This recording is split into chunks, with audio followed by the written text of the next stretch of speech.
The Gambler by Fyodor Dostoevsky. Chapter 1. At length I returned from 2 weeks' leave of absence to find that my patrons had arrived 3 days ago in Roulettenberg. I received from them a welcome quite different to that which I had expected. The general eyed me coldly, greeted me in rather haughty fashion, and dismissed me to pay my respects to his sister. It was clear that from somewhere money had been acquired. I thought I could even detect a certain shamefacedness in the general's glance. Maria Philippovna, too, seemed distraught, and conversed me with an air of detachment. Nevertheless, she took the money which I had handed to her, counted it, and listened to what I had to tell. To luncheon there were expected that day a Monsieur Mezetsov, a French lady, and an Englishman, for whenever money was in hand. A banquet in Muscovite style was always given. Polina Alexandrovna, on seeing me, inquired why I had been so long away. Then, without waiting for an answer, she departed. Evidently, this was not a mere accident, and I felt that I must throw some light upon matters. It was high time that I did so. I was assigned a small room on the 4th floor of the hotel, for you must know that I belonged to the general's suite. So far as I could see, the party had already gained some notoriety in the place, which had come to look upon the general as a Russian nobleman of great wealth. Indeed, even before luncheon he charged me, among other things, to get 2,000-franc notes charged for him at the hotel counter, which put us in a position to be thought millionaires, at all events for a week. Later, I was about to take Misha and Nadia for a walk when a summons reached me from the staircase that I must attend the general. He began by deigning to inquire of me where I was going to take the children, and as he did so, I could see that he failed to look me in the eyes. He wanted to do so, but each time was met by me with such a fixed, disrespectful stare that he desisted in confusion. In pompous language, however, which jumbled one sentence into another, and at length grew disconnected, he gave me to understand that I was to lead the children altogether away from the casino and out into the park. Finally his anger exploded, and he added sharply, "I suppose you would like to take them to the casino to play roulette? Well, excuse my speaking so plainly, but I know how addicted you are to gambling. Though I am not your mentor, nor wish to be, at least I have the right to require that you shall not actually compromise me." "I have no money for gambling," I quietly replied. "But you soon will be in receipt of some," retorted the general, reddening a little as he dived into his writing desk and applied himself to a memorandum book. From it he saw that he had 120 rubles of mine in his keeping. "Let us calculate," he went on. "We must translate these rubles into thalers. Here, take 100 thalers as a round sum. The rest will be safe in my hands." In silence I took the money. "You must not be offended at what I say," he continued. "You are too touchy about these things. What I have said merely as a warning. To do so is no more than my right." When returning home with the children before luncheon, I met a cavalcade of our party riding to view some ruins, 2 splendid carriages, magnificently horsed, with Mlle. Blanche Maria Philippovna and Polina Alexandrovna in one of them, and the Frenchman, the Englishman, and the general in attendance on horseback. The passers-by stopped to stare at them, for the effect was splendid. The general could not have improved upon it. I calculated that, with the 4,000 francs which I had brought with me, added to what patrons seemed already to have acquired, the party must be in possession of at least 7,000 or 8,000 francs, though that would be none too much for the Mlle. Blanche, who, with her mother and the Frenchman, was also lodging in our hotel. The latter gentleman was called by the lacqueys Monsieur le Comte, and Mlle. Blanche's mother was dubbed Madame la Comtesse. Perhaps in very truth they were Comte et Comtesse. I knew that Monsieur le Comte would take no notice of me when we met at dinner, as also that the general would not dream of introducing us, nor of recommending me to the Comte. However, the latter had lived a while in Russia, and knew that the person referred to as Utichel is never looked upon as a bird of fine feather. Of course, strictly speaking, he knew me, but I was an uninvited guest at the luncheon. The general had forgotten to arrange otherwise, or I should have been dispatched to dine at the table at d'hôte. Nevertheless, I presented myself in such guise that the general looked at me with a touch of approval, and though the good Maria Philippovna was for showing me my place, the fact of my having previously met the Englishman, Mr. Astley, saved me, and thenceforth I figured I was one of the company. This strange Englishman I had first met in Prussia, where he had happened to sit vis-à-vis in a railway train in which I was traveling to overtake our party, while later I had run across him in France and again in Switzerland, twice within the space of 2 weeks. To think, therefore, that I should suddenly encounter him again here in Roulettenberg! Never in my life had I known a more retiring man, for he was shy to the pitch of imbecility, yet well aware of the fact, for he was no fool. At the same time he was gentle, amiable sort of individual, and even on our first encounter in Prussia I had contrived to draw him out, and he had told me that he had just been to the North Cape, and was now anxious to visit the fair at Nizhny Novgorod. How he had come to make the general's acquaintance I do not know, but apparently he was much struck with Polina. Also, he was delighted that I should sit next to him at table, for he appeared to look upon me as his bosom friend. During the meal the Frenchman was in great feather. He was discursive and pompous to everyone. In Moscow, too, I remembered he had blown a great many bubbles.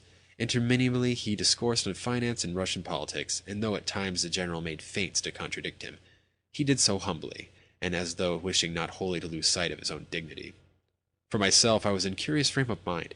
Even before luncheon I was half finished. I had asked myself the old eternal question, why do I continue to dance attendance upon the general, instead of having left him and his family long ago? Every now and then I would glance at Polina, but she paid me no attention, until eventually I became so irritated that I decided to play the bore. First of all, I suddenly, and for no reason whatever, plunged loudly and gratuitously into the general conversation.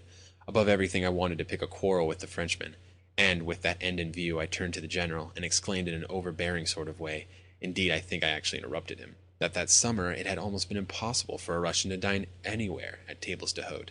The general bent upon me a glance of astonishment. If one is a man of self-respect, I went on, one risks abuse by so doing, and is forced to put up with insults of every kind. Both at Paris and on the Rhine and even in Switzerland, there are so many Poles with their sympathizers, the French, at these tables d'hôte, that one cannot get a word in edgewise if one happens only to be a Russian. This I said in French. The general eyed me doubtfully, for he did not know whether to be angry or merely to feel surprised that I should so far forget myself. Of course, one always learns something everywhere, said the Frenchman in a careless, contemptuous sort of tone. In Paris, too, I had a dispute with a Pole, I continued, and then with a French officer who had supported him. After that, a section of the Frenchmen present took my part. They did so as soon as I told them the story of how once I threatened to spit into Monsignor's coffee. To spit into it? The general inquired with grave disapproval in his tone, and a stare of astonishment, while the Frenchman looked at me unbelievingly. Just so, I replied.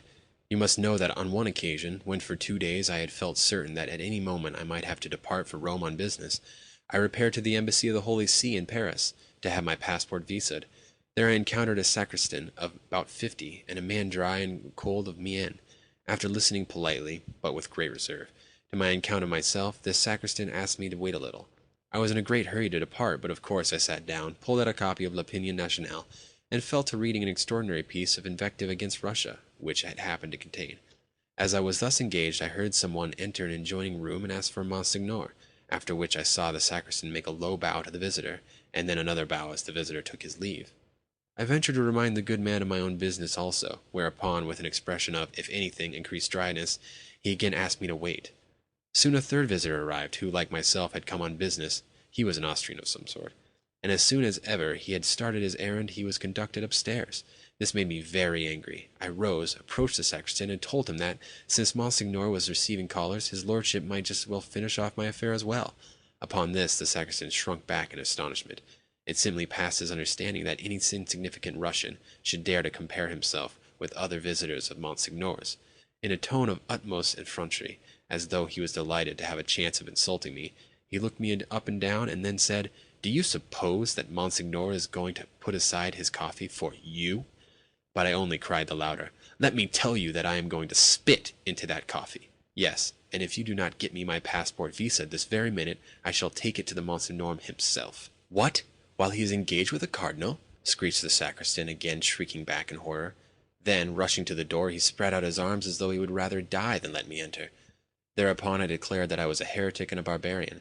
"Je suis hérétique et barbare," I said, and that these bishops and cardinals and monsignors and the rest of them meant nothing at all to me. In a word, I showed him that I was not going to give way. He looked at me with an air of infinite resentment. Then he snatched upon my passport and departed with it upstairs. A minute later the passport had been visaed. Here it is now, if you care to see it, and I pulled it out of the document and exhibited the Roman visa. "But," the general began, "what really saved you was the fact that you proclaimed yourself a heretic and a barbarian," remarked the Frenchman with a smile. "Cela n'était pas si bête." "But is that how Russian subjects ought to be treated? Why, when they settle here they dare not utter even a word. They are ready even to deny the fact that they are Russians. At all events, at my hotel in Paris I received far more attention from the company after I had told them about the fracas with the sacristan. A fat Polish nobleman, who had been the most offensive of all who were present at the table d'hôte, at once went upstairs, while some of the Frenchmen were simply disgusted when I told them that 2 years ago I had encountered a man at whom, in 1812, a French hero fired for the mere fun of discharging his musket. That man was then a boy of 10, and his family are still residing in Moscow. "Impossible!" the French spluttered. "No French soldier would fire at a child."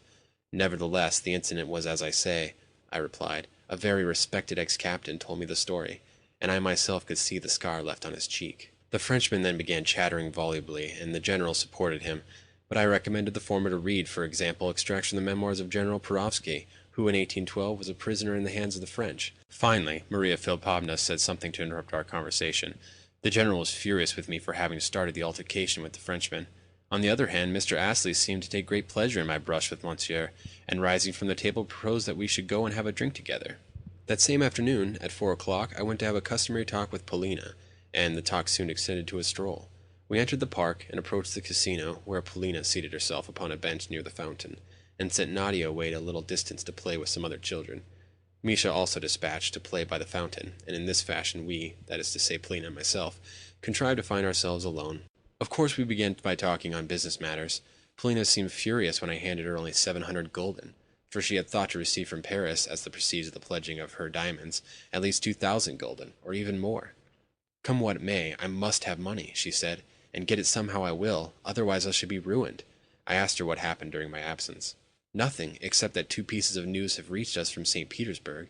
In the first place, my grandmother is very ill, and unlikely to last another couple of days. We had this from Timothy Petrovitch himself, and he is a reliable person. Every moment we are expecting to receive news of the end." "All of you are on the tiptoe of expectation?" I queried. "Of course, all of us in every minute of the day. For a year and a half now we have been looking for this." "Looking for it?" "Yes, looking for it. I am not her blood relation, you know. I am merely the general's stepdaughter. Yet I am certain that the old lady has remembered me in her will." "Yes, I believe that you will come in for a good deal," I said with some assurance. "Yes, for she is fond of me. But how come you two think so?" I answered this question with another one. "That Marquis of yours," I said, "is he also familiar with your family secrets?" "And why are you yourself so interested in them?" was her retort as she eyed me with dry grimness. "Never mind. If I'm not mistaken, the general has succeeded in borrowing money of the Marquis." "It may be so." "Is it likely that the Marquis would have lent the money if he had not known something or other about your grandmother? Did you notice, too, that the 3 times during luncheon, when speaking of her, he called her La Bulenka, meaning dear little grandmother? What loving, friendly behavior, to be sure. Yes, that is true. As soon as ever he learnt that I was likely to inherit something from her, he began to pay me in his dresses. I thought you ought to know that." "Then he has only just begun his courting? Why, I thought he had been doing so a long while." "You know he has not," retorted Polina angrily. "But where on earth did you pick up with this Englishman?" she said after a pause. "I knew you would ask about him," whereupon I told her of my previous encounters with Astley while traveling. "He is very shy," I said, "and susceptible. Also, he is in love with you." "Yes, he is in love with me," she replied. "And he is 10 times richer than the Frenchman. In fact, what does the Frenchman possess? To me it seems at least doubtful that he possesses anything at all." "Oh no, there is no doubt about it. He does possess some chateau or other. Last night the general told me that for certain. Now are you satisfied?" "Nevertheless, in your place I should marry the Englishman."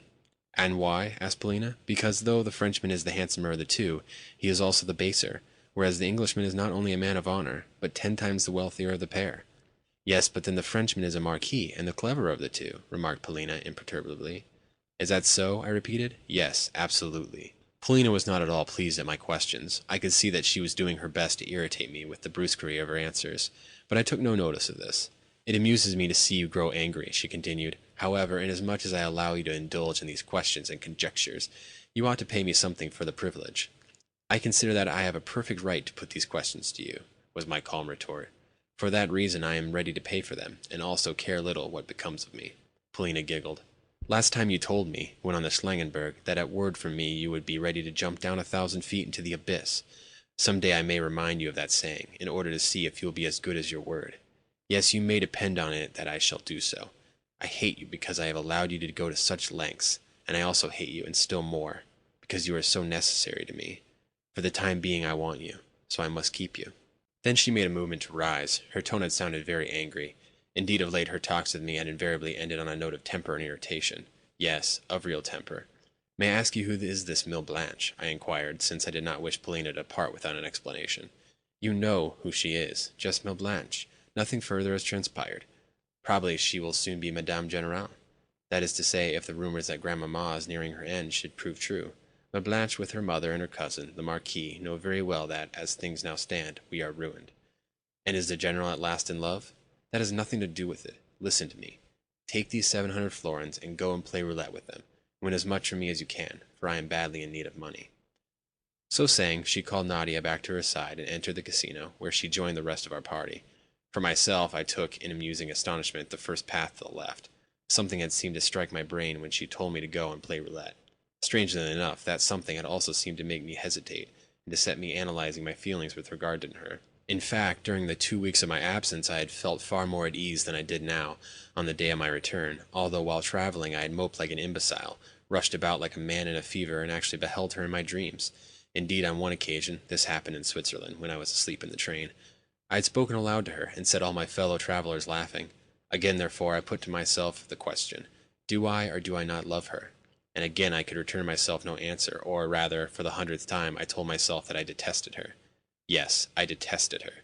There were moments, more especially at close of our talks together, when I would gladly have given my life to have strangled her. I swear that, had there at such moments been a sharp knife ready at my hand, I would have seized that knife with pleasure, and plunged it into her breast. Yet I also swear that if, on the Schlangenberg, she had really said to me, "Leap into that abyss," I should have leapt into it, and with equal pleasure. Yes, this I knew well. One way or the other, the thing must soon be ended. She too knew it was some curious way. The thought that I was fully conscious of her inaccessibility, and of the impossibility of my ever realizing my dreams, afforded her, I am certain, the keenest possible pleasure. Otherwise it is likely that she, the cautious and clever woman that she was, would have indulged in this familiarity and openness with me. Hitherto, I concluded, she had looked upon me in the same light that the old empress did upon her servant, the empress who hesitated not to unrobe herself before her slave, since she did not account a slave a man. Yes, often Polina must have taken me for something less than a man. Still, she had charged me with the commission, to win what I could at roulette. Yet all the time I could not help wondering why it was so necessary for her to win something, and what new schemes could have sprung to birth in her ever-fertile brain. A host of new and unknown factors seemed to have risen during the last 2 weeks. Well, it behooved me to divine them, and to probe them, and that as soon as possible. Yet not now. At the present moment I must repair to the roulette table. End of Chapter 1. Chapter 2. I confess that I did not like it. Although I had made up my mind to play, I felt averse to doing so on behalf of someone else. In fact, it almost upset my balance, and I entered the gaming rooms with an angry feeling at my heart. At first glance the scene irritated me. Never at any time have I been able to bear the flunkeyishness which one meets in the press of the world at large, but more especially in that of Russia, where, almost every evening, journalists write on 2 subjects in particular, namely on the splendor and luxury of the casinos to be found in Rhenish towns, and on the heaps of gold which are daily to be seen lying on their tables. Those journalists are not paid for doing so. They write thus merely out of a spirit of disinterested compliance, for there is nothing splendid about the establishments in question. And not only are there no heaps of gold to be seen lying on their tables, but also there is little money to be seen at all. Of course, during the season some madman or another may make his appearance, generally an Englishman or an Asiatic or a Turk, and, as had happened during the summer of which I write, win or lose a great deal. But as regards the rest of the crowd, it plays only for petty gulden, and seldom does much wealth figure on the board. When, on the present occasion, I entered the gaming rooms for the first time in my life, it was several moments before I could even make up my mind to play. For one thing, the crowd oppressed me. Had I been playing for myself, I think I should have left at once, and never have embarked upon gambling at all, for I could feel my heart beginning to beat, and my heart was anything but cold-blooded. Also, I knew I had long ago made up my mind that never should I depart from Roulettenberg until some radical, some final change had taken place in my fortunes. Thus it must and would be. However ridiculous it may seem to you that I was expecting to win at roulette, I look upon the generally accepted opinion concerning the folly and the grossness of hoping to win at gambling as a thing even more absurd. For why is gambling a whit worse than any other method of acquiring money? How, for instance, is it worse than trade? True, out of 100 persons only one can win, yet what business is that of yours or of mine? At all events, I confined myself at first simply looking on, and undecided to attempt nothing serious. Indeed, I felt that, if I began to do anything at all, I should do it in an absent-minded, haphazard sort of way. Of that I felt certain. Also, it behoved me to learn the game itself, since, despite 1,000 descriptions of roulette which I have read with ceaseless avidity, I knew nothing of its rules, and had never seen it played. In the first place, everything about it seemed to me so foul, so morally mean and foul. Yet I am not speaking of the hungry, restless folk who, by scores nay, even by hundreds, could be seen crowded around the gaming tables. For in a desire to win quickly and to win much, I can see nothing sordid. I have always applauded the opinion of a certain dead and gone, but cocksure moralist who replied to the excuse that one may always gamble moderately, by saying that to do so makes things worse, since, in that case, the profits too will always be moderate. Insignificant profits and sumptuous profits do not stand on the same footing. No, it is all a matter of proportion. What may seem a small sum to a Rothschild may seem a large sum to me, and it is not the fault of stakes or of winnings that everywhere men can be found of winning, can be found depriving their fellows of something, just as they do at roulette. As to the question whether stakes and winnings are in themselves immoral is another question altogether, and I wish to express no opinion upon it. Yet the very fact that I was full of a strong desire to win caused this gambling for gain, in spite of its attendant squalor, to contain, if you will, something intimate, something sympathetic to my eyes.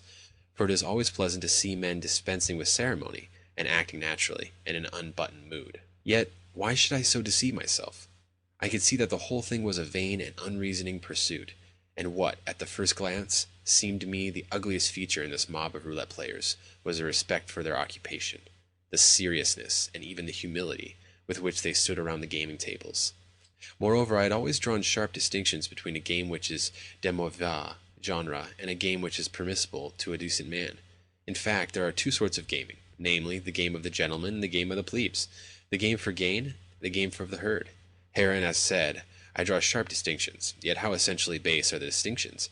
For instance, a gentleman may stake, say, 5 or 10 louis d'or, seldom more, unless he is a very rich man, when he may stake, say, 1,000 francs.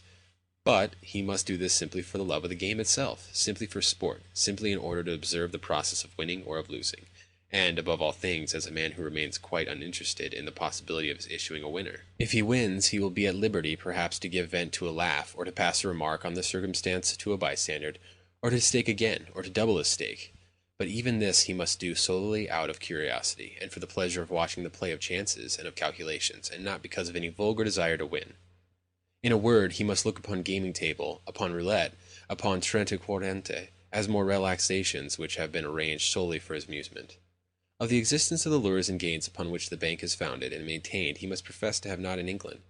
Best of all, he ought to imagine his fellow gamblers and the rest of the mob which stands trembling over a coin to be equally rich and gentlemanly with himself, and playing solely for recreation and pleasure. This complete ignorance of realities, this innocence view of mankind, is what, in my opinion, constitutes the truly aristocratic. For instance, I have even seen fond mothers so far indulge their guileless, elegant daughters, misses of 15 or 16, as to give them a few gold coins and teach them how to play, and though the young ladies may have won or have lost, they have invariably laughed and departed as though they were well pleased. In the same way I saw a general once approach the table in a stolid, important manner. A lacquey darted to offer him a chair, but the general did not even notice him. Slowly he took out his money bags, and slowly attracted 300 francs in gold, which he staked on the black and won. Yet he did not take up his winnings. He left them there, on the table. Again the black turned up, and again he did not gather in what he had won. And when, in the third round, the red turned up, he lost, at a stroke, 12,000 francs. Yet even then he rose with a smile, and thus preserved his reputation. Yet I knew that his money bags must be chafing his heart, as well as that, had the stake been twice or thrice as much again, he would still have restrained himself from venting his disappointment. On the other hand, I saw a Frenchman first win, and then lose 30,000 francs cheerfully, and without a murmur. Yes, even if a gentleman should lose his whole substance, he must never give way to annoyance. Money must not be subservient to gentility, as never to be worth a thought. Of course, the supremely aristocratic thing is to be entirely oblivious of the mire of rabble, with its setting. But sometimes reverse course may be aristocratic to remark, to scan, and even to gape at, the mob, for preference through lorgnette, even as though one were taking the crowd and its squalor for a sort of rare show, which had been organized specially for gentlemen's diversion. Though one may be squeezed by the crowd, one must look as though one were fully assured of being the observer, of having neither part nor lot with the observed. At the same time, to stare fixedly about one is unbecoming, for that, again, is ungentlemanly, seeing that no spectacle is worth an open stare. Are no spectacles in the world which merit from a gentleman too pronounced an inspection? However, to me personally the scene did seem to be worth undisguised contemplation, more especially in view of the fact that I had come there not only to look at, but also to number myself sincerely and wholeheartedly with the mob. As for my secret moral views, I had no room for them amongst my actual practical opinions. Let that stand as a written. I am writing only to relieve my conscience. Yet let me say also this, that from the first I have been consistent in having an intense aversion to any trial of my acts and thoughts by a moral standard.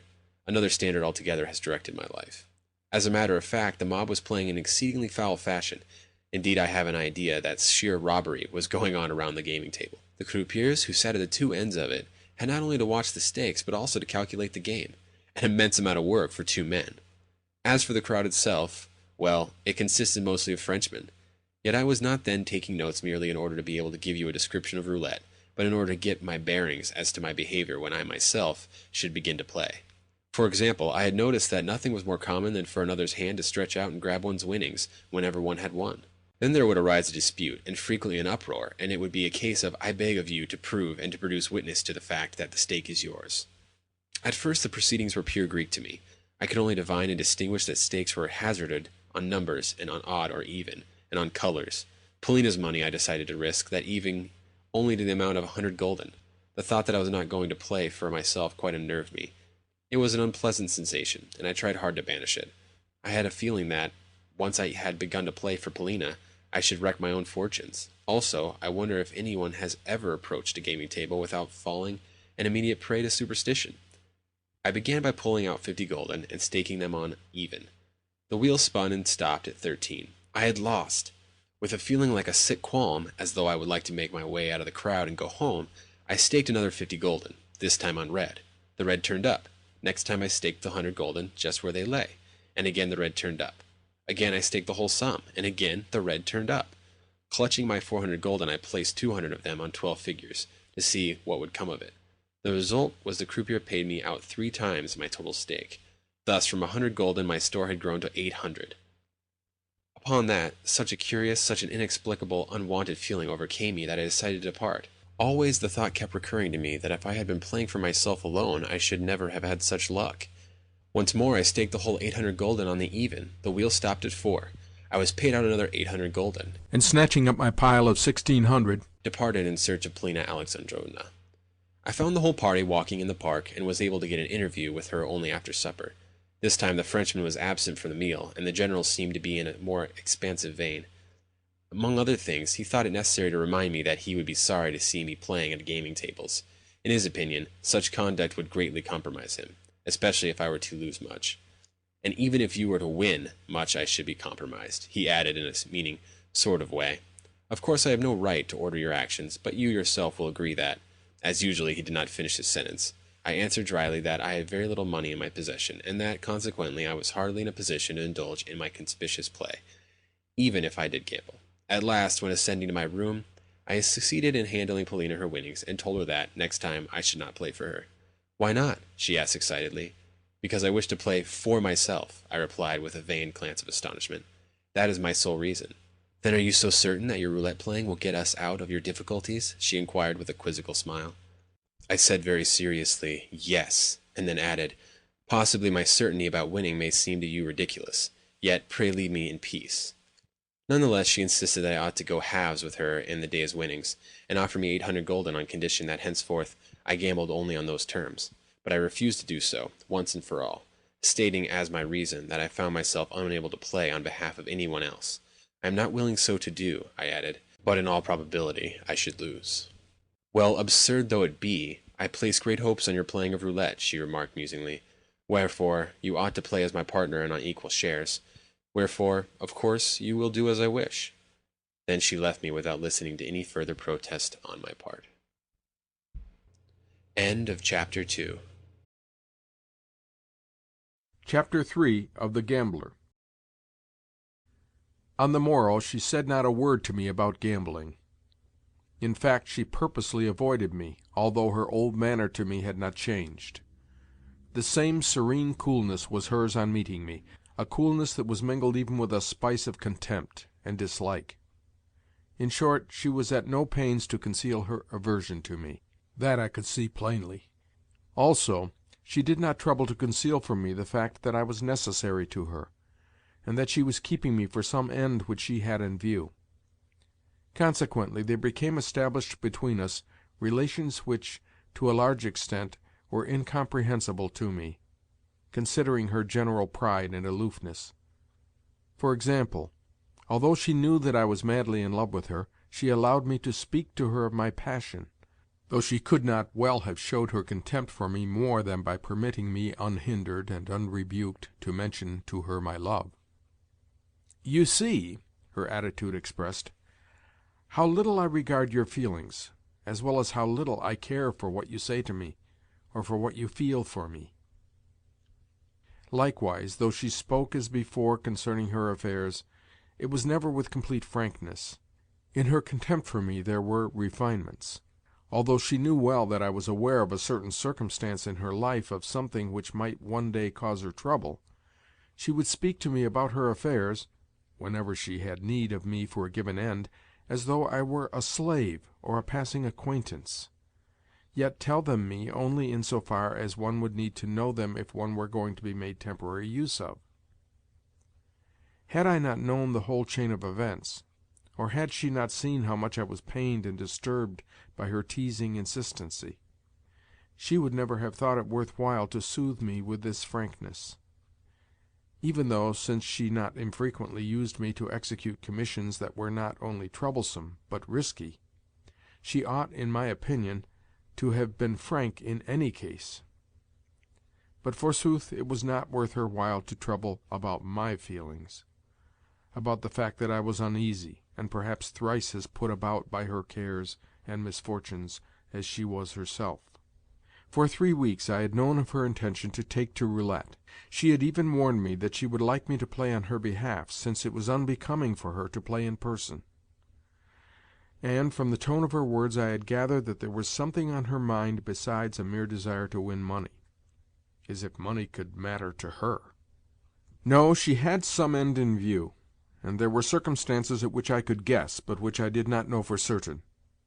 True, the slavery and abasement in which she held me might have given me, such things often do so, the power to question her with abrupt directness, seeing that, inasmuch as I figured in her eyes as a mere slave and nonentity, she could not very well have taken offence at any rude curiosity.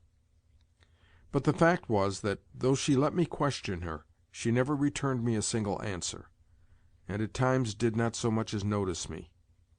That is how matters stood. Next day there was a good deal of talk about a telegram which 4 days ago had been sent to St. Petersburg, but to which there had come no answer. The General was visibly disturbed and moody, for the matter concerned his mother. The Frenchman, too, was excited, and after dinner the whole party talked long and seriously together, the Frenchman's tone being extraordinarily presumptuous and off-hand to everybody. It almost reminded one of the proverb, "Invite a man to your table, and soon he will place his feet upon it." Even to Polina he was brusque almost to the point of rudeness, yet still he seemed glad to join us in our walks in the Casino, or in our rides and drives about the town. I had long been aware of certain circumstances which bound the General to him. I had long been aware that in Russia they had hatched some scheme together, although I did not know whether the plot had come to anything, or whether it was still only in the stage of being talked of. Likewise I was aware, in part, of a family secret, namely that last year the Frenchman had bailed the General out of debt, and given him 30,000 roubles wherewith to pay his treasury dues on retiring from the service. And now, of course, the General was in a vice, although the chief part in the affair was being played by Mademoiselle Blanche. Yes, of this last I had no doubt. But who was this Mademoiselle Blanche? It was said of her that she was a Frenchwoman of good birth who, living with her mother, possessed a colossal fortune. It was also said that she was some relation to the Marquis, but only a distant one, a cousin, or cousin german, or something of the sort. Likewise, I knew that, up to the time of my journey to Paris, she and the Frenchman had been more ceremonious towards our party. They had stood on a much more precise and delicate footing with them, but that now their acquaintanceship, their friendship, their intimacy, had taken on a much more off-hand and rough-and-ready air. Perhaps they thought that our means were too modest for them, and therefore unworthy of politeness or reticence. Also, for the last 3 days I had noticed certain looks which Astley had kept throwing at Mademoiselle Blanche and her mother, and it had occurred to me that he must have had some previous acquaintance with the pair. I had even surmised that the Frenchman, too, must have met Mr. Astley before. Astley was a man so shy, reserved, and taciturn in his manner that one might have looked for anything from him. At all events, the Frenchman accorded him only the slightest of greetings, and scarcely even looked at him. Certainly, he did not seem to be afraid of him, which was intelligible enough. But why did Mlle. Blanche also never look at the Englishman? Particularly since, apropos of something or another, the Marquis had declared the Englishman to be immensely and indubitably rich. Was not that a sufficient reason to make Mlle. Blanche look at the Englishman? Anyway, the General seemed extremely uneasy, and one could well understand what a telegram to announce the death of his mother would mean for him. Although I thought it probable that Polina was avoiding me for a definite reason, I adopted a cold and indifferent air, for I felt pretty certain that it would not be long before she herself approached me. For 2 days, therefore, I devoted my attention to Mlle. Blanche. The poor General was in despair. To fall in love at 55, and with such vehemence, is indeed a misfortune. And add to that his widowerhood, his children, his ruined property, his debts, and the woman with whom he had fallen in love. Though Mlle. Blanche was extremely good-looking, I may or may not be understood when I say that she had one of those faces which one is afraid of. At all events, I myself have always feared such women. Apparently about 25 years of age, she was tall and broad-shouldered, with shoulders that sloped. Yet, though her neck and bosom were ample in their proportions, her skin was dull yellow in color, while her hair, which was extremely abundant, sufficient to make 2 coiffures, was as black as Indian ink. Add to that a pair of black eyes with yellowish whites, a proud glance, gleaming teeth, and lips which were perennially pomaded and redolent of musk. As for her dress, it was invariably rich, effective, and chic, yet in good taste. Lastly, her feet and hands were astonishing, and her voice a deep contralto. Sometimes, when she laughed, she displayed her teeth, but at ordinary times her air was taciturn and haughty, especially in the presence of Polina and Maria Philipovna. Yet she seemed to me almost destitute of education, and even of wits, though cunning and suspicious. This, apparently, was not because her life had been lacking in incident.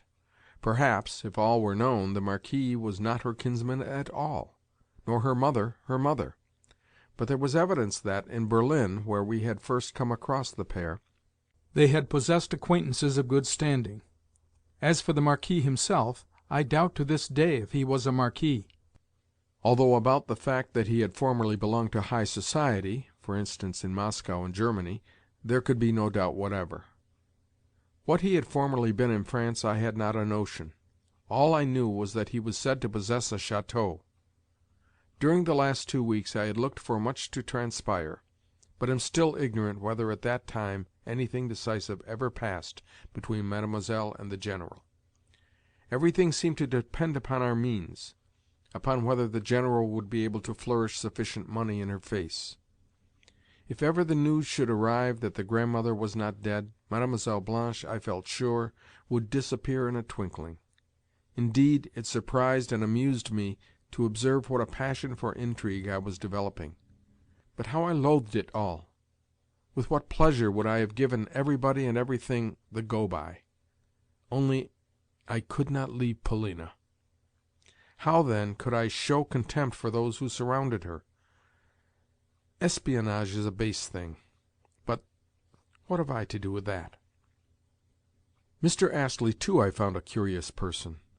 I was only sure that he had fallen in love with Polina. A remarkable and diverting circumstance is the amount which may lie in the mien of a shy and painfully modest man who has been touched with the divine passion, especially when he would rather sink into the earth than betray himself by a single word or look.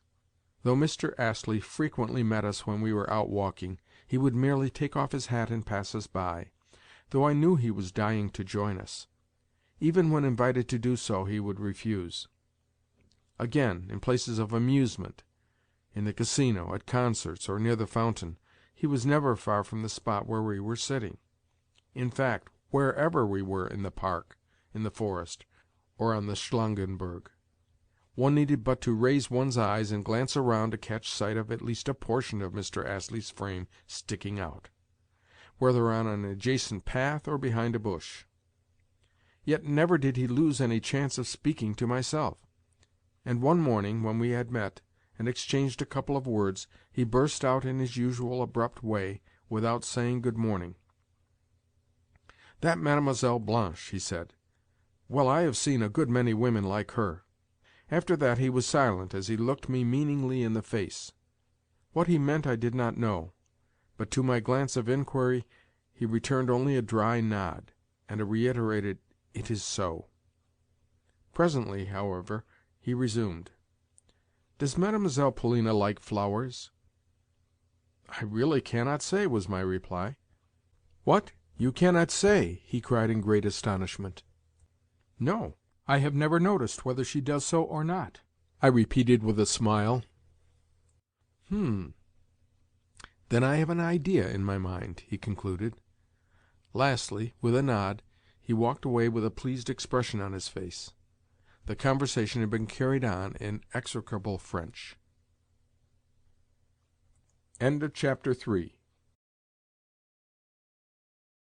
Chapter 4. Today has been a day of folly, stupidity, and ineptness. The time is now 11 o'clock in the evening, and I am sitting in my room and thinking. It all began this morning with my being forced to go and play roulette for Polina Alexandrovna. When she handed me over her store of 600 gülden, I exacted two conditions, namely, that I should not go to halves with her in her winnings, if any, that is to say, I should not take anything for myself, and that she should explain to me that same evening why it was so necessary for her to win, and how much was the sum which she needed. For I could not suppose that she was doing all this merely for the sake of money. Yet clearly she did need some money, and that as soon as possible, and for a special purpose. Well, she promised to explain matters, and I departed. There was a tremendous crowd in the gaming rooms. What an arrogant, greedy crowd it was! I pressed forward towards the middle of the room until I had secured a seat at a croupier's elbow. Then I began to play in timid fashion, venturing only 20 or 30 gülden at a time. Meanwhile, I observed and took notes. It seemed to me that calculation was superfluous, and by no means possessed of the importance which certain other players attached to it, even though they sat with ruled papers in their hands, whereon they set down the coups, calculated the chances, reckoned, and lost exactly as we more simple mortals did, who played without any reckoning at all. However, I deduced from the scene one conclusion which seemed to me reliable, namely, that in the flow of fortuitous chances there is, if not a system, at all events a sort of order. This, of course, is a very strange thing. For instance, after a dozen middle figures there would always occur a dozen or so outer ones. Suppose the ball stopped twice at a dozen outer figures. It would then pass to a dozen of the first ones, and then again to a dozen of the middle ciphers, and fall upon them 3 or 4 times, and then revert to a dozen outers, whence, after another couple of rounds, the ball would again pass to the first figures, strike upon them once, and then return thrice to the middle series, continuing thus for an hour and a half, or 2 hours. 1, 3, 2, 1, 3, 2. It was all very curious. Again, for the whole of a day or a morning the red would alternate with the black, but almost without any order, and from moment to moment, so that scarcely 2 consecutive rounds would end upon either the one or the other. Yet next day, or perhaps the next evening, the red alone would turn up, and attain a run of over 2 score, and continue so for quite a length of time, say for a whole day. Of these circumstances the majority were pointed out to me by Mr. Astley, who stood by the gaming table the whole morning, yet never once staked in person.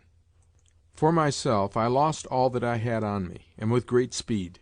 To begin with, I staked 200 gülden on even, and won. Then I staked the same amount again, and won, and so on some 2 or 3 times. At one moment I must have had in my hands, gathered there within a space of 5 minutes, about 4,000 gülden. That, of course, was the proper moment for me to have departed. But there arose in me a strange sensation as of a challenge to fate, as of a wish to deal her a blow on the cheek, and to put out my tongue at her. Accordingly, I set down the largest stake allowed by the rules, namely 4,000 gülden, and lost. Fired by this mishap, I pulled out all the money left to me, staked it all on the same venture, and again lost.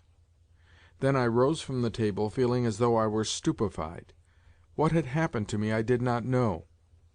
But before luncheon I told Polina of my losses, until which time I walked about the park.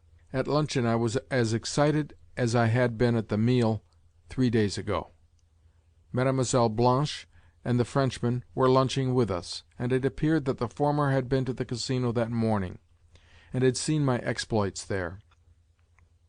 So now she showed me more attention when talking to me, while, for his part, the Frenchman approached me, and asked outright if it had been my own money that I had lost. He appeared to be suspicious as to something being on foot between Polina and myself, but I merely fired up and replied that the money had been all my own. At this the General seemed extremely surprised, and asked me whence I had procured it, whereupon I replied that, though I had begun only with 100 gülden, 6 or 7 rounds had increased my capital to 5,000 or 6,000 gülden, and that subsequently I had lost the whole in 2 rounds. All this, of course, was plausible enough. During my recital I glanced at Polina, but nothing was to be discerned on her face. However, she had allowed me to fire up without correcting me, and from that I concluded that it was my cue to fire up and to conceal the fact that I had been playing on her behalf. At all events, I thought to myself, she in her turn has promised to give me an explanation tonight, and to reveal to me something or another. Although the General appeared to be taking stock of me, he said nothing. Yet I could see uneasiness and annoyance in his face. Perhaps his straitened circumstances made it hard for him to have to hear of piles of gold passing through the hands of an irresponsible fool like myself within the space of a quarter of an hour. Now, I have an idea that last night he and the Frenchman had a sharp encounter with one another. At all events, they closeted themselves together, and then had a long and vehement discussion, after which the Frenchman departed in what appeared to be a passion, but returned early this morning to renew the combat. On hearing of my losses, however, he only remarked with a sharp and even a malicious air that a man ought to go more carefully. Next, for some reason or another, he added that, though a great many Russians go in for gambling, they are no good at the game. "I think that roulette was devised specially for Russians," I retorted. And when the Frenchman smiled contemptuously at my reply, I further remarked that I was sure I was right; also that, speaking of Russians in the capacity of gamblers, I had far more blame for them than praise. Of that he could be quite sure. "Upon what do you base your opinion?" he inquired. "Upon the fact that to the virtues and merits of the civilized Westerner there has become historically added, though this is not his chief point, a capacity for acquiring capital; whereas not only is the Russian incapable of acquiring capital, but also he exhausts it wantonly and of sheer folly. None the less, we Russians often need money; wherefore we are glad of, and greatly devoted to, a method of acquisition like roulette, whereby in a couple of hours one may grow rich without doing any work. This method, I repeat, has a great attraction for us, but since we play in wanton fashion, and without taking any trouble, we almost invariably lose." "To a certain extent that is true," assented the Frenchman with a self-satisfied air. "Oh, no, it is not true," put in the General sternly. "And you," he added to me, "you ought to be ashamed of yourself for traducing your own country." "I beg pardon," I said. Yet it would be difficult to say which is the worst of the two, Russian ineptitude or the German method of growing rich through honest toil." "What an extraordinary idea!" cried the General. "And what a Russian idea!" added the Frenchman. I smiled, for I was rather glad to have a quarrel with them. "I would rather live a wandering life in tents," I cried, "than bow the knee to a German idol." "To what idol?" exclaimed the General, now seriously angry. "To the German method of heaping up riches. I have not been here very long, but I can tell you that what I have seen and verified makes my Tartar blood boil. Good Lord! I wish for no virtues of that kind. Yesterday I went for a walk of about 10 versts, and everywhere I found that things were even as we read of them in good German picture books, that every house has its Vater, who is horribly beneficent and extraordinarily honorable. So honorable is he that it is dreadful to have anything to do with him, and I cannot bear people of that sort. Each such Vater has his family, and in the evenings they read improving books aloud. Over their roof-trees there murmur elms and chestnuts. The sun has sunk to his rest, a stork is roosting on the gable, and all is beautifully poetic and touching. Do not be angry, General. Let me tell you something that is even more touching than that. I can remember how, of an evening, my own father, now dead, used to sit under the lime trees in his little garden, and to read books aloud to myself and my mother. Yes, I know how things ought to be done. Yet every German family is bound to slavery and to submission to its Vater. They work like oxen, and amass wealth like Jews. Suppose the Vater has put by a certain number of gulden, which he hands over to his eldest son, in order that the said son may acquire a trade or a small plot of land. Well, one result is to deprive the daughter of a dowry, and so leave her among the unwedded. For the same reason, the parents will have to sell the younger son into bondage or the ranks of the army, in order that he may earn more towards the family capital. Yes, such things are done, for I have been making inquiries on the subject. It is all done out of sheer rectitude, out of a rectitude which is magnified to the point of the younger son believing that he has been rightly sold, and that it is simply idyllic for the victim to rejoice when he is made over into pledge. What more have I to tell? Well, this: that matters bear just as hardly upon the eldest son. Perhaps he has his Gretchen to whom his heart is bound, but he cannot marry her, for the reason that he has not yet amassed sufficient gulden. So the pair wait on in a mood of sincere and virtuous expectation, and smilingly deposit themselves in pawn the while. Gretchen's cheeks grow sunken, and she begins to wither, until at last, after some 20 years, their substance has multiplied, and sufficient gulden have been honorably and virtuously accumulated. Then the Vater blesses his 40-year-old heir and the 35-year-old Gretchen with the sunken bosom and the scarlet nose, after which he bursts into tears, reads the pair a lesson on morality, and dies. In turn, the eldest son becomes a virtuous Vater, and the old story begins again. In 50 or 60 years' time the grandson of the original Vater will have amassed a considerable sum, and that sum he will hand over to his son, and the latter to his son, and so on for several generations, until at length there will issue a Baron Rothschild, or a Hoppe and Company, or the devil knows what. Is it not a beautiful spectacle, the spectacle of a century or two of inherited labor, patience, intellect, rectitude, character, perseverance, and calculation, with a stork sitting on the roof above it all? What is more, they think there can never be anything better than this. Wherefore, from their point of view, they begin to judge the rest of the world, and to censure all who are at fault, that is to say, who are not exactly like themselves. Yes, there you have it in a nutshell. For my own part, I would rather grow fat after the Russian manner, or squander my whole substance at roulette. I have no wish to be Hoppe and Company at the end of 5 generations. I want the money for myself, for in no way do I look upon my personality as necessary to, or meet to be given over to, capital.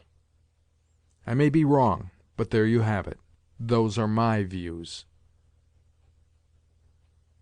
"How far you may be right in what you have said I do not know," remarked the General moodily, "but I do know that you are becoming an insufferable farcer whenever you are given the least chance." As usual, he left his sentence unfinished. Indeed, whenever he embarked upon anything that in the least exceeded the limits of daily small-talk, he left unfinished what he was saying. The Frenchman had listened to me contemptuously, with a slight protruding of his eyes, but he could not have understood very much of my harangue. As for Polina, she had looked on with serene indifference. She seemed to have heard neither my voice nor any other during the progress of the meal. Chapter 5 of The Gambler. Yes, she had been extraordinarily meditative. Yet, on leaving the table, she immediately ordered me to accompany her for a walk.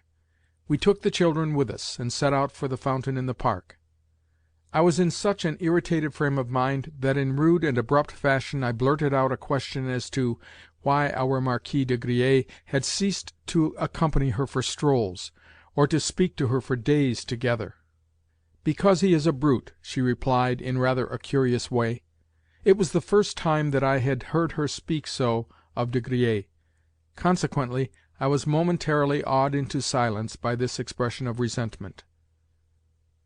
"Have you noticed, too, that to-day he is by no means on good terms with the General?" I went on. "Yes, and I suppose you want to know why," she replied with dry captiousness. "You are aware, are you not, that the General is mortgaged to the Marquis with all his property? Consequently, if the General's mother does not die, the Frenchman will become the absolute possessor of everything which he now holds only in pledge."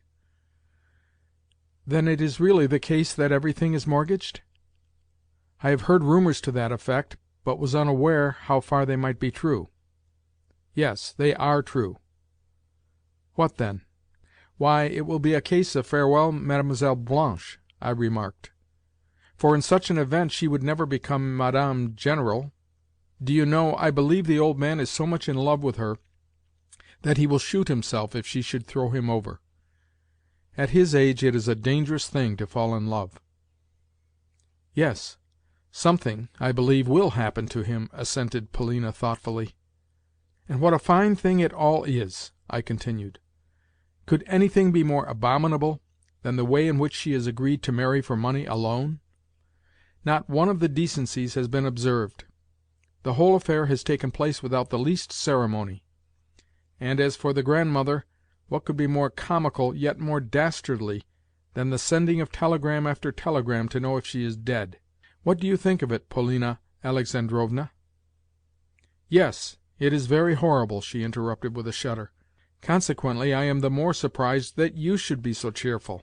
What are you so pleased about? About the fact that you have gone and lost my money?" "What? The money that you gave me to lose? I told you I should never win for other people, least of all for you. I obeyed you simply because you ordered me to. But you must not blame me for the result. I warned you that no good would ever come of it. You seem much depressed at having lost your money. Why do you need it so greatly? Why do you ask me these questions?" "Because you promised to explain matters to me. Listen. I am certain that, as soon as ever I begin to play for myself, and I still have 120 gülden left, I shall win. You can then take of me what you require." She made a contemptuous grimace. "You must not be angry with me," I continued, "for making such a proposal. I am so conscious of being only a nonentity in your eyes that you need not mind accepting money from me. A gift from me could not possibly offend you. Moreover, it was I who lost your gülden." She glanced at me, but, seeing that I was in an irritable, sarcastic mood, changed the subject. "My affairs cannot possibly interest you," she said. "Still, if you do wish to know, I am in debt. I borrowed some money, and must pay it back again. I have a curious, senseless idea that I am bound to win at the gaming tables. Why I think so I cannot tell, but I do think so, and with some assurance. Perhaps it is because of that assurance that I now find myself without any other resource. Or perhaps it is because it is so necessary for you to win. It is like a drowning man catching at a straw. You yourself will agree that, unless he were drowning, he would not mistake a straw for the trunk of a tree." Polina looked surprised. "What?" she said. "Do not you also hope for something from it? Did you not tell me again and again, 2 weeks ago, that you were certain of winning at roulette if you played here? And did you not ask me not to consider you a fool for doing so?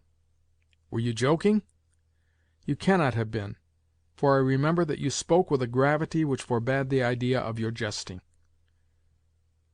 "True," I replied gloomily. "I always felt certain that I should win. Indeed, what you say makes me ask myself, why have my absurd, senseless losses of to-day raised a doubt in my mind? Yet I am still positive that, so soon as ever I begin to play for myself, I shall infallibly win." "And why are you so certain?" "To tell the truth, I do not know. I only know that I must win. That it is the one resource I have left. Yes, why do I feel so assured on the point? Perhaps because one cannot help winning if one is fanatically certain of doing so." "Yet I dare wager that you do not think me capable of serious feeling in the matter?" "I do not care whether you are so or not," answered Polina with calm indifference. "Well, since you ask me, I do doubt your ability to take anything seriously. You are capable of worrying, but not deeply.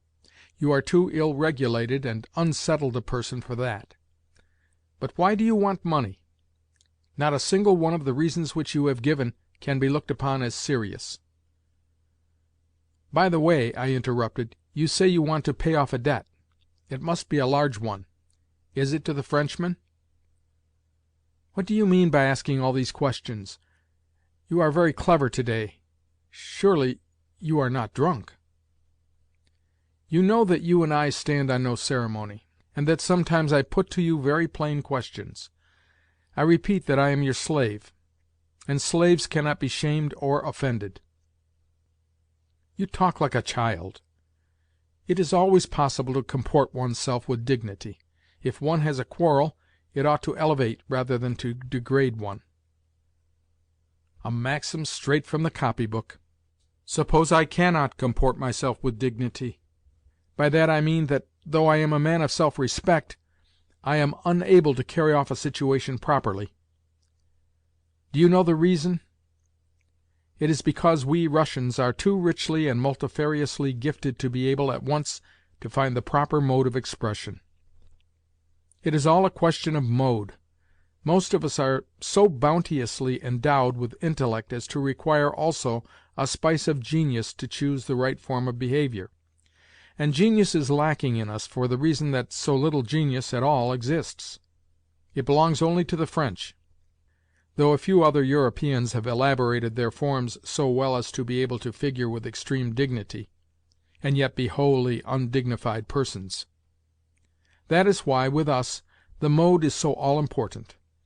The Frenchman may receive an insult, a real, a venomous insult. Yet he will not so much as frown. But a tweaking of the nose he cannot bear, for the reason that such an act is an infringement of the accepted, of the time-hallowed order of decorum. That is why our good ladies are so fond of Frenchmen. The Frenchman's manners, they say, are perfect. But in my opinion there is no such thing as a Frenchman's manners. The Frenchman is only a bird, the coq gallois. At the same time, as I am not a woman, I do not properly understand the question. Cocks may be excellent birds. If I am wrong, you must stop me. You ought to stop and correct me more often when I am speaking to you, for I am too apt to say everything that is in my head. You see, I have lost my manners. I agree that I have none, nor yet any dignity. I will tell you why. I set no store upon such things. Everything in me has undergone a cheek. You know the reason. I have not a single human thought in my head. For a long while I have been ignorant of what is going on in the world, here or in Russia. I have been to Dresden, yet am completely in the dark as to what Dresden is like. You know the cause of my obsession. I have no hope now, and am a mere cipher in your eyes. Wherefore, I tell you outright that wherever I go I see only you. All the rest is a matter of indifference. Why or how I have come to love you I do not know. It may be that you are not altogether fair to look upon. Do you know, I am ignorant even as to what your face is like? In all probability, too, your heart is not comely, and it is possible that your mind is wholly ignoble. And because you do not believe in my nobility of soul, you think to purchase me with money?" she said. "When have I thought to do so?" was my reply. "You are losing the thread of the argument. If you do not wish to purchase me, at all events you wish to purchase my respect." "Not at all. I have told you that I find it difficult to explain myself. You are hard upon me. Do not be angry at my chattering. You know why you ought not to be angry with me: that I am simply an imbecile. However, I do not mind if you are angry. Sitting in my room, I need but to think of you, to imagine to myself the rustle of your dress, and at once I fall almost to biting my hands. Why should you be angry with me? Because I call myself your slave? Revel, I pray you, in my slavery. Revel in it. Do you know that sometimes I could kill you? Not because I do not love you, or am jealous of you, but because I feel as though I could simply devour you. You are laughing. No, I am not, she retorted, but I order you, nevertheless, to be silent. She stopped, well nigh breathless with anger. God knows, she may not have been a beautiful woman, yet I loved to see her come to a halt like this, and was therefore the more fond of arousing her temper. Perhaps she divined this, and for that very reason gave way to rage. I said as much to her. "What rubbish!" she cried with a shudder.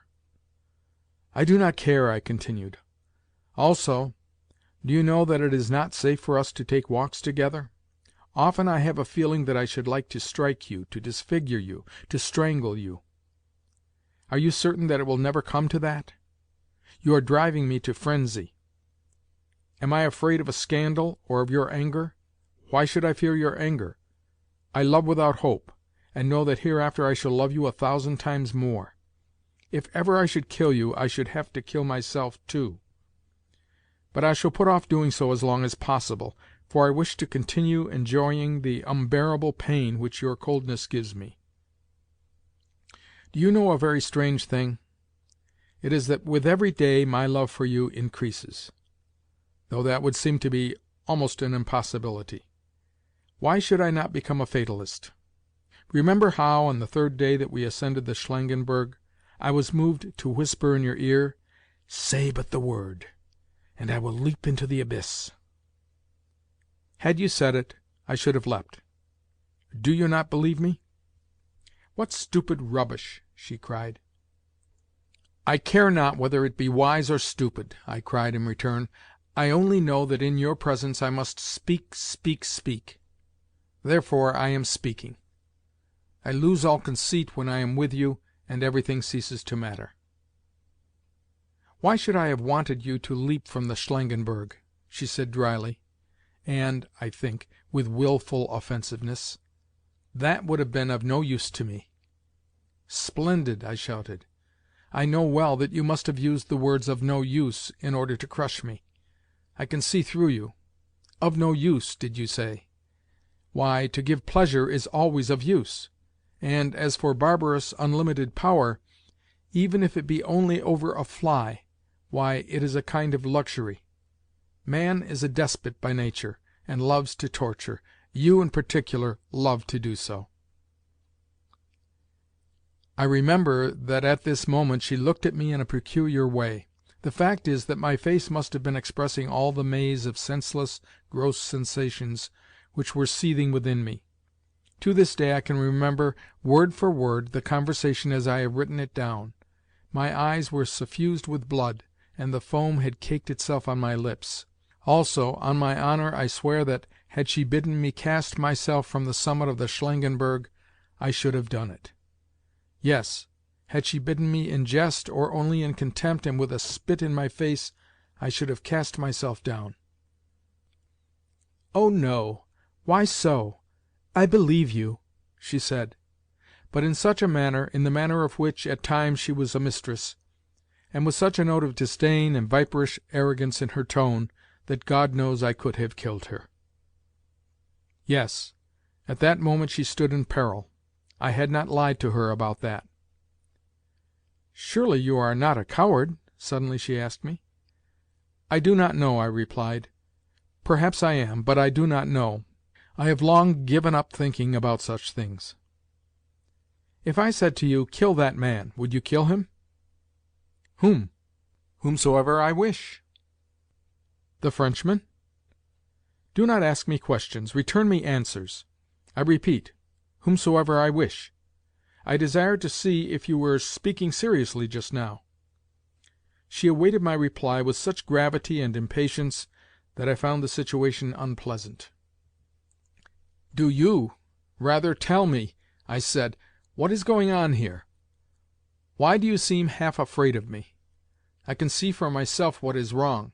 You are the step-daughter of a ruined and insensate man who is smitten with love for this devil of a Blanche. And there is this Frenchman, too, with his mysterious influence over you. Yet you actually ask me such a question? If you do not tell me how things stand, I shall have to put in my oar and do something. Are you ashamed to be frank with me? Are you shy of me? I am not going to talk to you on that subject. I have asked you a question, and am waiting for an answer." "Well, then, I will kill whomsoever you wish," I said. "But are you really going to bid me do such deeds?" "Why should you think that I am going to let you off? I shall bid you do it, or else renounce me. Could you ever do the latter? No, you know that you couldn't. You would first kill whom I had bidden you, and then kill me for having dared to send you away." Something seemed to strike upon my brain as I heard these words. Of course, at the time I took them half in jest and half as a challenge. Yet she had spoken them with great seriousness. I felt thunderstruck that she should so express herself, that she should assert such a right over me, that she should assume such authority and say outright, "Either you kill whom I bid you, or I will have nothing more to do with you." Indeed, in what she had said there was something so cynical and unveiled as to pass all bounds. For how could she ever regard me as the same after the killing was done? This was more than slavery and abasement. It was sufficient to bring a man back to his right senses. Yet, despite the outrageous improbability of our conversation, my heart shook within me. Suddenly she burst out laughing. We were seated on a bench near the spot where the children were playing, just opposite the point in the alleyway before the Casino where the carriages drew up in order to set down their occupants. "Do you see that fat Baroness?" she cried. "It is the Baroness Burmergelm. She arrived 3 days ago. Just look at her husband, that tall, wizened Prussian there, with the stick in his hand. Do you remember how he stared at us the other day? Well, go to the Baroness, take off your hat to her, and say something in French." "Why?" "Because you have sworn that you would leap from the Schlangenberg for my sake, and that you would kill any one whom I might bid you kill. Well, instead of such murders and tragedies, I wish only for a good laugh. Go without answering me, and let me see the Baron give you a sound thrashing with his stick." "Then you throw me out a challenge? You think that I will not do it?" "Yes, I do challenge you. Go, for such is my will." "Then I will go, however mad be your fancy.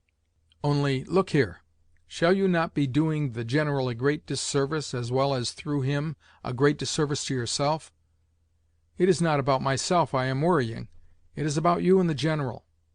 Why, for a mere fancy, should I go and insult a woman?"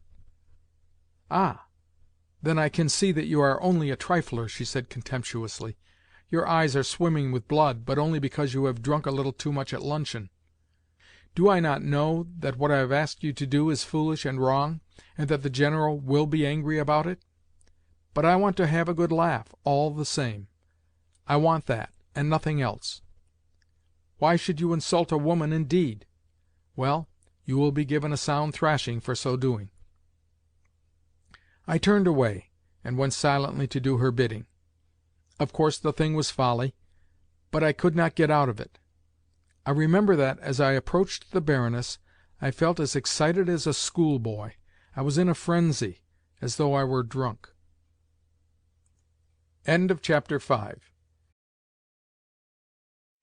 Chapter 6 of The Gambler. 2 days have passed since that day of lunacy. What a noise and a fuss and a chattering and an uproar there was! And what a welter of unseemliness and disorder and stupidity and bad manners!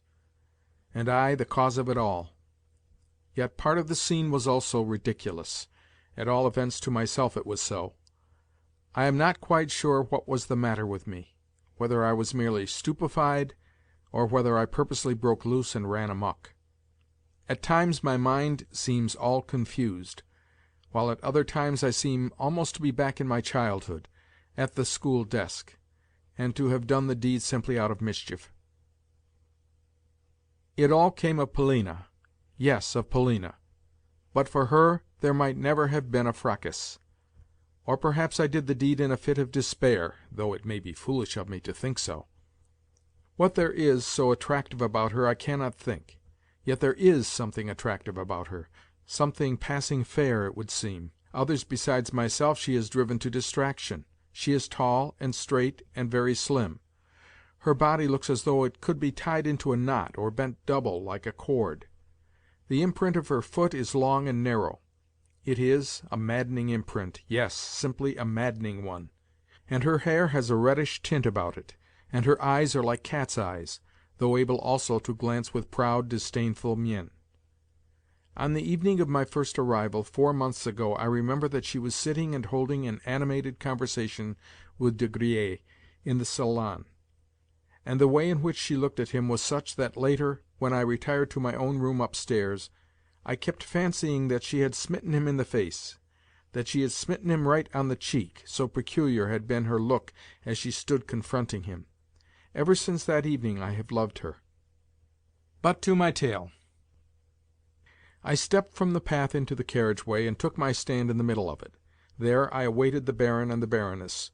When they were but a few paces distant from me, I took off my hat and bowed. I remember that the Baroness was clad in a voluminous silk dress, pale grey in colour, and adorned with flounces and a crinoline and train. Also she was short and inordinately stout, while her gross, flabby chin completely concealed her neck. Her face was purple, and the little eyes in it had an impudent, malicious expression. Yet she walked as though she were conferring a favour upon everybody by so doing. As for the Baron, he was tall, wizened, bony-faced after the German fashion, spectacled, and, apparently, about 45 years of age. Also, he had legs which seemed to begin almost at his chest, or rather at his chin. Yet for all his air of peacock-like conceit, his clothes sagged a little, and his face wore a sheepish air which might have passed for profundity. These details I noted within a space of a few seconds. At first my bow and the fact that I had my hat in my hand barely caught their attention. The Baron only scowled a little, and the Baroness swept straight on. "Madame la Baronne," I said loudly and distinctly, embroidering each word as it were, "j'ai l'honneur d'être votre esclave." Then I bowed again, put on my hat, and walked past the Baron with a rude smile on my face. Polina had ordered me merely to take off my hat. The bow and the general effrontery were of my own invention.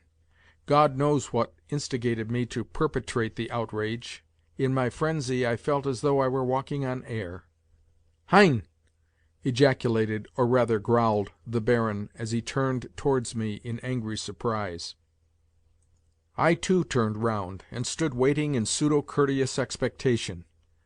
Yet still I wore on my face an impudent smile as I gazed at him. He seemed to hesitate, and his brows contracted to their utmost limits, Every moment his visage was growing darker. The Baroness also turned in my direction and gazed at me in wrathful perplexity, while some of the passers-by also began to stare at us, and others of them halted outright. "Hein!" the Baron vociferated again, with a redoubled growl and a note of growing wrath in his voice. "Jawohl," I replied, still looking him in the eyes. "Sind Sie rasend?" he exclaimed, brandishing his stick, and apparently beginning to feel nervous. Perhaps it was my costume which intimidated him, for I was well and fashionably dressed, after the manner of a man who belongs to indisputably good society. "Jawohl!" cried I again with all my might, with a long-drawn rolling of the ol sound, after the fashion of the Berliners, who constantly use the phrase "jawohl" in conversation, and more or less prolong the syllable ol, according as they desire to express different shades of meaning or of mood. At this the Baron and Baroness faced sharply about, and almost fled in their alarm. Some of the bystanders gave vent to excited exclamations, and others remained staring at me in astonishment, but I do not remember the details very well. Wheeling quietly about, I returned in the direction of Polina Alexandrovna, but, when I had got within 100 paces of her seat, I saw her rise and set out with the children towards the hotel. At the portico I caught up to her. "I have perpetrated the piece of idiocy," I said as I came level with her. "Have you? Then you can take the consequences," she replied, without so much as looking at me. Then she moved towards the staircase. I spent the rest of the evening walking in the park. Thence I passed into the forest, and walked on until I found myself in a neighbouring principality. At a wayside restaurant I partook of an omelette and some wine, and was charged for the idyllic repast $1.50. Not until 11 o'clock did I return home, to find a summons awaiting me from the General. Our party occupied 2 suites in the hotel, each of which contained 2 rooms. The first, the larger suite, comprised a salon and a smoking-room, with adjoining the latter the General's study. It was here that he was awaiting me as he stood posed in a majestic attitude beside his writing-table. Lolling on a divan close by was De Griers. "My good sir," the General began, "may I ask you what this is that you have gone and done?" "I should be glad," I replied, "if we could come straight to the point. Probably you are referring to my encounter of to-day with a German?" "With a German? Why, the German was the Baron Burmergelm, a most important personage. I hear that you have been rude both to him and to the Baroness?" "No, I have not." "But I understand that you simply terrified them, my good sir," shouted the General. "Not in the least," I replied. "You must know that when I was in Berlin I frequently used to hear the Berliners repeat, and repellently prolong, a certain phrase, namely, jawohl. And happening to meet this couple in the carriage drive, I found, for some reason or another, that this phrase suddenly recurred to my memory, and exercised a rousing effect upon my spirits. Moreover, on the 3 previous occasions that I have met the Baroness, she has walked towards me as though I were a worm which could easily be crushed with the foot. Not unnaturally, I, too, possess a measure of self-respect. Wherefore, on this occasion, I took off my hat, and said politely—yes, I assure you it was said politely— "Madame, j'ai l'honneur d'être votre esclave." Then the Baron turned around and said "Hein!" whereupon I felt moved to ejaculate in answer "Jawohl." Twice I shouted it at him, the first time in an ordinary tone, and the second time with the greatest prolonging of the words of which I was capable. That is all. I must confess that this puerile explanation gave me great pleasure. I felt a strong desire to overlay the incident with an even added measure of grossness. So the further I proceeded, the more did the gusto of my proceeding increase. "You are only making fun of me," vociferated the General, as, turning to the Frenchman, he declared that my bringing about of the incident had been gratuitous. De Griers smiled contemptuously and shrugged his shoulders. "Do not think that," I put in. "It was not so at all.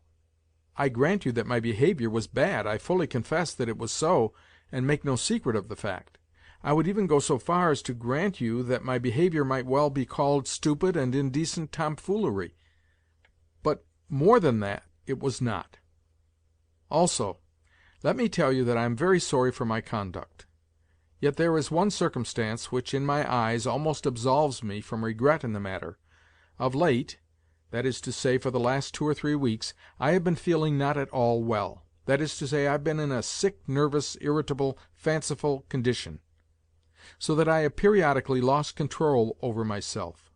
For instance, on more than one occasion I have tried to pick a quarrel, even with Monsieur le Marquis here, and, under the circumstances, he had no choice but to answer me. In short, I have recently been showing signs of ill health. Whether the Baroness Burmergelm will take this circumstance into consideration when I come to beg her pardon, for I do intend to make her amends, I do not know. But I doubt if she will, and the less so since, so far as I know, the circumstance is one which, of late, has begun to be abused in the legal world, in that advocates in criminal cases have taken to justifying their clients on the ground that, at the moment of the crime, they, the clients, were unconscious of what they were doing, that, in short, they were out of health. My client committed the murder, that is true, but he has no recollection of having committed it. And doctors actually support these advocates by affirming that there really is such a malady, that there really can arise temporary delusions which make a man remember nothing of a given deed, or only a half or a quarter of it. But the Baron and Baroness are members of an older generation, as well as Prussian junkers and landowners. To them such a process in the medico-judicial world will be unknown, and therefore they are the more unlikely to accept any such explanation. What is your opinion about it, General?" "Enough, sir!" he thundered with barely restrained fury. "Enough, I say! Once and for all I must endeavor to rid myself of you and your impertinence. To justify yourself in the eyes of the Baron and Baroness will be impossible. Any intercourse with you, even though it be confined to a begging of their pardons, they would look upon as a degradation. I may tell you that, on learning that you formed part of my household, the Baron approached me in the Casino, and demanded of me additional satisfaction. Do you understand, then, what it is that you have entailed upon me, my good sir? You have entailed upon me the fact of my being forced to sue humbly to the Baron, and to give him my word of honor that this very day you shall cease to belong to my establishment." "Excuse me, General," I interrupted, "but did he make an express point of it that I should cease to belong to your establishment, as you call it?" "No. I, of my own initiative, thought that I ought to afford him that satisfaction, and with it he was satisfied. So we must part, good sir. It is my duty to hand over to you 40 gulden, 3 florins, as per the accompanying statement. Here is the money, and here the account, which you are at liberty to verify. Farewell. From henceforth we are strangers. From you I have never had anything but trouble and unpleasantness. I am about to call the landlord, and explain to him that from tomorrow onwards I shall no longer be responsible for your hotel expenses. Also, I have the honor to remain your obedient servant." I took the money and the account, which was indited in pencil, and, bowing low to the General, said to him very gravely, "The matter cannot end here. I regret very much that you should have been put to unpleasantness at the Baron's hands, but the fault, pardon me, is your own. How came you to answer for me to the Baron? And what did you mean by saying that I formed part of your household? I am merely your family tutor, not a son of yours, nor yet your ward, nor a person of any kind for whose acts you need be responsible. I am a judicially competent person, a man of 25 years of age, a university graduate, a gentleman, and until I met yourself a complete stranger to you. Only my boundless respect for your merits restrains me from demanding satisfaction at your hands, as well as a further explanation as to the reasons which have led you to take it upon yourself to answer for my conduct. So struck was he with my words that, spreading out his hands, he turned to the Frenchman and interpreted to him that I had challenged himself, the General, to a duel. The Frenchman laughed aloud. "Nor do I intend to let the Baron off," I continued calmly, but with not a little discomfiture at De Griers' merriment. "And since you, General, have to-day been so good as to listen to the Baron's complaints, and to enter into his concerns, since you have made yourself a participator in the affair, I have the honor to inform you that, tomorrow morning at the latest, I shall, in my own name, demand of the said Baron a formal explanation as to the reasons which have led him to disregard the fact that the matter lies between him and myself alone, and to put a slight upon me by referring it to another person, as though I were unworthy to answer for my own conduct." Then there happened what I had foreseen. The General, on hearing of this further intended outrage, showed the white feather. "What?" he cried. "Do you intend to go on with this damned nonsense? Do you not realize the harm that it is doing me? I beg of you not to laugh at me, sir, not to laugh at me, for we have police authorities here who, out of respect for my rank, and for that of the Baron— in short, sir, I swear to you that I will have you arrested and marched out of the place to prevent any further brawling on your part. Do you understand what I say?" He was almost breathless with anger, as well as in a terrible fright. "General," I replied with that calmness which he never could abide, "one cannot arrest a man for brawling until he has brawled. I have not so much as begun my explanations to the Baron, and you are altogether ignorant as to the form and time which my intended procedure is likely to assume. I wish but to disabuse the Baron of what is, to me, a shameful supposition, namely, that I am under the guardianship of a person who is qualified to exercise control over my free will. It is vain for you to disturb and alarm yourself." "For God's sake, Aleksei Ivanovitch, do put an end to this senseless scheme of yours," he muttered, but with a sudden change from a truculent tone to one of entreaty as he caught me by the hand. "Do you know what is likely to come of it? Merely further unpleasantness. You will agree with me, I am sure, that at present I ought to move with especial care. Yes, with very especial care. You cannot be fully aware of how I am situated. When we leave this place I shall be ready to receive you back into my household. But for the time being well, I cannot tell you all my reasons." With that he wound up in a despairing voice, "Oh, Aleksei Ivanovitch! Aleksei Ivanovitch!" I moved towards the door, begging him to be calm, and promising that everything should be done decently and in order, whereafter I departed. Russians, when abroad, are over-apt to play the poltroon, to watch all their words, and to wonder what people are thinking of their conduct, or whether such and such a thing is comme il faut. In short, they are over-apt to cosset themselves and to lay claim to great importance. Always they prefer the form of behaviour which has once and for all become accepted and established. This they will follow slavishly, whether in hotels, on promenades, at meetings, or when on a journey. But the General had avowed to me that, over and above such considerations as these, there were circumstances which compelled him to move with especial care at present, and that the fact had actually made him poor-spirited and a coward. It had made him altogether change his tone towards me.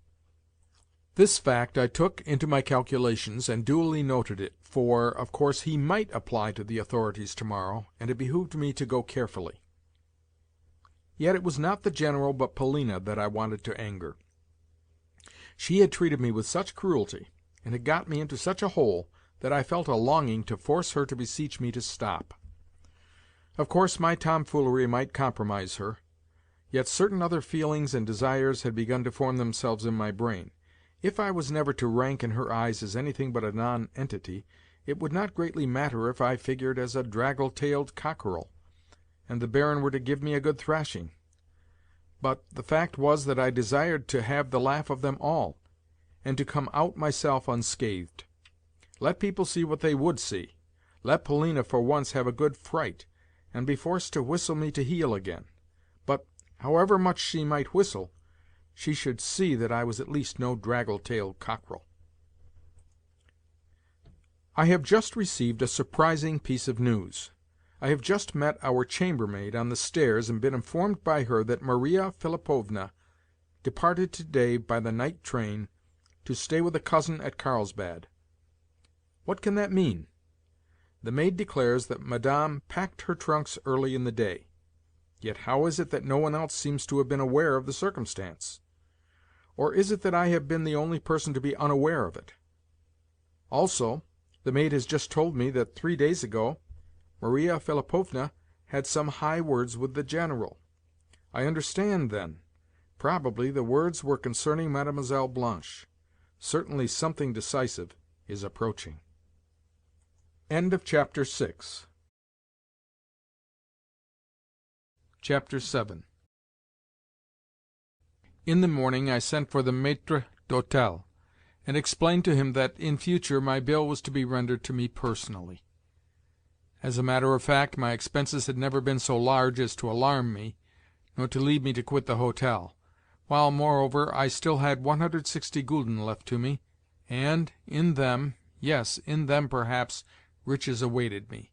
It was a curious fact that, though I had not yet won anything at play, I nevertheless acted, thought, and felt as though I were sure, before long, to become wealthy, since I could not imagine myself otherwise.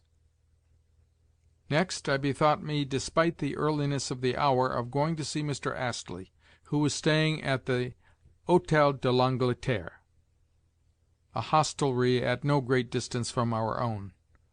But suddenly De Griers entered my room. This had never before happened, for of late that gentleman and I had stood on the most strained and distant of terms.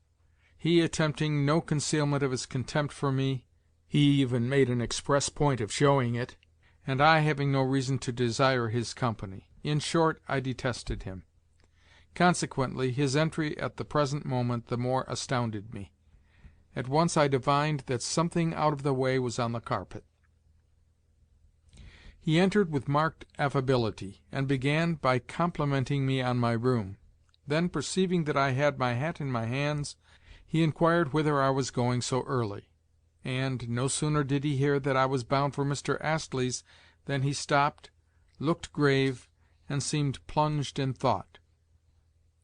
He was a true Frenchman in so far as that, though he could be lively and engaging when it suited him, he became insufferably dull and wearisome as soon as ever the need for being lively and engaging had passed. Seldom is a Frenchman naturally civil. He is civil only as though to order and of set purpose. Also, if he thinks it incumbent upon him to be fanciful, original, and out of the way, his fancy always assumes a foolish, unnatural vein, for the reason that it is compounded of trite, hackneyed forms. In short, the natural Frenchman is a conglomeration of commonplace, petty, everyday positiveness, so that he is the most tedious person in the world. Indeed, I believe that none but greenhorns and excessively Russian people feel an attraction towards the French, for, to any man of sensibility, such a compendium of outworn forms, a compendium which is built up of drawing-room manners, expansiveness, and gaiety, becomes at once over-noticeable and unbearable. "I have come to see you on business," De Griers began in a very off-hand, yet polite tone. "Nor will I seek to conceal from you the fact that I have come in the capacity of an emissary, of an intermediary, from the General. Having small knowledge of the Russian tongue, I lost most of what was said last night, but the General has now explained matters, and I must confess that—" "See here, Monsieur de Griers," I interrupted, "I understand that you have undertaken to act in this affair as an intermediary. Of course I am only un utchitel, a tutor, and have never claimed to be an intimate of this household, nor to stand on at all familiar terms with it. Consequently, I do not know the whole of its circumstances.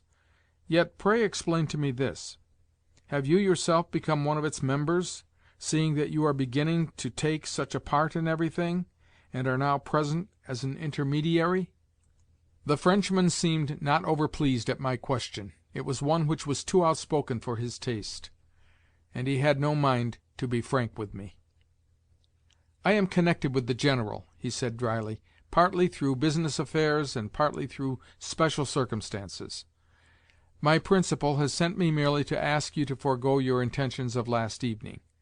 What you contemplate is, I have no doubt, very clever, yet he has charged me to represent to you that you have not the slightest chance of succeeding in your end, since not only will the Baron refuse to receive you, but also he, the Baron, has at his disposal every possible means for obviating further unpleasantness from you. Surely you can see that yourself. What, then, would be the good of going on with it all? On the other hand, the General promises that at the first favorable opportunity he will receive you back into his household, and, in the meantime, will credit you with your salary, with vos appointements. Surely that will suit you, will it not?" Very quietly I replied that he, the Frenchman, was laboring under a delusion, that perhaps, after all, I should not be expelled from the Baron's presence, but, on the contrary, be listened to. Finally, that I should be glad if Monsieur de Griers would confess that he was now visiting me merely in order to see how far I intended to go in the affair. "Good heavens!" cried de Griers. "Seeing that the General takes such an interest in the matter, is there anything very unnatural in his desiring also to know your plans?" Again I began my explanations, but the Frenchman only fidgeted and rolled his head about as he listened, with an expression of manifest and unconcealed irony on his face. In short, he adopted a supercilious attitude. For my own part, I endeavored to pretend that I took the affair very seriously. I declared that, since the Baron had gone and complained of me to the General, as though I were a mere servant of the General's, he had, in the first place, lost me my post, and, in the second place, treated me like a person to whom, as to one not qualified to answer for himself, it was not even worth while to speak. Naturally, I said, I felt insulted at this. Yet, comprehending as I did differences of years, of social status, and so forth, here I could scarcely help smiling, I was not anxious to bring about further scenes by going personally to demand or to request satisfaction of the Baron. All that I felt was that I had a right to go in person and beg the Baron's and the Baroness's pardon. The more so since, of late, I had been feeling unwell and unstrung, and had been in a fanciful condition, and so forth, and so forth.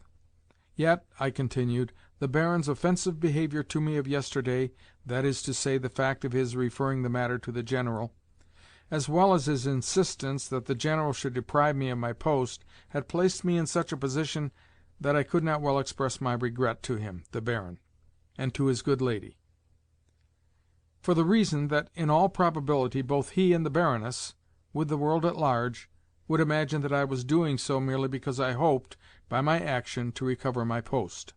Hence, I found myself forced to request the Baron to express to me his own regrets, as well as to express them in the most unqualified manner, to say, in fact, that he had never had any wish to insult me. After the Baron had done that, I should, for my part, at once feel free to express to him, whole-heartedly and without reserve, my own regrets. In short, I declared in conclusion, my one desire is that the Baron may make it possible for me to adopt the latter course. "Oh, fie! What refinements and subtleties!" exclaimed de Griers. "Besides, what have you to express regret for? Confess, monsieur, pardon me, but I have forgotten your name. Confess, I say, that all this is merely a plan to annoy the General? Or perhaps you have some other and special end in view, eh? In return you must pardon me, mon cher Marquis, and tell me what you have to do with it." "The General—" "But what of the General? Last night he said that, for some reason or another, it behoved him to move with especial care at present, wherefore he was feeling nervous. But I did not understand the reference."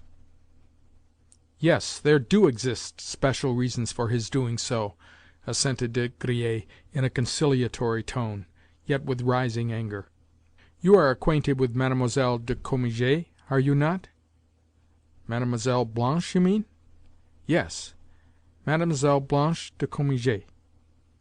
Doubtless you know also that the General is in love with this young lady, and may even be about to marry her before he leaves here? Imagine, therefore, what any scene or scandal would entail upon him. I cannot see that the marriage scheme need be affected by scenes or scandals.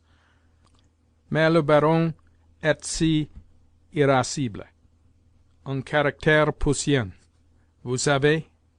Enfin, il fera une querelle dans le monde.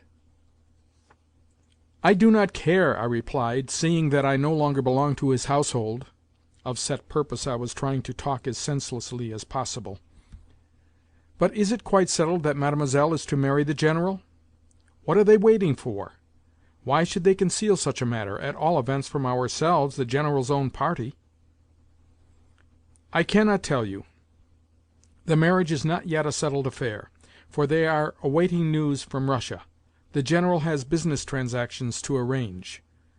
Ah! Connected doubtless with Madame his mother? De Griers shot at me a glance of hatred. To cut things short, he interrupted, I have complete confidence in your native politeness as well as in your tact and good sense.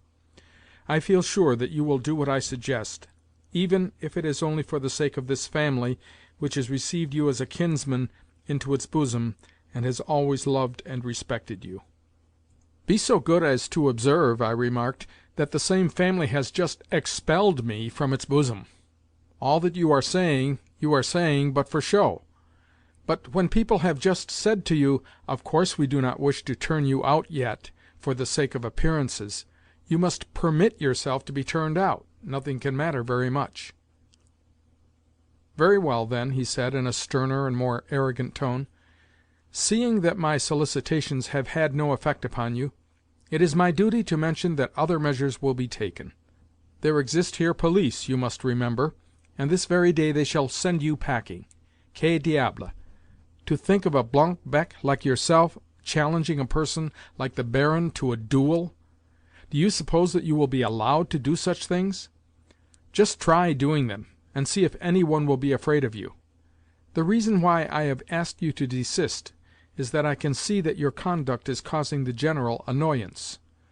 Do you believe that the Baron could not tell his lackey simply to put you out of doors? Nevertheless, I should not go out of doors, I retorted with absolute calm. You are laboring under a delusion, Monsieur de Griers. The thing will be done in far better trim than you imagine. I was just about to start for Mr. Astley's, to ask him to be my intermediary, in other words, my second. He has a strong liking for me, and I do not think that he will refuse. He will go and see the Baron on my behalf, and the Baron will certainly not decline to receive him. Although I am only a tutor, a kind of subaltern, Mr. Astley is known to all men as the nephew of a real English lord, the Lord Pybrook, as well as a lord in his own right. Yes, you may be pretty sure that the Baron will be civil to Mr. Astley and listen to him. Or, should he decline to do so, Mr. Astley will take the refusal as a personal affront to himself, for you know how persistent the English are, and thereupon introduce to the Baron a friend of his own, and he has many friends in a good position. That being so, picture to yourself the issue of the affair, an affair which will not quite end as you think it will. This caused the Frenchman to bethink him of playing the coward. Really, things may be as this fellow says, he evidently thought. Really, he might be able to engineer another scene. Once more, I beg of you to let the matter drop, he continued in a tone that was now entirely conciliatory. One would think that it actually pleased you to have scenes. Indeed, it is a brawl rather than genuine satisfaction that you are seeking. I have said that the affair may prove to be diverting, and even clever, and that possibly you may attain something by it. Yet none the less I tell you," he said this only because he saw me rise and reach for my hat, "that I have come hither also to hand you these few words from a certain person. Read them, please, for I must take her back an answer." So saying, he took from his pocket a small, compact, wafer-sealed note, and handed it to me. In Polina's handwriting I read: "I hear that you are thinking of going on with this affair. You have lost your temper now, and are beginning to play the fool. Certain circumstances, however, I may explain to you later. Pray cease from your folly, and put a check upon yourself, for folly it all is. I have need of you, and moreover you have promised to obey me. Remember the Schlangenberg. I ask you to be obedient. If necessary, I shall even bid you be obedient. Your own, Polina. P.S. If so be that you still bear a grudge against me for what happened last night, pray forgive me. Everything, to my eyes, seemed to change as I read these words. My lips grew pale, and I began to tremble. Meanwhile the cursed Frenchman was eyeing me discreetly and askance, as though he wished to avoid witnessing my confusion. It would have been better if he had laughed outright. "Very well," I said. "You can tell Mademoiselle not to disturb herself. But," I added sharply, "I would also ask you why you have been so long in handing me this note. Instead of chattering about trifles, you ought to have delivered me the missive at once, if you have really come commissioned as you say. Well, pardon some natural haste on my part, for the situation is so strange. I wished first to gain some personal knowledge of your intentions, and moreover I did not know the contents of the note, and thought that it could be given you at any time." "I understand," I replied. "So you were ordered to hand me the note only in the last resort, and if you could not otherwise appease me. Is it not so? Speak out, Monsieur de Griers." "Perhaps," said he, assuming a look of great forbearance, but gazing at me in a meaning way. I reached for my hat, whereupon he nodded and went out. Yet on his lips I fancied that I could see a mocking smile. How could it have been otherwise? "You and I are to have a reckoning later, Master Frenchman," I muttered as I descended the stairs. "Yes, we will measure our strength together." Yet my thoughts were all in confusion, for again something seemed to have struck me dizzy. Presently the air revived me a little, and, a couple of minutes later, my brain had sufficiently cleared to enable two ideas in particular to stand out in it. Firstly, I asked myself, which of the absurd, boyish, and extravagant threats which I had uttered at random last night had made everybody so alarmed? Secondly, what was the influence which this Frenchman appeared to exercise over Polina? He had but to give the word, and at once she did as he desired. At once she wrote me a note to beg of me to forbear. Of course, the relations between the pair had, from the first, been a riddle to me. They had been so ever since I had first made their acquaintance. But of late I had remarked in her a strong aversion for, even a contempt for, him, while for his part he had scarcely even looked at her, but had behaved towards her always in the most churlish fashion. Yes, I had noted that. Also, Polina herself had mentioned to me her dislike for him, and delivered herself of some remarkable confessions on the subject. Hence, he must have got her into his power somehow. Somehow he must be holding her as in a vice.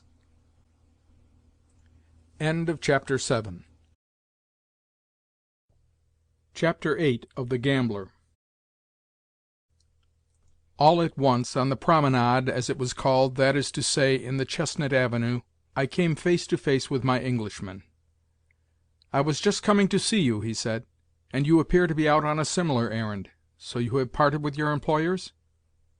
"How do you know that?" I asked in astonishment. "Is every one aware of the fact?" "By no means. Not every one would consider such a fact to be of moment. Indeed, I have never heard any one speak of it." "Then how come you to know it?" "Because I have had occasion to do so. Whither are you bound?" "I like you, and was therefore coming to pay you a visit." "What a splendid fellow you are, Mr. Astley!" I cried, though still wondering how he had come by his knowledge. "And since I have not yet had my coffee, and you have, in all probability, scarcely tasted yours, let us adjourn to the Casino Café, where we can sit and smoke and have a talk." The café in question was only 100 paces away, so, when coffee had been brought, we seated ourselves, and I lit a cigarette. Astley was no smoker, but, taking a seat by my side, he prepared himself to listen. "I do not intend to go away," was my first remark. "I intend, on the contrary, to remain here." "That I never doubted," he answered good-humouredly. It is a curious fact that on my way to see him I had never even thought of telling him of my love for Polina. In fact, I had purposely meant to avoid any mention of the subject. Nor, during our stay in the place, had I ever made aught but the scantiest reference to it. You see, not only was Astley a man of great reserve, but also, from the first, I had perceived that Polina had made a great impression upon him, although he never spoke of her. But now, strangely enough, he had no sooner seated himself and bent his steely gaze upon me, than, for some reason or another, I felt moved to tell him everything, to speak to him of my love in all its phases. For an hour and a half did I discourse on the subject, and found it a pleasure to do so, even though this was the first occasion on which I had referred to the matter. Indeed, when at certain moments I perceived that my more ardent passages confused him, I purposely increased my ardor of narration. Yet one thing I regret, and that is that I made references to the Frenchman which were a little over-personal. Mr. Astley sat without moving as he listened to me.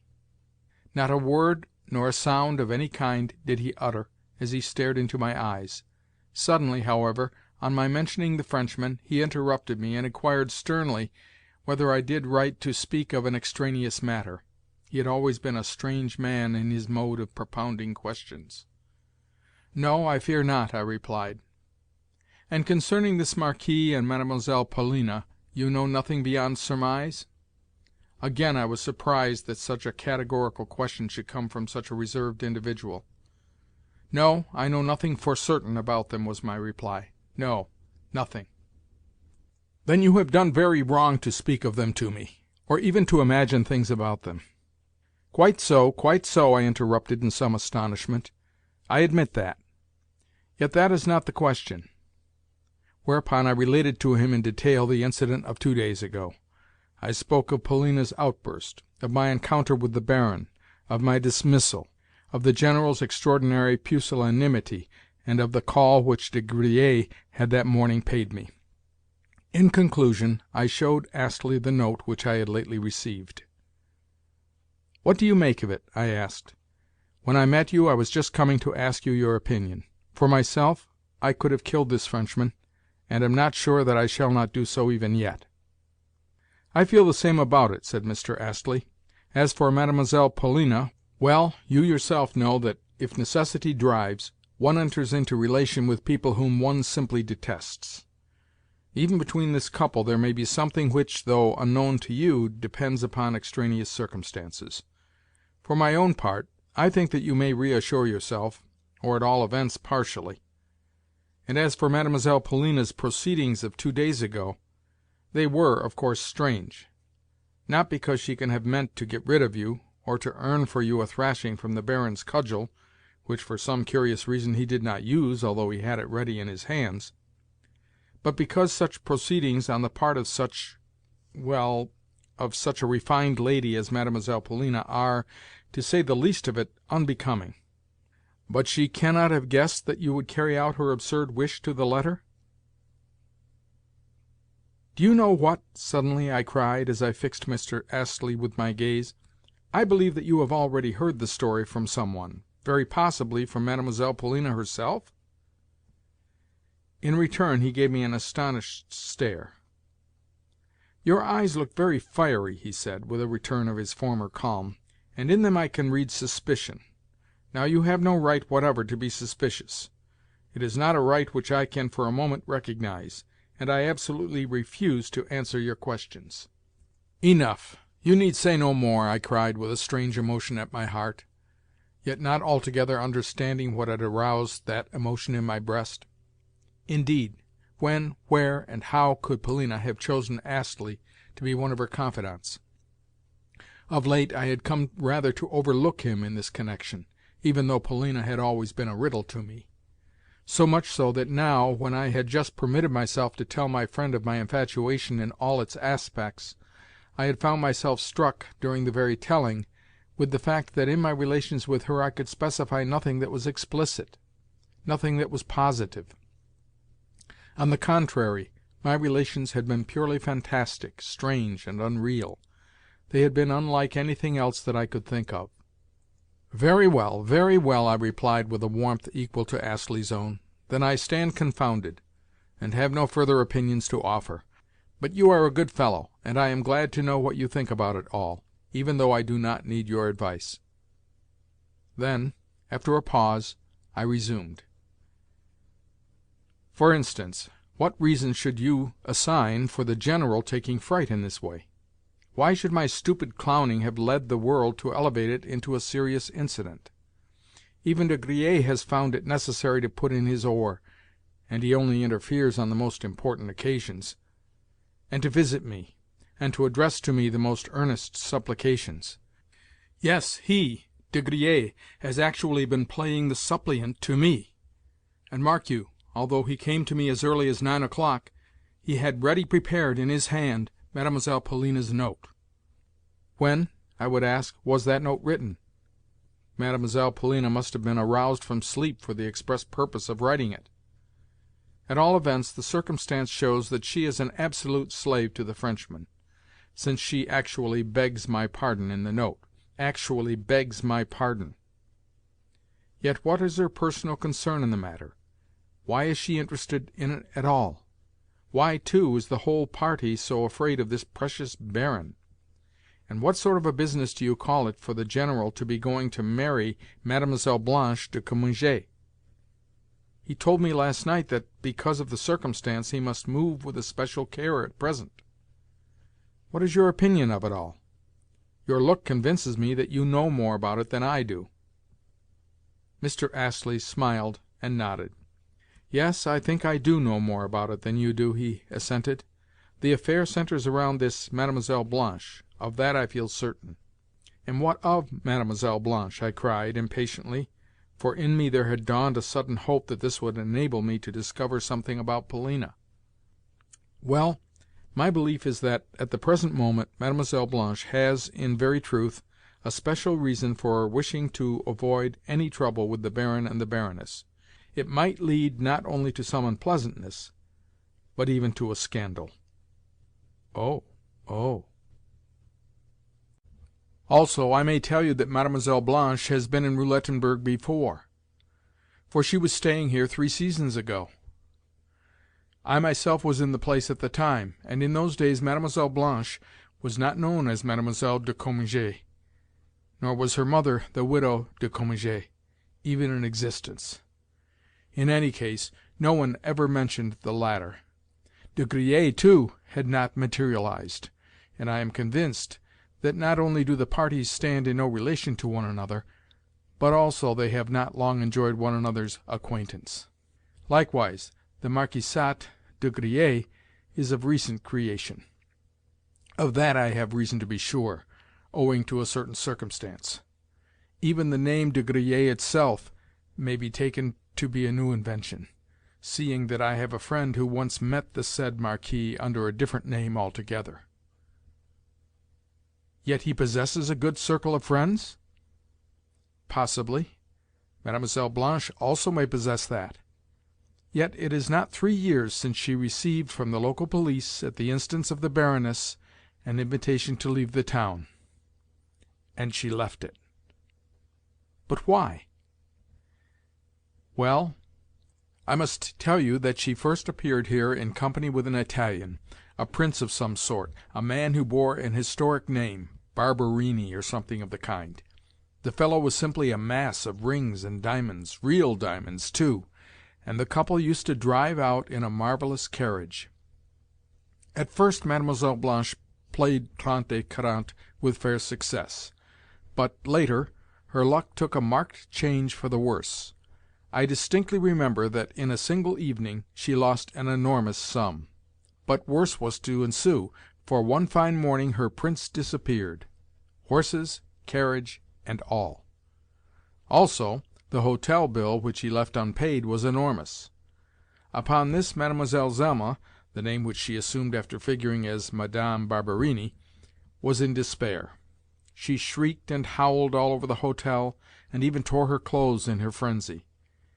In the hotel there was staying also a Polish count (you must know that all travelling Poles are counts), and the spectacle of Mademoiselle Zelma tearing her clothes, and, cat-like, scratching her face with her beautiful scented nails, produced upon him a strong impression.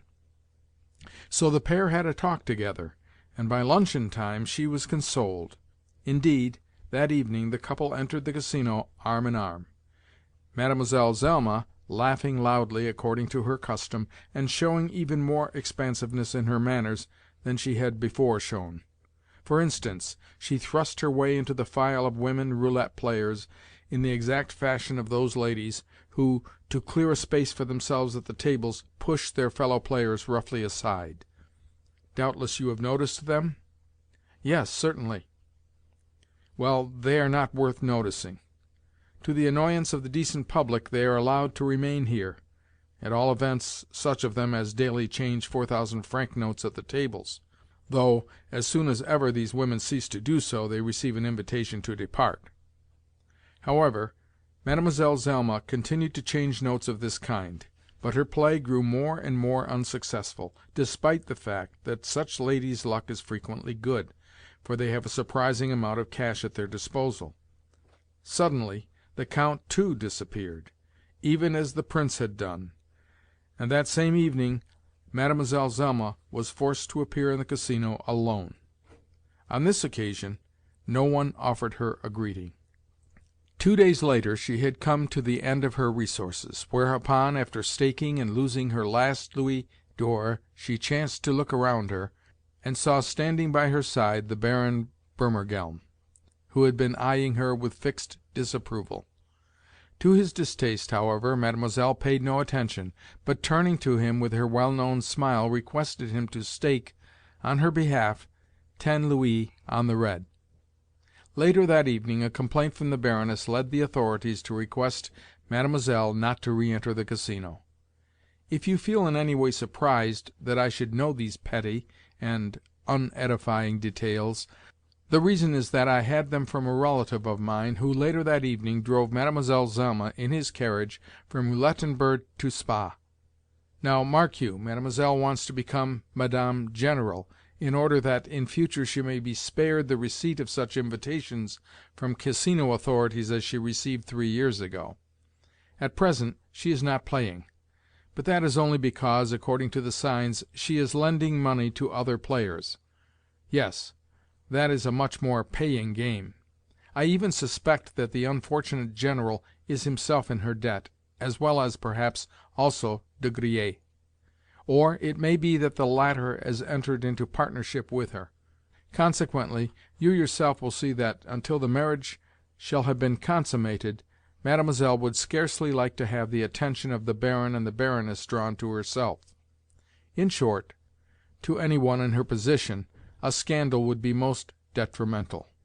You form a member of the ménage of these people, wherefore any act of yours might cause such a scandal, and the more so since daily she appears in public arm in arm with the General or with Mademoiselle Polina.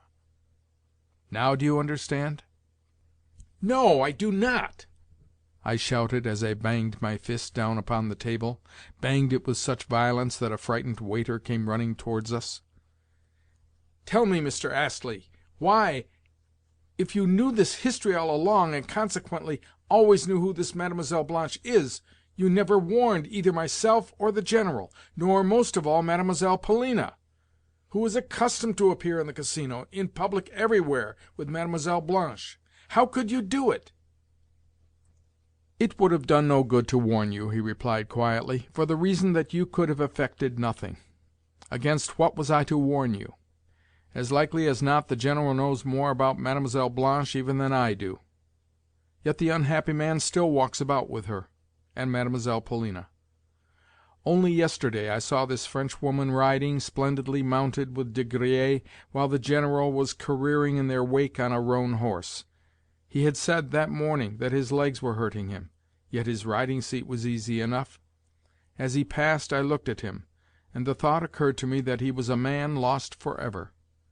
However, it is no affair of mine, for I have only recently had the happiness to make Mademoiselle Polina's acquaintance. Also," he added this as an afterthought, "I have already told you that I do not recognize your right to ask me certain questions, however sincere be my liking for you." "Enough," I said, rising. "To me it is as clear as day that Mademoiselle Polina knows all about this Mademoiselle Blanche, but cannot bring herself to part with her Frenchman. Wherefore she consents also to be seen in public with Mademoiselle Blanche. You may be sure that nothing else would ever have induced her either to walk about with this Frenchwoman, or to send me a note not to touch the Baron. Yes, it is there that the influence lies before which everything in the world must bow. Yet she herself it was who launched me at the Baron. The devil take it, but I was left no choice in the matter. You forget, in the first place, that this Mademoiselle de Cominges is the General's inamorata, and in the second place that Mademoiselle Polina, the General's stepdaughter, has a younger brother and sister who, though they are the General's own children, are completely neglected by this madman, and robbed as well. Yes, yes, that is so. For me to go and desert the children now would mean their total abandonment, whereas if I remain I should be able to defend their interests, and, perhaps, to save a moiety of their property. Yes, yes, that is quite true. And yet, oh, I can well understand why they are all so interested in the General's mother." "In whom?" asked Mr. Astley. "In the old woman of Moscow who declines to die, yet concerning whom they are forever expecting telegrams to notify the fact of her death." "Ah, then of course their interests centre around her. It is a question of succession. Let that but be settled, and the General will marry, Mademoiselle Polina will be set free, and De Griers— yes, and De Griers will be repaid his money, which is what he is now waiting for." "What? You think that he is waiting for that?" "I know of nothing else," asserted Mr. Astley doggedly. "But I do, I do!" I shouted in my fury. "He is waiting also for the old woman's will, for the reason that it awards Mademoiselle Polina a dowry. As soon as ever the money is received, she will throw herself upon the Frenchman's neck. All women are like that. Even the proudest of them become abject slaves where marriage is concerned. What Polina is good for is to fall head over ears in love. That is my opinion. Look at her, especially when she is sitting alone and plunged in thought. All this was preordained and foretold, and is accursed. Polina could perpetrate any mad act. But who called me by name?" I broke off. "Who is shouting for me? I heard someone calling in Russian, Aleksei Ivánovitch. It was a woman's voice. Listen." At the moment we were approaching my hotel. We had left the café long ago, without even noticing that we had done so. "Yes, I did hear a woman's voice calling, but whose I do not know. The someone was calling you in Russian. Ah, now I can see whence the cries come. They come from that lady there, the one who is sitting on the settee, the one who has just been escorted to the veranda by a crowd of lackeys. Behind her, see that pile of luggage. She must have arrived by train." "But why should she be calling me? Hear her calling again. See, she is beckoning to us." "Yes, so she is," assented Mr. Astley. "Aleksei Ivánovitch! Aleksei Ivánovitch! Good heavens, what a stupid fellow!" came in a despairing wail from the veranda. We had almost reached the portico, and I was just setting foot upon the space before it, when my hands fell to my sides in limp astonishment, and my feet glued themselves to the pavement. Chapter 8. Chapter 9. For on the topmost tier of the hotel veranda, after being carried up the steps in an armchair amid a bevy of footmen, maidservants, and other menials of the hotel, headed by the landlord, that functionary had actually run out to meet a visitor who arrived with so much stir and din, attended by her own retinue, and accompanied by so great a pile of trunks and portmanteaux. On the topmost tier of the veranda, I say, there was sitting the Grandmother. Yes, it was she, rich and imposing and 75 years of age, Antonida Vassilievna Tarasevitcha, landowner and grande dame of Moscow, the La Babulenka who had caused so many telegrams to be sent off and received, who had been dying, yet not dying, who had in her own person descended upon us even as snow might fall from the clouds. Though unable to walk, she had arrived borne aloft in an armchair, her mode of conveyance for the last 5 years. As brisk, aggressive, self-satisfied, bolt upright, loudly imperious, and generally abusive as ever. In fact, she looked exactly as she had on the only 2 occasions when I had seen her since my appointment to the General's household. Naturally enough, I stood petrified with astonishment.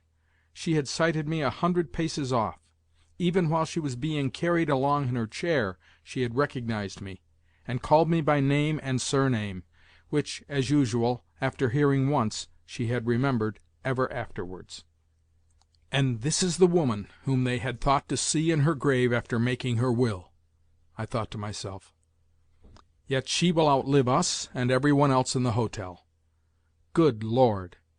What is going to become of us now? What on earth is to happen to the General? She will turn the place upside down." "My good sir," the old woman continued in a stentorian voice, "what are you standing there for, with your eyes almost falling out of your head? Cannot you come and say how do you do? Are you too proud to shake hands, or do you not recognize me? Here, Potapitch," she cried to an old servant who, dressed in a frock-coat and white waistcoat, had a bald red head. He was the chamberlain who always accompanied her on her journeys. "Just think! Aleksei Ivánovitch does not recognize me. They have buried me for good and all. Yes, and after sending hosts of telegrams to know if I were dead or not. Yes, yes, I have heard the whole story. I am very much alive, though, as you may see." "Pardon me, Antonida Vassilievna," I replied good-humouredly as I recovered my presence of mind. "I have no reason to wish you ill. I am merely rather astonished to see you." "Why should I not be so, seeing how unexpected—" "Why should you be astonished? I just got into my chair and came. Things are quiet enough in the train, for there is no one there to chatter. Have you been out for a walk?" "Yes, I have just been to the Casino." "Oh? Well, it is quite nice here," she went on as she looked about her. "The place seems comfortable, and all the trees are out. I like it very well. Are your people at home? Is the General, for instance, indoors?" "Do they observe the convenances and keep up appearances?"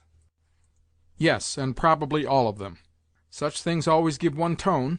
I have heard that they are keeping a carriage, even as Russian gentlefolks ought to do. When abroad, our Russian people always cut a dash. Is Praskovia here too?" "Yes, Polina Alexandrovna is here." "And the Frenchwoman? However, I will go and look for them myself. Tell me the nearest way to their rooms. Do you like being here?" "Yes, I thank you, Antonida Vassilievna." "And you, Potapitch, you go and tell that fool of a landlord to reserve me a suitable suite of rooms. They must be handsomely decorated, and not too high up. Have my luggage taken up to them. But what are you tumbling over yourselves for? Why are you all tearing about? What scullions these fellows are! Who is that with you?" she added to myself. "A Mr. Astley," I replied. "And who is Mr. Astley?" "A fellow traveller and my very good friend, as well as an acquaintance of the General's." "Oh, an Englishman? Then that is why he stared at me without even opening his lips. However, I like Englishmen. Now take me upstairs, direct to their rooms. Where are they lodging?" Madame was lifted up in her chair by the lacqueys, and I preceded her up the grand staircase. Our progress was exceedingly effective, for every one whom we met stopped to stare at the cortège. It happened that the hotel had the reputation of being the best, the most expensive, and the most aristocratic in all the spa, and at every turn on the staircase or in the corridors we encountered fine ladies and important-looking Englishmen, more than one of whom hastened downstairs to inquire of the awestruck landlord who the newcomer was. To all such questions he returned the same answer, namely, that the old lady was an influential foreigner, a Russian, a countess, and a grande dame, and that she had taken the suite which, during the previous week, had been tenanted by the Grande Duchesse de N. Meanwhile the cause of the sensation, the Grandmother, was being borne aloft in her armchair. Every person whom she met she scanned with an inquisitive eye, after first of all interrogating me about him or her at the top of her voice. She was stout of figure, and though she could not leave her chair, one felt the moment that one first looked at her that she was also tall of stature. Her back was as straight as a board, and never did she lean back in her seat. Also, her large gray head, with its keen, rugged features, remained always erect as she glanced about her in an imperious, challenging sort of way, with looks and gestures that clearly were unstudied. Though she had reached her 76th year, her face was still fresh, and her teeth had not decayed. Lastly, she was dressed in a black silk gown and white mob-cap. "She interests me tremendously," whispered Mr. Astley, as, still smoking, he walked by my side. Meanwhile I was reflecting that probably the old lady knew all about the telegrams, and even about De Griers, though little or nothing about Mlle. Blanche. I said as much to Mr. Astley. But what a frail creature is man! No sooner was my first surprise abated than I found myself rejoicing in the shock which we were about to administer to the General. So much did the thought inspire me that I marched ahead in the gayest of fashions. Our party was lodging on the third floor. Without knocking at the door, or in any way announcing our presence, I threw open the portals, and the Grandmother was borne through them in triumph. As though of set purpose, the whole party chanced at that moment to be assembled in the General's study. The time was 11 o'clock, and it seemed that an outing of some sort, at which a portion of the party were to drive in carriages, and others to ride on horseback, accompanied by one or two extraneous acquaintances, was being planned. The General was present, and also Polina, the children, the latter's nurses, De Griers, Mlle. Blanche, attired in a riding habit, her mother, the young Prince, and a learned German whom I beheld for the first time. Into the midst of this assembly the lacqueys conveyed Madame in her chair, and set her down within 3 paces of the General. Good heavens! Never shall I forget the spectacle which ensued. Just before our entry, the General had been holding forth to the company, with De Griers in support of him.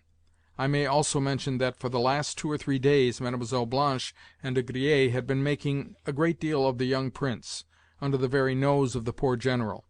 In short, the company, though decorous and conventional, was in a gay, familiar mood. But no sooner did the Grandmother appear than the General stopped dead in the middle of a word, and with jaw dropping stared hard at the old lady, his eyes almost starting out of his head, and his expression as spellbound as though he had just seen a basilisk. In return, the Grandmother stared at him silently and without moving, though with a look of mingled challenge, triumph, and ridicule in her eyes. For 10 seconds did the pair remain thus eyeing one another, amid the profound silence of the company, and even De Griers sat petrified, an extraordinary look of uneasiness dawning on his face. As for Mlle. Blanche, she too stared wildly at the Grandmother, with eyebrows raised and her lips parted, while the Prince and the German savant contemplated the tableau in profound amazement. Only Polina looked anything but perplexed or surprised. Presently, however, she too turned as white as a sheet, and then reddened to her temples. Truly, the Grandmother's arrival seemed to be a catastrophe for everybody.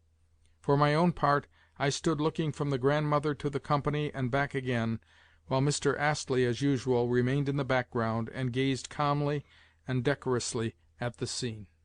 "Well, here I am, and instead of a telegram, too!" the Grandmother at last ejaculated, to dissipate the silence. "What? You were not expecting me?" "Antonida Vassilievna! Oh, my dearest mother! But how on earth did you— The mutterings of the unhappy General died away. I verily believe that if the Grandmother had held her tongue a few seconds longer she would have had a stroke. "How on earth did I what?" she exclaimed. "Why, I just got into the train and came here. What else is the railway meant for? But you thought that I had turned up my toes and left my property to the lot of you. Oh, I know all about the telegrams which you have been dispatching. They must have cost you a pretty sum, I should think, for telegrams are not sent from abroad for nothing. Well, I picked up my heels and came here. Who is this Frenchman?" Monsieur de Griers, I suppose?" "Oui, madame," assented de Griers. "Et croyez, je suis si enchanté. Votre santé. C'est un miracle vous voir ici. Une surprise charmante." "Just so, charmante. I happen to know you as a mountebank, and therefore trust you no more than this." She indicated her little finger. "And who is that?" she went on, turning towards Mademoiselle Blanche. Evidently the Frenchwoman looked so becoming in her riding habit, with her whip in her hand, that she had made an impression upon the old lady. "Who is that woman there?" "Mademoiselle de Cominges," I said, "and this is her mother, Madame de Cominges. They are also staying in the hotel." "Is the daughter married?" asked the old lady, without the least semblance of ceremony. "No," I replied as respectfully as possible, but under my breath. "Is she good company?" I failed to understand the question. "I mean, is she or is she not a bore? Can she speak Russian? When this de Griers was in Moscow he soon learnt to make himself understood." I explained to the old lady that Mademoiselle Blanche had never visited Russia. "Bonjour, then," said Madame, with sudden brusquerie.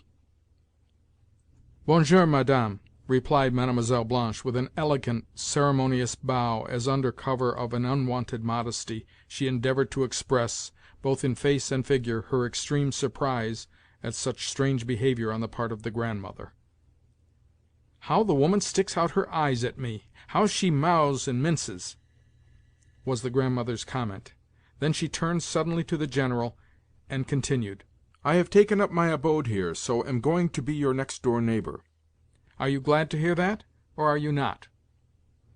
"My dear mother, believe me when I say that I am sincerely delighted," returned the General, who had now, to a certain extent, recovered his senses; and inasmuch as, when occasion arose, he could speak with fluency, gravity, and a certain effect, he set himself to be expansive in his remarks, and went on, "We have been so dismayed and upset by the news of your indisposition. We had received such hopeless telegrams about you. Then suddenly—" "Fibs! Fibs!" interrupted the Grandmother. "How on earth, too, did you come to decide upon the journey?" continued the General, with raised voice, as he hurried to overlook the old lady's last remark. "Surely at your age, and in your present state of health, the thing is so unexpected that our surprise is at least intelligible. However, I am glad to see you, as indeed are we all." He said this with a dignified yet conciliatory smile, "and will use my best endeavours to render your stay here as pleasant as possible." "Enough! All this is empty chatter. You are talking the usual nonsense. I shall know quite well how to spend my time. How did I come to undertake the journey, you ask? Well, is there anything so very surprising about it? It was done quite simply. What is every one going into ecstasies about? How do you do, Prascovia? What are you doing here?" "And how are you, Grandmother?" replied Polina, as she approached the old lady. "Were you long on the journey?" "The most sensible question that I have yet been asked. Well, you shall hear for yourself how it all happened. I lay and was doctored and doctored, until at last I drove the physicians from me and called in an apothecary from Nicolai, who had cured an old woman of a malady similar to my own, cured her merely with a little hayseed. Well, he did me a great deal of good, for on the third day I broke into a sweat and was able to leave my bed. Then my German doctors held another consultation, put on their spectacles, and told me that if I would go abroad and take a course of the waters, the indisposition would finally pass away. Why should it not? I thought to myself. So I had got things ready, and on the following day, a Friday, set out for here. I occupied a special compartment in the train, and wherever I had to change I found at the station bearers who were ready to carry me for a few coppers. You have nice quarters here," she went on as she glanced around the room. "But where on earth did you get the money for them, my good sir? I thought that everything of yours had been mortgaged. This Frenchman alone must be your creditor for a good deal. Oh, I know all about it, all about it." I am surprised at you, my dearest mother," said the General in some confusion. I am greatly surprised. But I do not need any extraneous control of my finances. Moreover, my expenses do not exceed my income, and They do not exceed it? Fie! Why, you are robbing your children of their last kopeck. You, their guardian." "After this," said the General, completely taken aback, "after what you have just said, I do not know whether—" "You do not know what? By heavens, are you never going to drop that roulette of yours? Are you going to whistle all your property away?" This made such an impression upon the General that he almost choked with fury. "Roulette, indeed! I play roulette? Really, in view of my position, recollect what you are saying, my dearest mother. You must still be unwell." "Rubbish, rubbish!" she retorted. "The truth is that you cannot be got away from that roulette. You are simply telling lies. This very day I mean to go and see for myself what roulette is like. Prascovia, tell me what there is to be seen here. And do you, Aleksei Ivanovitch, show me everything. And do you, Potapitch, make me a list of excursions. What is there to be seen?" again she inquired of Polina. "There is a ruined castle, and the Schlangenberg." "The Schlangenberg? What is it, a forest?" "No, a mountain on the summit of which there is a place fenced off. From it you can get a most beautiful view." "Could a chair be carried up that mountain of yours?" "Doubtless we could find bearers for the purpose," I interposed. At this moment Theodosia, the nursemaid, approached the old lady with the General's children. "No, I don't want to see them," said the Grandmother. "I hate kissing children, for their noses are always wet. How are you getting on, Theodosia?" "I am very well, thank you, Madame," replied the nursemaid. "And how is your ladyship? We have been feeling so anxious about you." "Yes, I know, you simple soul. But who are those other guests?" the old lady continued, turning again to Polina. "For instance, who is that old rascal in the spectacles?" "Prince Nilsky, Grandmamma," whispered Polina. "Oh, a Russian? Why, I had no idea that he could understand me. Surely he did not hear what I said. As for Mr. Astley, I have seen him already, and I see that he is here again. How do you do?" she added to the gentleman in question. Mr. Astley bowed in silence. "Have you nothing to say to me?" the old lady went on. "Say something, for goodness' sake. Translate to him, Polina." Polina did so. "I have only to say," replied Mr. Astley gravely, but also with alacrity, "that I am indeed glad to see you in such good health." This was interpreted to the Grandmother, and she seemed much gratified. "How well English people know how to answer one," she remarked. "That is why I like them so much better than French. Come here," she added to Mr. Astley. "I will try not to bore you too much. Polina, translate to him that I am staying in rooms on a lower floor. Yes, on a lower floor," she repeated to Astley, pointing downwards with her finger. Astley looked pleased at receiving the invitation. Next the old lady scanned Polina from head to foot with minute attention.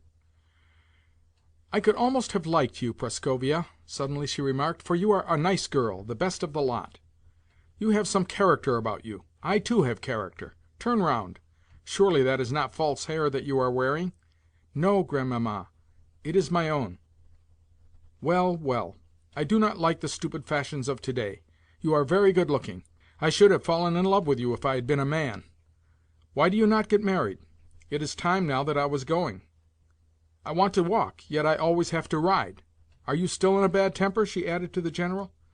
"No, indeed," rejoined the now mollified General. "I quite understand that at your time of life—" "Cette vieille est tombée en enfance," De Griers whispered to me. "But I want to look around a little," the old lady added to the General. "Will you lend me Aleksei Ivanovitch for the purpose?" "As much as you like. But I myself, yes, and Polina and Monsieur de Griers too, we all of us hope to have the pleasure of escorting you." "Mais, Madame, cela sera un plaisir," De Griers commented with a bewitching smile. "Plaisir, indeed! Why, I look upon you as a perfect fool, monsieur." Then she remarked to the General, "I am not going to let you have any of my money. I must be off to my rooms now, to see what they are like. Afterwards we will look round a little. Lift me up." Again the Grandmother was borne aloft and carried down the staircase amid a perfect bevy of followers, the General walking as though he had been hit over the head with a cudgel, and De Griers seeming to be plunged in thought. Endeavouring to be left behind, Mlle. Blanche next thought better of it, and followed the rest, with the Prince in her wake. Only the German savant and Madame de Cominges did not leave the General's apartments. Chapter 10 of The Gambler. At spas, and probably all over Europe, Hotel landlords and managers are guided in their allotment of rooms to visitors not so much by the wishes and requirements of those visitors as by their personal estimate of the same. It may also be said that these landlords and managers seldom make a mistake. To the Grandmother, however, our landlord, for some reason or another, allotted such a sumptuous suite that he fairly overreached himself, for he assigned her a suite consisting of 4 magnificently appointed rooms, with bathroom, servants' quarters, a separate room for her maid, and so on. In fact, during the previous week the suite had been occupied by no less a personage than a Grand Duchess, which circumstance was duly explained to the new occupant as an excuse for raising the price of these apartments.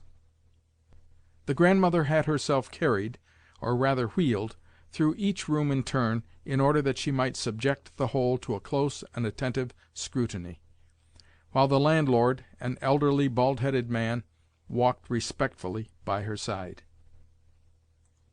What every one took the Grandmother to be I do not know, but it appeared, at least, that she was accounted a person not only of great importance, but also, and still more, of great wealth.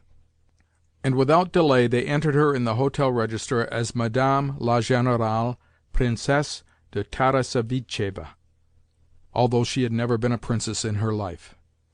Her retinue, her reserved compartment in the train, her pile of unnecessary trunks, portmanteaux, and strong boxes, all helped to increase her prestige; while her wheeled chair, her sharp tone and voice, her eccentric questions, put with an air of the most overbearing and unbridled imperiousness, her whole figure, upright, rugged, and commanding as it was, completed the general awe in which she was held.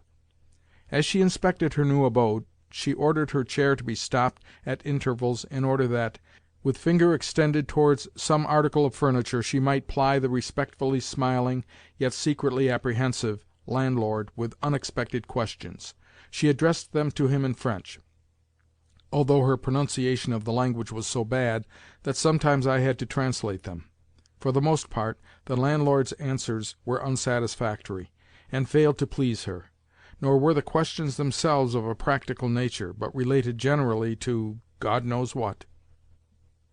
For instance, on one occasion she halted before a picture which, a poor copy of a well-known original, had a mythological subject. "Of whom is this a portrait?" she inquired. The landlord explained that it was probably that of a countess. "But how do you know that?" the old lady retorted. "You live here, yet you cannot say for certain? And why is the picture there at all? And why do its eyes look so crooked?" To all these questions the landlord could return no satisfactory reply, despite his floundering endeavours. "The blockhead!" exclaimed the Grandmother in Russian.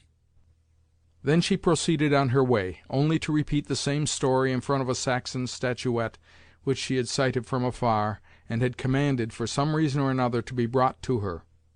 Finally she inquired of the landlord what was the value of the carpet in her bedroom, as well as where the said carpet had been manufactured, but the landlord could do no more than promise to make inquiries. "What donkeys these people are!" she commented. Next she turned her attention to the bed.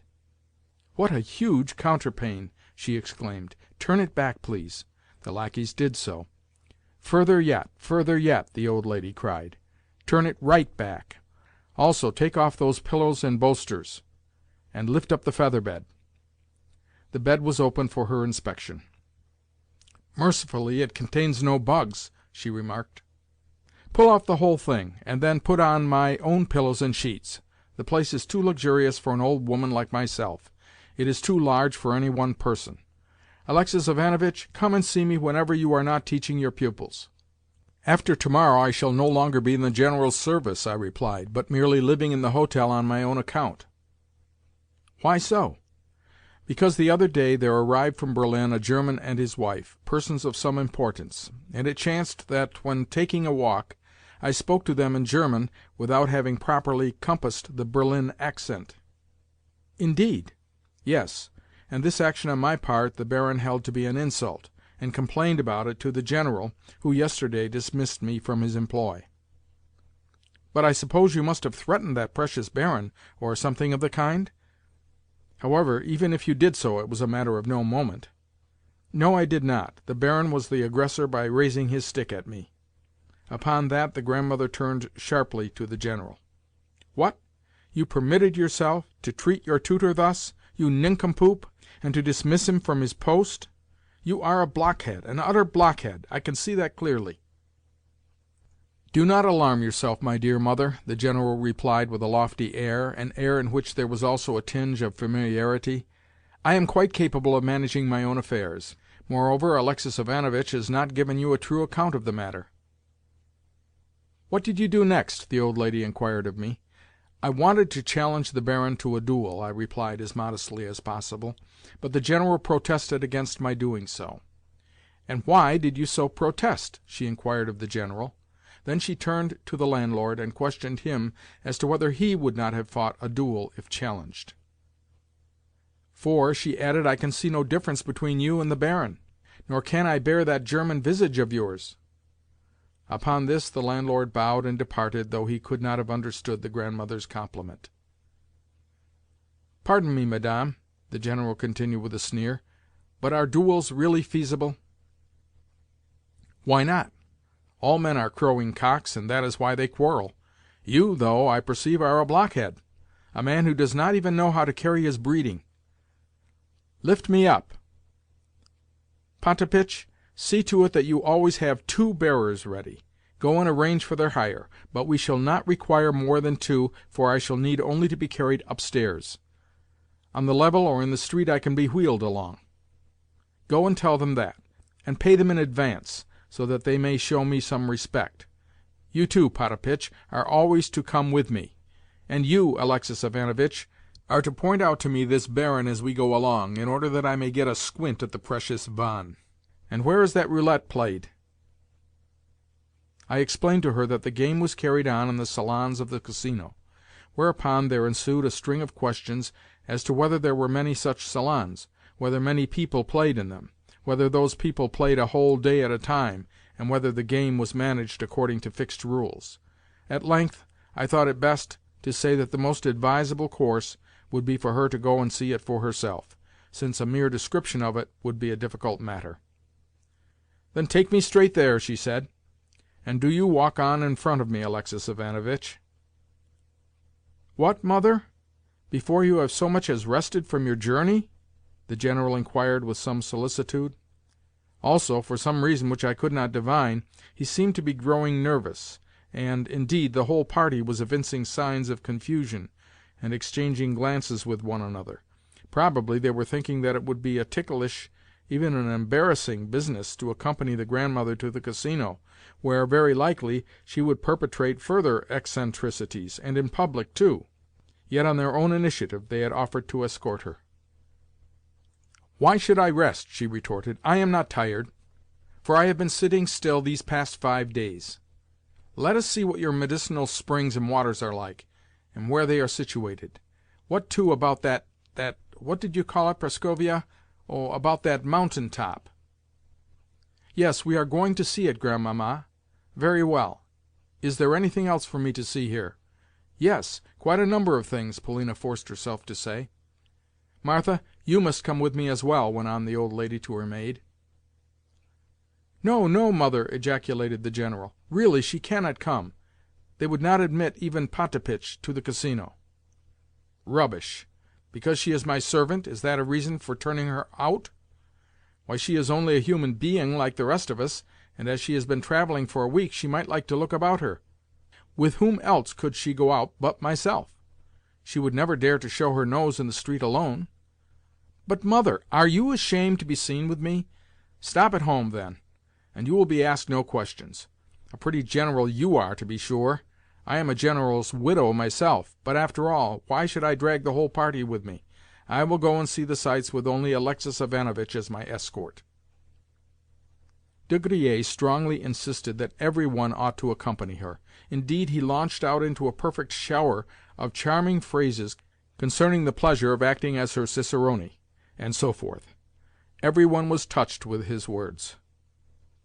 "Mais elle est tombée en enfance," he added aside to the General. "Seule elle fera des bêtises." More than this I could not overhear, but he seemed to have got some plan in his mind, or even to be feeling a slight return of his hopes. The distance to the casino was about half a verst, and our route led us through the Chestnut Avenue until we reached the square directly fronting the building. The General, I could see, was a trifle reassured by the fact that, though our progress was distinctly eccentric in its nature, it was at least correct and orderly. As a matter of fact, the spectacle of a person who is unable to walk is not anything to excite surprise at a spa. Yet it was clear that the General had a great fear of the casino itself. For why should a person who had lost the use of her limbs, more especially an old woman, be going to rooms which were set apart only for roulette? On either side of the wheeled chair walked Polina and Mlle. Blanche, the latter smiling, modestly jesting, and, in short, making herself so agreeable to the Grandmother that in the end the old lady relented towards her. On the other side of the chair Polina had to answer an endless flow of petty questions, such as, "Who was it passed just now?" "Who is that coming along?" "Is the town a large one?" "Are the public gardens extensive?" "What sort of trees are those?" "What is the name of those hills?" "Do I see eagles flying yonder?" "What is that absurd-looking building?" and so forth. Meanwhile Astley whispered to me as he walked by my side that he looked for much to happen that morning.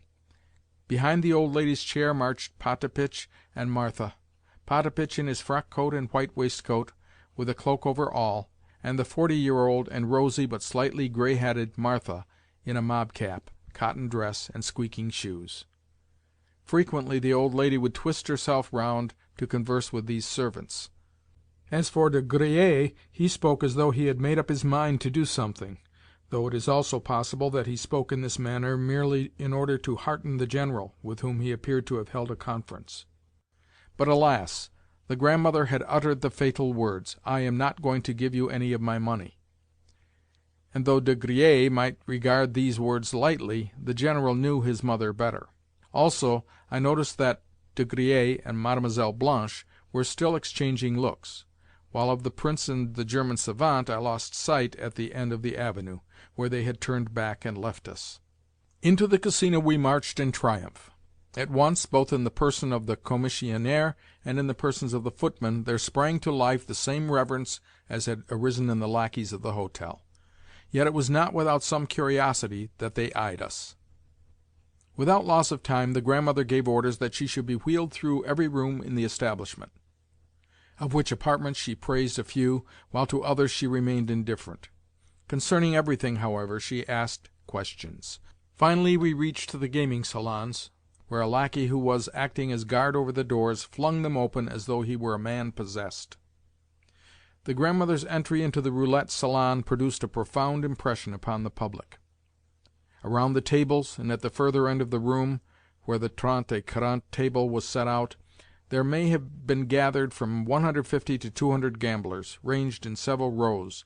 Those who had succeeded in pushing their way to the tables were standing with their feet firmly planted, in order to avoid having to give up their places until they should have finished their game, since merely to stand looking on, thus occupying a gambler's place for nothing, was not permitted. True, chairs were provided around the tables, but few players made use of them, more especially if there was a large attendance of the general public, since to stand allowed of a closer approach, and therefore of greater facilities for calculation and staking.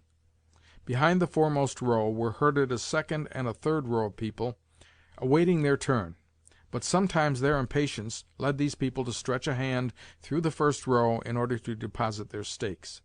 Even third-row individuals would dart forward to stake, whence seldom did more than 5 or 10 minutes pass without a scene over disputed money arising at one or another end of the table. On the other hand, the police of the casino were an able body of men, and though to escape the crush was an impossibility, however much one might wish it, the 8 croupiers apportioned to each table kept an eye upon the stakes, performed the necessary reckoning, and decided disputes as they arose. In the last resort they always called in the casino police, and the disputes would immediately come to an end. Policemen were stationed about the casino in ordinary costume, and mingled with the spectators so as to make it impossible to recognize them. In particular, they kept a lookout for pickpockets and swindlers. who simply swanned in the roulette salons and reaped a rich harvest. Indeed, in every direction money was being filched from pockets or purses, though, of course, if the attempt miscarried, a great uproar ensued. One had only to approach a roulette table, begin to play, and then openly grab someone else's winnings, for a din to be raised, and the thief to start vociferating that the stake was his. And if the coup had been carried out with sufficient skill, and the witnesses wavered at all in their testimony, the thief would as likely as not succeed in getting away with the money, provided that the sum was not a large one, not large enough to have attracted the attention of the croupiers or some fellow player. Moreover, if it were a stake of insignificant size, its true owner would sometimes decline to continue the dispute, rather than become involved in a scandal. Conversely, if the thief was detected, he was ignominiously expelled the building. Upon all this the Grandmother gazed with open-eyed curiosity, and on some thieves happening to be turned out of the place she was delighted. Trente et quarante interested her but little. She preferred roulette, with its ever-revolving wheel. At length she expressed a wish to view the game closer, whereupon in some mysterious manner the lacqueys and other officious agents, especially one or two ruined Poles of the kind who keep offering their services to successful gamblers and foreigners in general, at once found and cleared a space for the old lady among the crush, at the very centre of one of the tables, and next to the chief croupier, after which they wheeled her chair thither. Upon this a number of visitors who were not playing, but only looking on, particularly some Englishmen with their families, pressed closer forward towards the table, in order to watch the old lady from among the ranks of the gamblers. Many a lorgnette I saw turned in her direction, and the croupiers' hopes rose high that such an eccentric player was about to provide them with something out of the common. An old lady of 75 years who, though unable to walk, desired to play, was not an everyday phenomenon. I too pressed forward towards the table, and arranged myself by the Grandmother's side, while Martha and Potapitch remained somewhere in the background among the crowd, and the General, Polina, and De Griers, with Mlle. Blanche, also remained hidden among the spectators. At first the old lady did no more than watch the gamblers, and ply me, in a half-whisper, with sharp broken questions as to who was so-and-so. Especially did her favour light upon a very young man who was plunging heavily, and had won, so it was whispered, as much as 40,000 francs, which were lying before him on the table in a heap of gold and banknotes. His eyes kept flashing, and his hands shaking. Yet all the while he staked without any sort of calculation, just what came to his hand, as he kept winning and winning, and raking in his gains. Around him lacqueys fussed, placing chairs just behind where he was standing, and clearing the spectators from his vicinity, so that he should have more room and not be crowded. The whole done, of course, in expectation of a generous largesse. From time to time other gamblers would hand him part of their winnings, being glad to let him stake for them as much as his hand could grasp, while beside him stood a Pole in a state of violent but respectful agitation, who, also in expectation of a generous largesse, kept whispering to him at intervals, probably telling him what to stake and advising and directing his play. Yet never once did the player throw him a glance as he staked and raked in his winnings. Evidently the player in question was dead to all besides. For a few minutes the Grandmother watched him. "Go and tell him," suddenly she exclaimed with a nudge at my elbow. "Go and tell him to stop, and to take his money with him, and go home. Presently he will be losing, yes, losing everything that he has now won." She seemed almost breathless with excitement. "Where is Potapitch?" she continued. "Send Potapitch to speak to him. No, you must tell him. You must tell him." Here she nudged me again, for I have not the least notion where Potapitch is. "Sortez, sortez!" she shouted to the young man, until I leant over in her direction and whispered in her ear that no shouting was allowed, nor even loud speaking, since to do so disturbed the calculations of the players, and might lead to our being ejected. "How provoking!" she retorted. "Then the young man is done for. I suppose he wishes to be ruined. Yet I could not bear to see him have to return it all. What a fool the fellow is!" And the old lady turned sharply away. On the left, among the players at the other half of the table, a young lady was playing, with, beside her, a dwarf. Who the dwarf may have been, whether a relative or a person whom she took with her to act as a foil, I do not know. But I had noticed her there on previous occasions, since every day she entered the casino at 1 o'clock precisely and departed at 2, thus playing for exactly 1 hour. Being well known to the attendants, she always had a seat provided for her, and taking some gold and a few thousand-franc notes out of her pocket, would begin quietly, coldly, and after much calculation, to stake and mark down the figures in pencil on a paper, as though striving to work out a system, according to which, at given moments, the odds might group themselves. Always she staked large coins, and either lost or won 1, 2, or 3 thousand francs a day, but not more, after which she would depart. The grandmother took a long look at her. "That woman is not losing," she said. "To whom does she belong? Do you know her? Who is she?" "She is, I believe, a Frenchwoman," I replied. "Ah, a bird of passage, evidently. Besides, I can see that she has her shoes polished. Now, explain to me the meaning of each round in the game, and the way in which one ought to stake." Upon this I set myself to explain the meaning of all the combinations, of rouge et noir, of pair et impair, of manqué et passe, with lastly the different values in the system of numbers. The grandmother listened attentively, took notes, put questions in various forms, and laid the whole thing to heart. Indeed, since an example of each system of stakes kept constantly occurring, a great deal of information could be assimilated with ease and celerity. The grandmother was vastly pleased. "But what is zero?" she inquired. "Just now I heard the flaxen-haired croupier call out 'zero,' and why does he keep raking in all the money that is on the table? To think that he should grab the whole pile for himself! What does zero mean?" "Zero is what the bank takes for itself. If the wheel stops at that figure, everything lying on the table becomes the absolute property of the bank. Also, whenever the wheel has begun to turn, the bank ceases to pay out anything." "Then I should receive nothing if I were staking?" "No, unless by any chance you had purposely staked on zero, in which case you would receive 35 times the value of your stake." "Why 35 times, when zero so often turns up? And if so, why do not more of these fools stake upon it?" "Because the number of chances against its occurrence is 36. "Rubbish! Potapitch, Potapitch, come here, and I will give you some money." The old lady took out of her pocket a tightly clasped purse, and extracted from its depths a 10-gulden piece. "Go at once, and stake that upon zero." "But, madame, zero has only this moment turned up," I remonstrated, "wherefore it may not do so again for ever so long. Wait a little, and you may then have a better chance." "Rubbish! Stake, please." "Pardon me, but zero might not turn up again until, say, tonight, even though you had staked thousands upon it. It often happens so." "Rubbish! Rubbish! Who fears the wolf should never enter the forest. What? Have we lost? Then stake again." A second 10-gulden piece did we lose, and then I put down a third.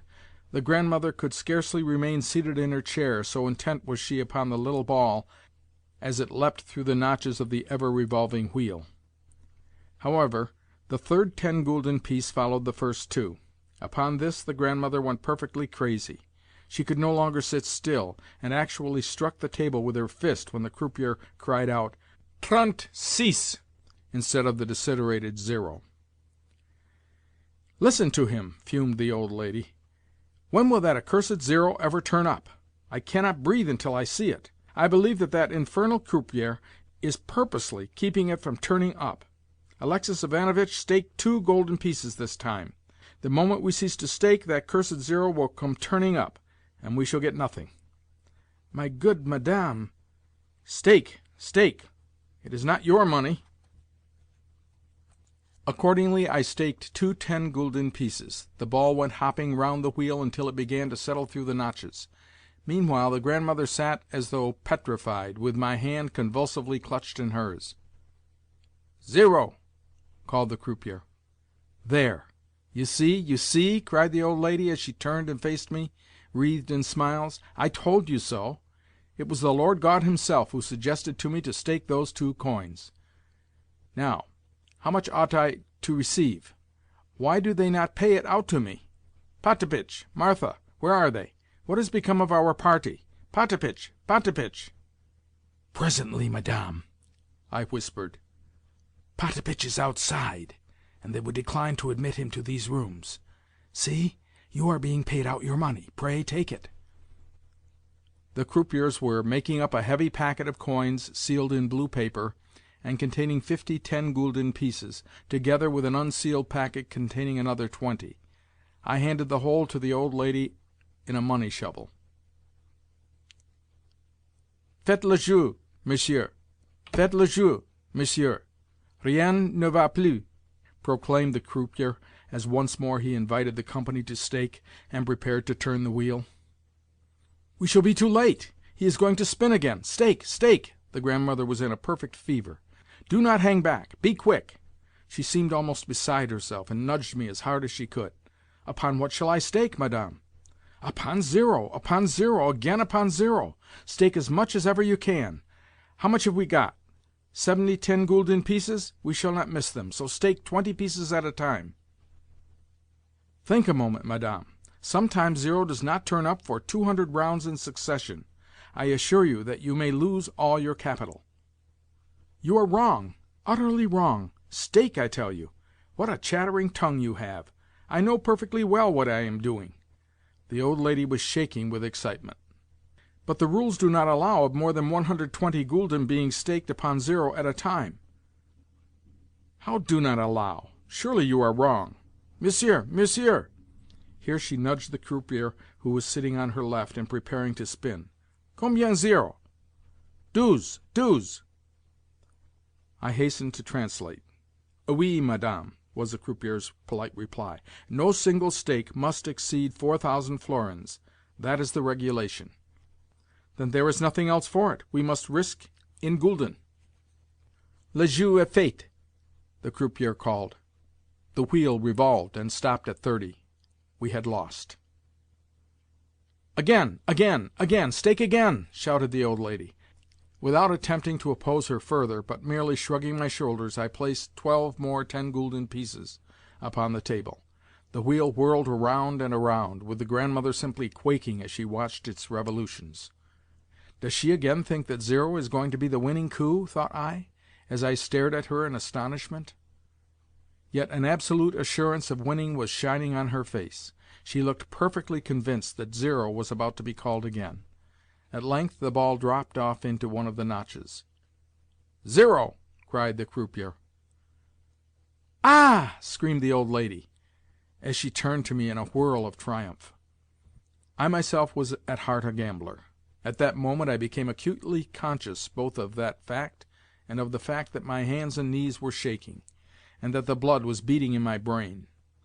Of course this was a rare occasion, an occasion on which zero had turned up no less than 3 times within a dozen rounds. Yet in such an event there was nothing so very surprising, seeing that only 3 days ago I myself had been a witness to zero turning up 3 times in succession, so that one of the players who was recording the coups on paper was moved to remark that for several days past zero had never turned up at all. With the grandmother, as with any one who has won a very large sum, the management settled up with great attention and respect, since she was fortunate to have to receive no less than 4,200 gulden. Of these gulden the odd 200 were paid to her in gold, and the remainder in banknotes. This time the old lady did not call for Potapitch. For that she was too preoccupied.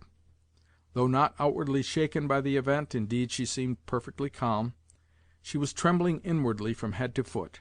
At length, completely absorbed in the game, she burst out, "Aleksei Ivanovitch, did not the croupier just say that 4,000 florins were the most that could be staked at any one time?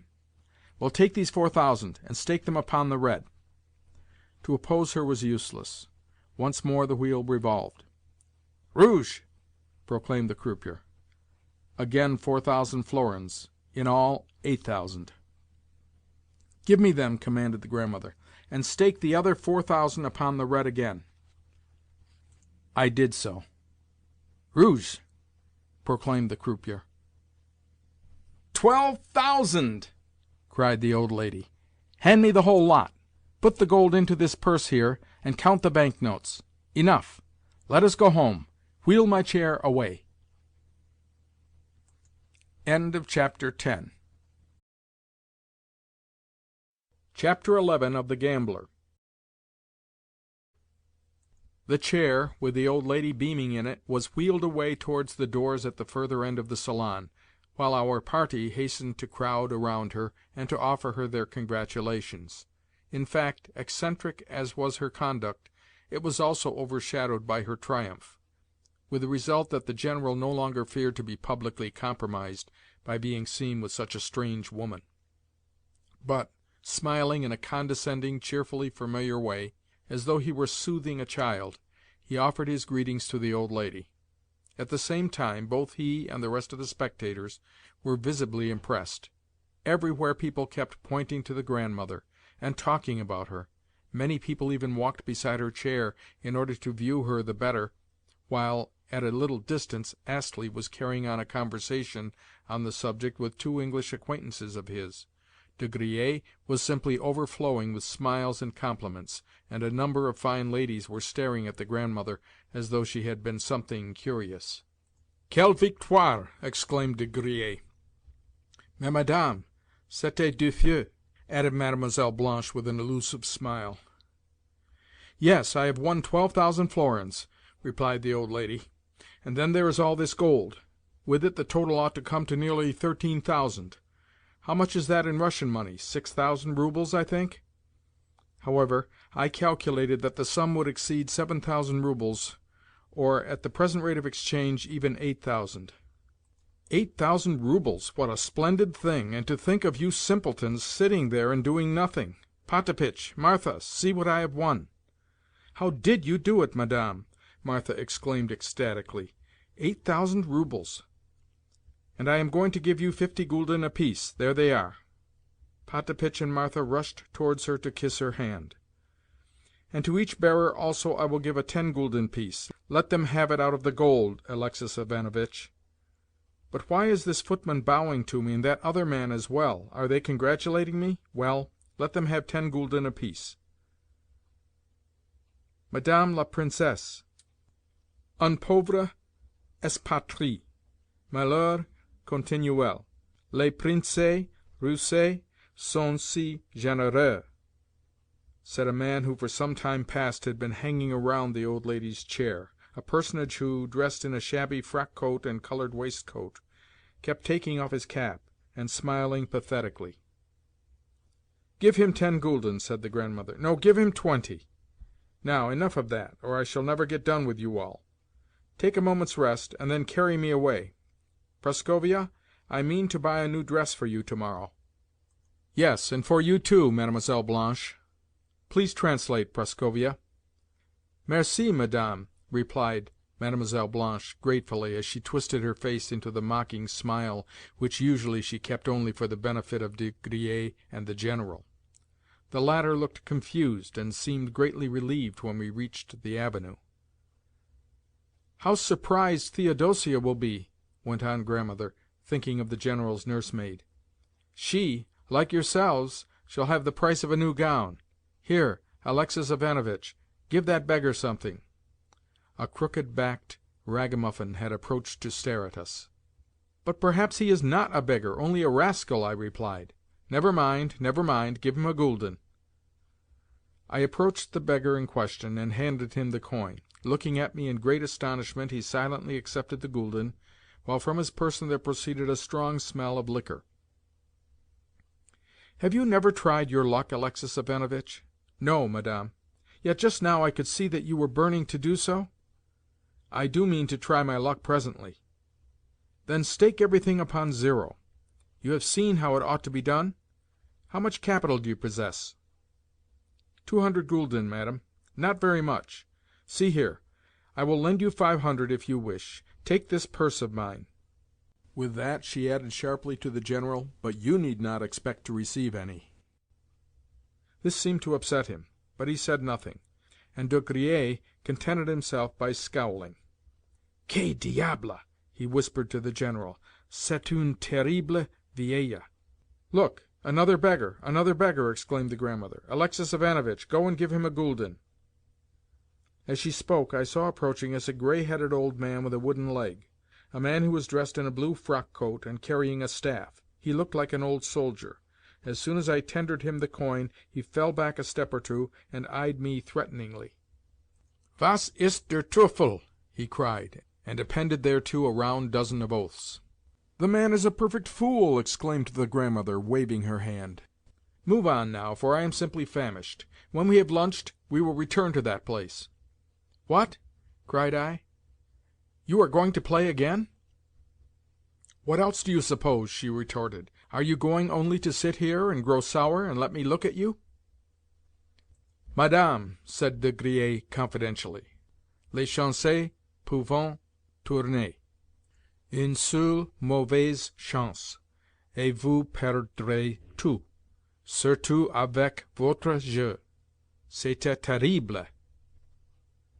"Oui, vous perdrez absolument," put in Mlle. Blanche. "What has that got to do with you?" retorted the old lady. "It is not your money that I am going to lose, it is my own. And where is that Mr. Astley of yours?" she added to myself. "He stayed behind in the Casino. What a pity! He is such a nice sort of man." Arriving home, and meeting the landlord on the staircase, the Grandmother called him to her side, and boasted to him of her winnings, thereafter doing the same to Theodosia, and conferring upon her 30 gülden, after which she bid her serve luncheon. The meal over, Theodosia and Martha broke into a joint flood of ecstasy. "I was watching you all the time, Madame," quavered Martha, "and I asked Potapitch what Mistress was trying to do. And, my word, the heaps and heaps of money that were lying upon the table! Never in my life have I seen so much money, and there were gentlefolk around it, and other gentlefolk sitting down. So I asked Potapitch where all these gentry had come from, for, thought I, maybe the Holy Mother of God will help our mistress among them. Yes, I prayed for you, madam, and my heart died within me, so that I kept trembling and trembling. The Lord be with her, I thought to myself, and in answer to my prayer he has now sent you what he has done. Even yet I tremble. I tremble to think of it all." "Aleksei Ivanovitch," said the old lady, "after luncheon, that is to say about 4 o'clock, get ready to go out with me again. But in the meanwhile, good-bye. Do not forget to call a doctor, for I must take the waters. Now go and get rested a little." I left the Grandmother's presence in a state of bewilderment. Vainly I endeavoured to imagine what would become of our party, or what turn the affair would next take. I could perceive that none of the party had yet recovered their presence of mind, least of all the General. The factor of the Grandmother's appearance in place of the hourly expected telegram to announce her death, with, of course, resultant legacies, had so upset the whole scheme of intentions and projects that it was with a decided feeling of apprehension and growing paralysis that the conspirators viewed any future performances of the old lady at roulette. Yet this second factor was not quite so important as the first, since, though the Grandmother had twice declared that she did not intend to give the General any money, that declaration was not a complete ground for the abandonment of hope. Certainly De Griers, who with the General was up to the neck in the affair, had not wholly lost courage, and I felt sure that Mlle. Blanche also, Mlle. Blanche, who was not only as deeply involved as the other two, but also expectant of becoming Madame General and an important legatee, would not lightly surrender the position, but would use her every resource of coquetry upon the old lady, in order to afford a contrast to the impetuous Polina, who was difficult to understand, and lacked the art of pleasing. Yet now, when the Grandmother had just performed an astonishing feat at roulette, now, when the old lady's personality had been so clearly and typically revealed as that of a rugged, arrogant woman who was tombée en enfance, now, when everything appeared to be lost, why, now the Grandmother was as merry as a child which plays with thistledown. Good Lord, I thought with, may God forgive me, a most malicious smile, every 10-gülden piece which the Grandmother staked must have raised a blister on the General's heart, and maddened De Griers, and driven Mademoiselle de Cominges almost to frenzy with the sight of this spoon dangling before her lips. Another factor is the circumstance that even when overjoyed at winning, the Grandmother was distributing alms right and left, and taking every one to be a beggar. she again snapped out to the General that he was not going to be allowed any of her money, which meant that the old lady had quite made up her mind on the point, and was sure of it. Yes, danger loomed ahead. All these thoughts passed through my mind during the few moments that, having left the old lady's rooms, I was ascending to my own room on the top story. What most struck me was the fact that, though I had divined the chief, the stoutest threads which united the various actors in the drama, I had until now been ignorant of the methods and secrets of the game. For Polina had never been completely open with me. Although on occasions it had happened that involuntarily, as it were, she had revealed to me something of her heart, I had noticed that in most cases, in fact nearly always, she had either laughed away these revelations, or grown confused, or purposely imparted to them a false guise. Yes, she must have concealed a great deal from me. But I had a presentiment that now the end of this strained and mysterious situation was approaching. Another stroke, and all would be finished and exposed. Of my own fortunes, interested though I was in the affair, I took no account. I was in the strange position of possessing but 200 gülden, of being at a loose end, of lacking both a post, the means of subsistence, a shred of hope, and any plans for the future, yet of caring nothing for these things. Had not my mind been so full of Polina, I should have given myself up to the comical piquancy of the impending dénouement, and laughed my fill at it. But the thought of Polina was torture to me. That her fate was settled I already had an inkling, yet that was not the thought which was giving me so much uneasiness. What I really wished for was to penetrate her secrets. I wanted her to come to me and say, "I love you," and if she would not so come, or if to hope that she would ever do so was an unthinkable absurdity, why, then there was nothing else for me to want. Even now I do not know what I am wanting. I feel like a man who has lost his way. I yearn but to be in her presence, and within the circle of her light and splendor, to be there now and forever, and for the whole of my life. More I do not know. How can I ever bring myself to leave her? On reaching the third story of the hotel I experienced a shock. I was just passing the General's suite when something caused me to look round. Out of a door about 20 paces away there was coming Polina. She hesitated for a moment on seeing me, and then beckoned me to her. "Polina Alexandrovna!" "Hush! Not so loud." "Something startled me just now," I whispered, "and I looked round and saw you. Some electrical influence seems to emanate from your form." "Take this letter," she went on with a frown. Probably she had not even heard my words, she was so preoccupied, "and hand it personally to Mr. Astley. Go as quickly as ever you can, please. No answer will be required. He himself—" She did not finish her sentence.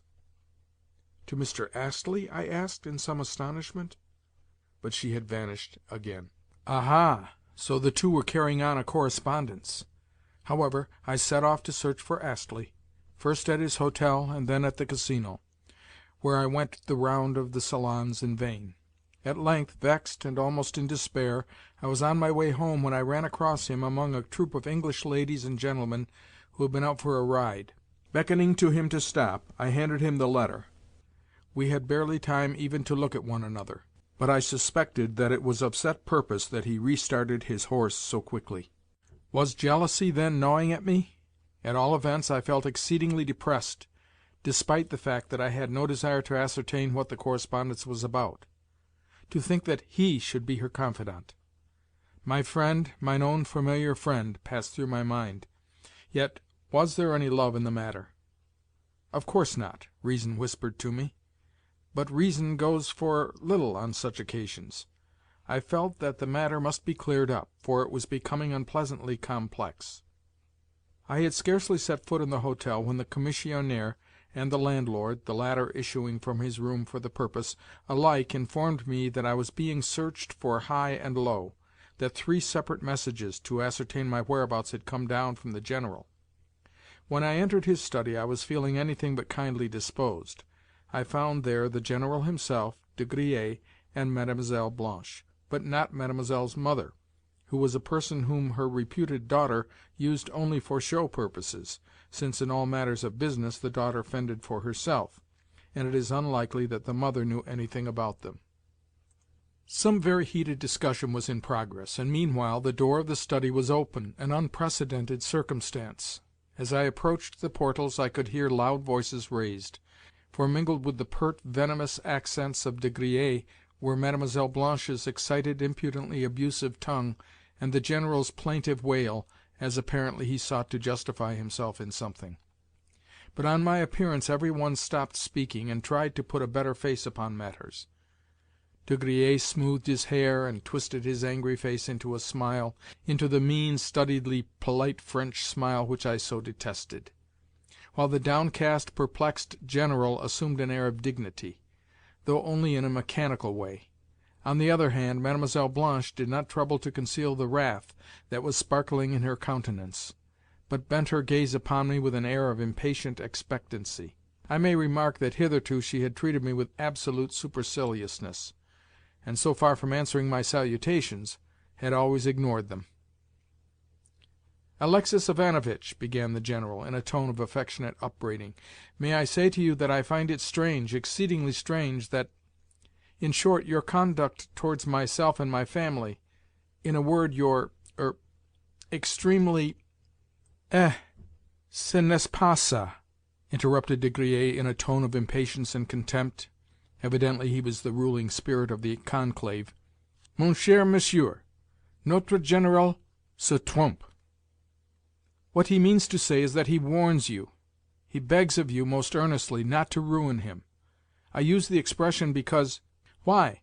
Why?" I interjected. "Because you have taken upon yourself to act as guide to this—how shall I express it?—to this old lady, à cette pauvre, terrible vieille. But she will only gamble away all that she has, gamble it away like thistledown. You yourself have seen her play. Once she has acquired the taste for gambling, she will never leave the roulette table, but, of sheer perversity and temper, will stake her all, and lose it. In cases such as hers a gambler can never be torn away from the game. And then, asseverated the General, you will have ruined my whole family. I and my family are her heirs, for she has no nearer relatives than ourselves. I tell you frankly that my affairs are in very great disorder. How much they are so you yourself are partially aware. If she should lose a large sum, or maybe her whole fortune, what will become of us?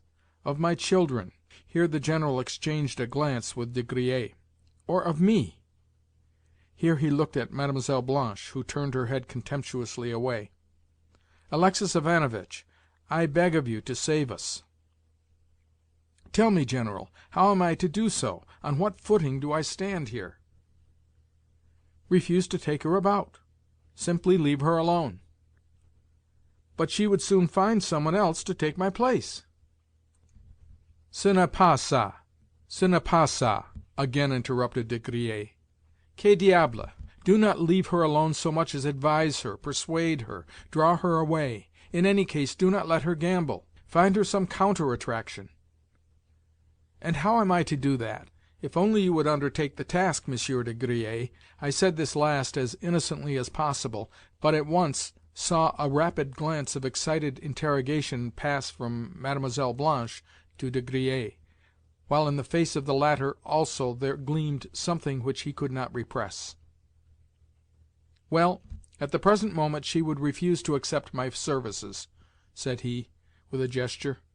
"But if, later—" Here he gave Mlle. Blanche another glance, which was full of meaning. Whereupon she advanced towards me with a bewitching smile, and seized and pressed my hands. Devil take it, but how that devilish visage of hers could change! At the present moment it was a visage full of supplication, and as gentle in its expression as that of a smiling, roguish infant. Stealthily she drew me apart from the rest, as though the more completely to separate me from them, and, though no harm came of her doing so, for it was merely a stupid manoeuvre, and no more, I found the situation very unpleasant. The General hastened to lend her his support. "Aleksei Ivanovitch," he began, "pray pardon me for having said what I did just now. for having said more than I meant to do. I beg and beseech you, I kiss the hem of your garment, as our Russian saying has it, for you, and only you, can save us. I and Mademoiselle de Cominges, we all of us beg of you. But you understand, do you not? Surely you understand." And with his eyes he indicated Mademoiselle Blanche. Truly he was cutting a pitiful figure. At this moment 3 low, respectful knocks sounded at the door, which, on being opened, revealed a chambermaid, with Potapitch behind her, come from the Grandmother to request that I should attend her in her rooms. "She is in a bad humour," added Potapitch. The time was 3:30. "My mistress was unable to sleep," explained Potapitch. "So, after tossing about for a while, she suddenly rose, called for her chair, and sent me to look for you. She is now in the verandah." "Quelle mégère!" exclaimed De Griers. True enough, I found Madame in the hotel verandah, much put about at my delay, for she had been unable to contain herself until 4 o'clock. "Lift me up," she cried to the bearers, and once more we set out for the roulette salons.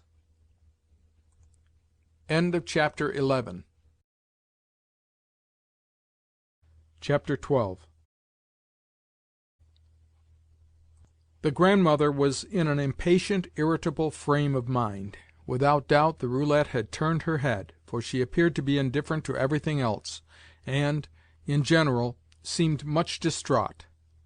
For instance, she asked me no questions about objects en route, except that, when a sumptuous barouche passed us and raised a cloud of dust, she lifted her hand for a moment and inquired, "What was that?"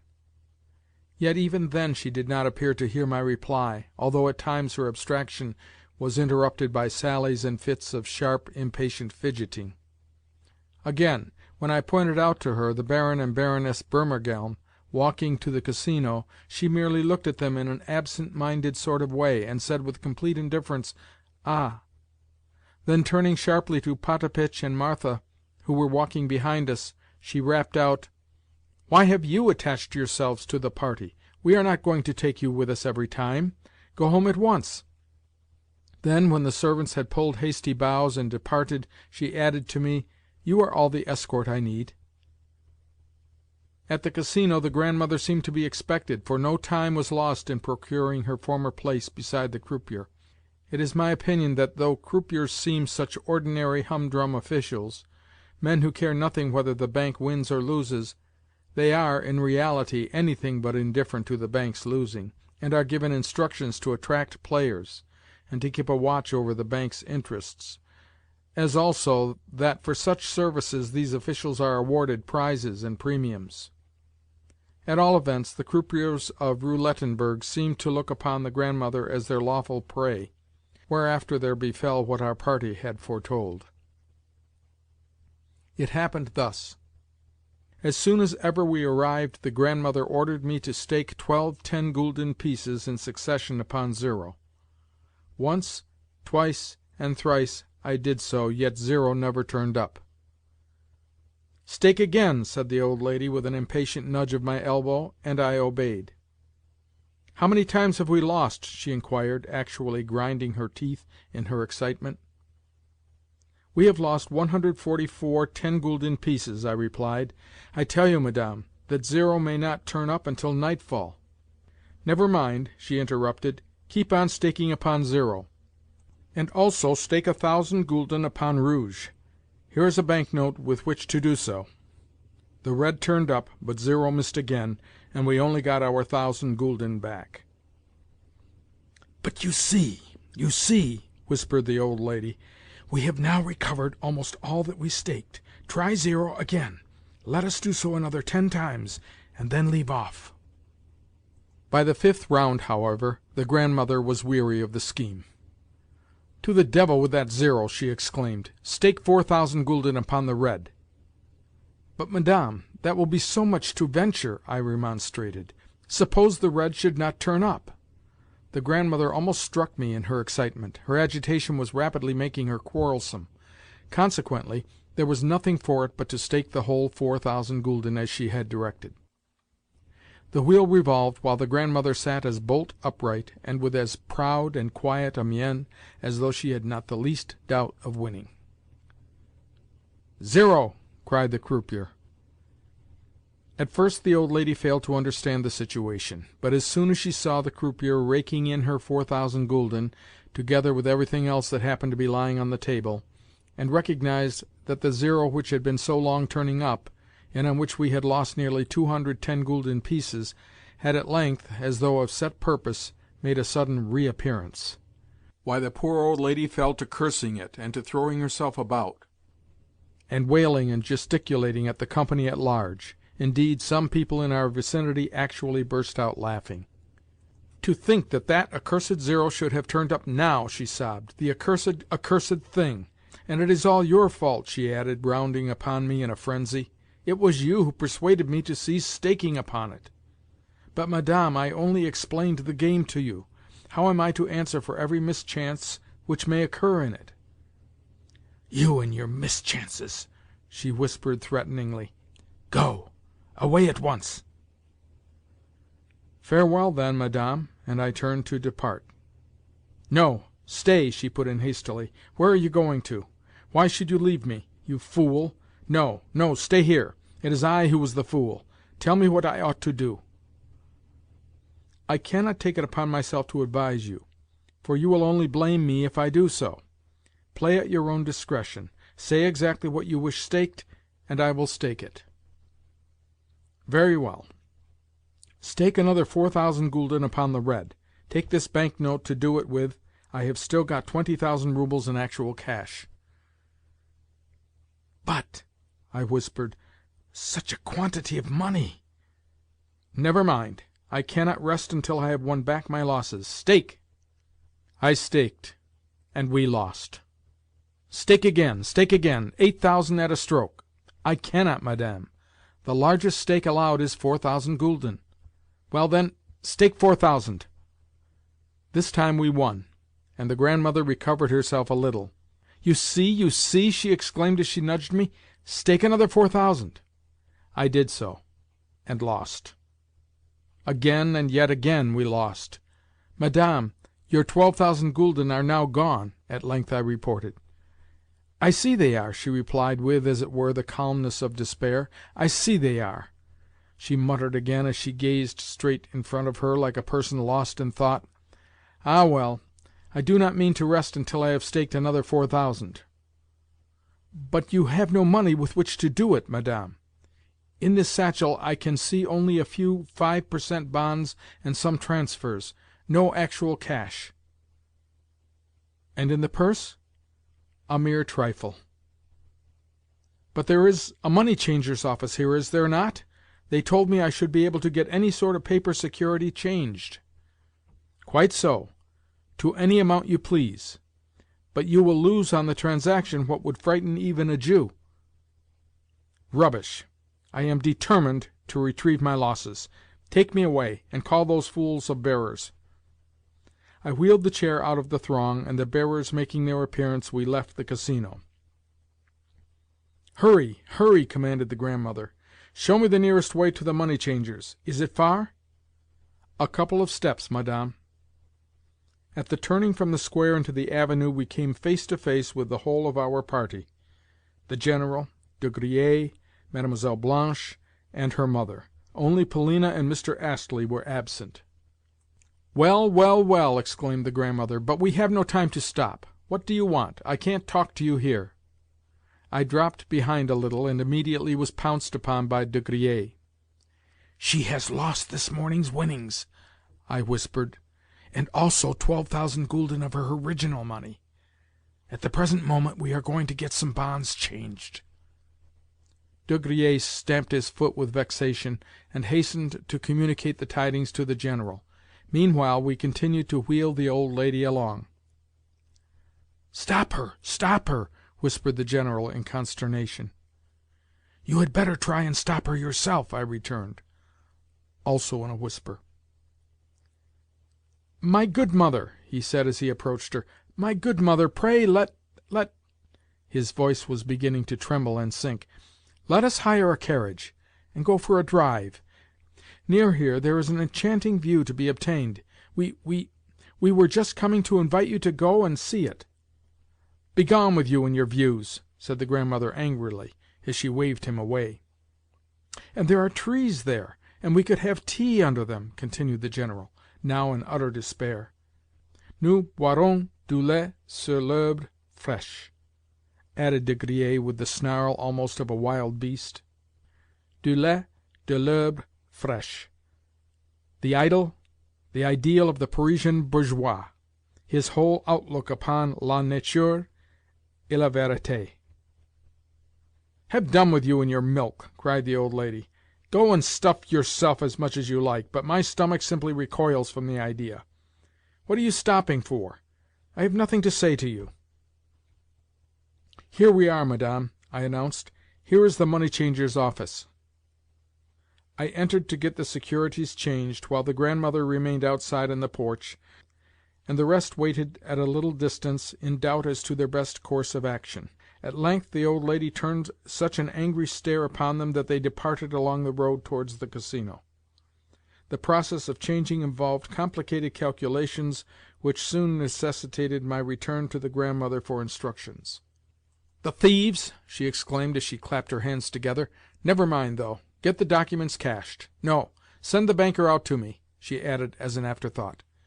"Would one of the clerks do, madame?" "Yes, one of the clerks. The thieves!" The clerk consented to come out when he perceived that he was being asked for by an old lady who was too infirm to walk. After which the Grandmother began to upbraid him at length, and with great vehemence, for his alleged usuriousness, and to bargain with him in a mixture of Russian, French, and German, I acting as interpreter. Meanwhile, the grave-faced official eyed us both and silently nodded his head. At the Grandmother in particular he gazed with a curiosity which almost bordered upon rudeness. At length, too, he smiled. "Pray recollect yourself," cried the old lady, "and may my money choke you! Aleksei Ivanovitch, tell him that we can easily repair to someone else. The clerk says that others will give you even less than he." Of what the ultimate calculations consisted I do not exactly remember, but at all events they were alarming. Receiving 12,000 florins in gold, I took also the statement of accounts and carried it out to the Grandmother. "Well, well," she said, "I am no accountant. Let us hurry away, and she waved the paper aside.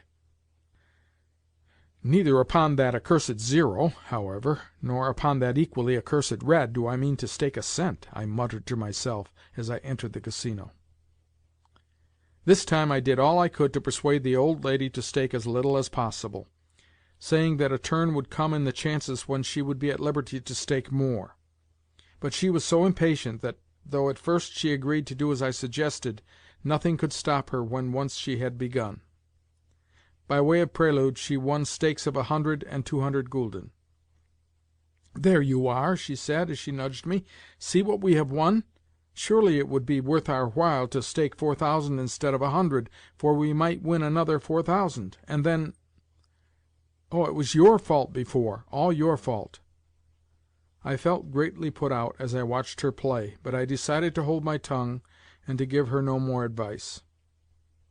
Suddenly De Griers appeared on the scene. It seemed that all this while he and his companions had been standing beside us, though I noticed that Mlle. Blanche had withdrawn a little from the rest, and was engaged in flirting with the Prince. Clearly the General was greatly put out at this. Indeed, he was in a perfect agony of vexation. But Mademoiselle was careful never to look his way, though he did his best to attract her notice. Poor General! By turns his face blanched and reddened, and he was trembling to such an extent that he could scarcely follow the old lady's play. At length Mademoiselle and the Prince took their departure, and the General followed them. "Madame, madame," sounded the honeyed accents of De Griers as he leant over to whisper in the Grandmother's ear. "That stake will never win. No, no, it is impossible," he added in Russian with a writhe. "No, no." "But why not?" asked the Grandmother, turning round. "Show me what I ought to do." Instantly De Griers burst into a babble of French as he advised, jumped about, declared that such and such chances ought to be waited for, and started to make calculations of figures. All this he addressed to me in my capacity as translator, tapping the table the while with his finger and pointing hither and thither.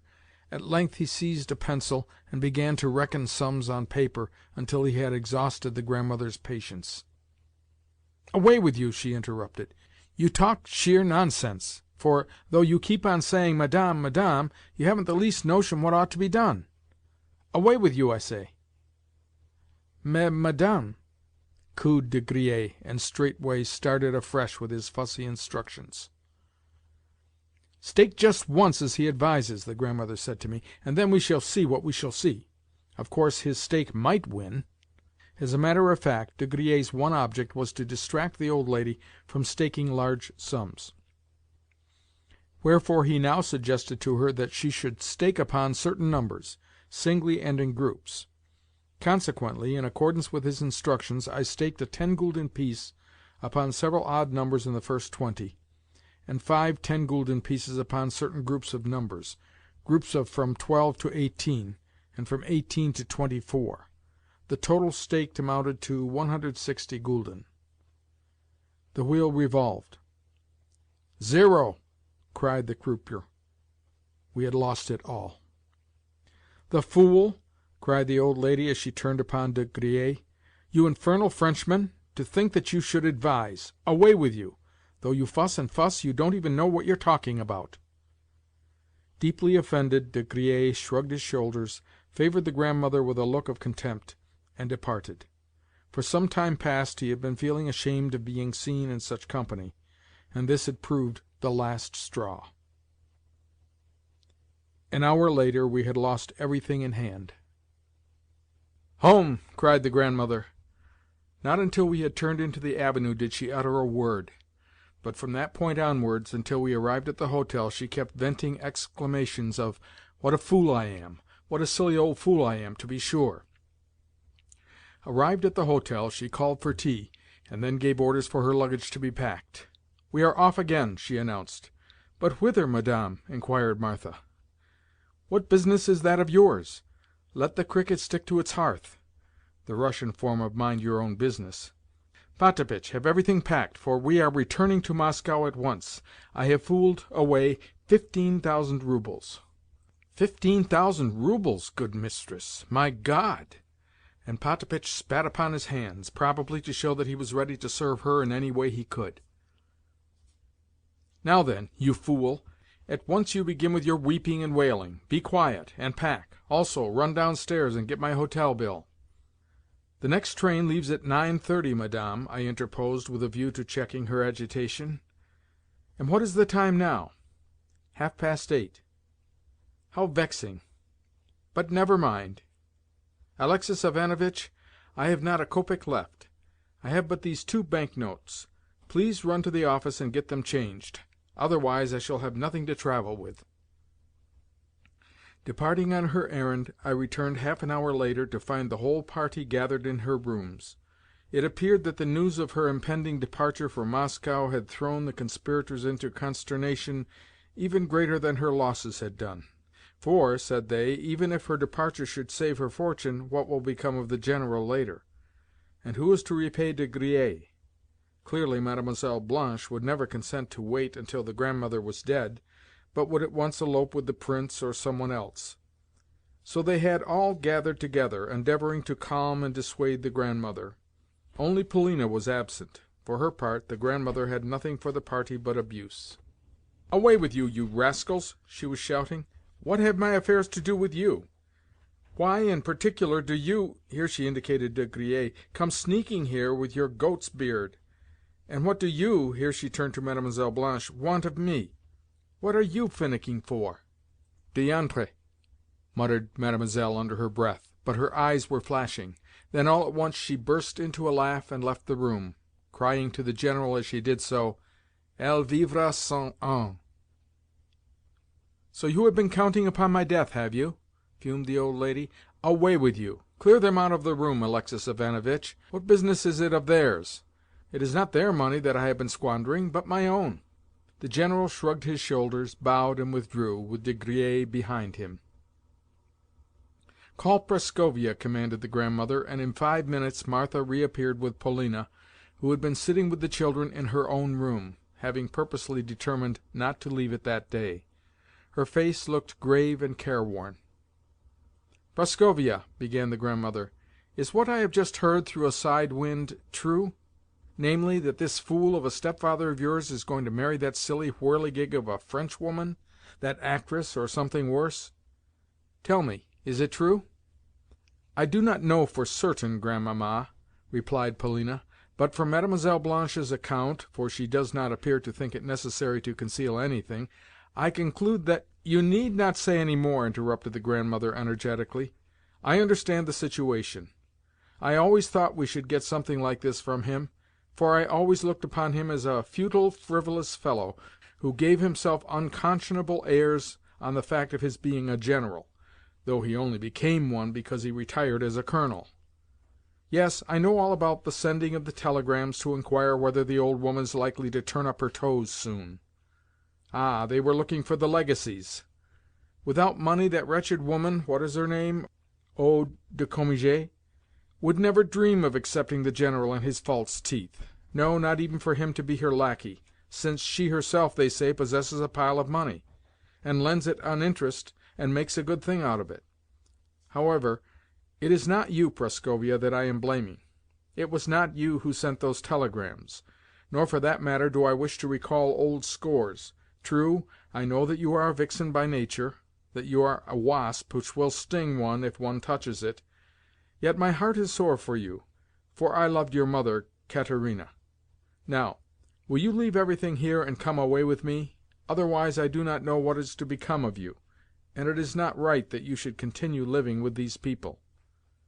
"Nay," she interposed the moment that Polina attempted to speak, "I have not yet finished. I ask of you nothing in return. My house in Moscow is, as you know, large enough for a palace, and you could occupy a whole floor of it if you liked, and keep away from me for weeks together. Will you come with me, or will you not?" "First of all, let me ask of you," replied Polina, "whether you are intending to depart at once." "What? You suppose me to be jesting? I have said that I am going, and I am going. Today I have squandered 15,000 roubles at that accursed roulette of yours, and though 5 years ago I promised the people of a certain suburb of Moscow to build them a stone church in place of a wooden one, I have been fooling away my money here.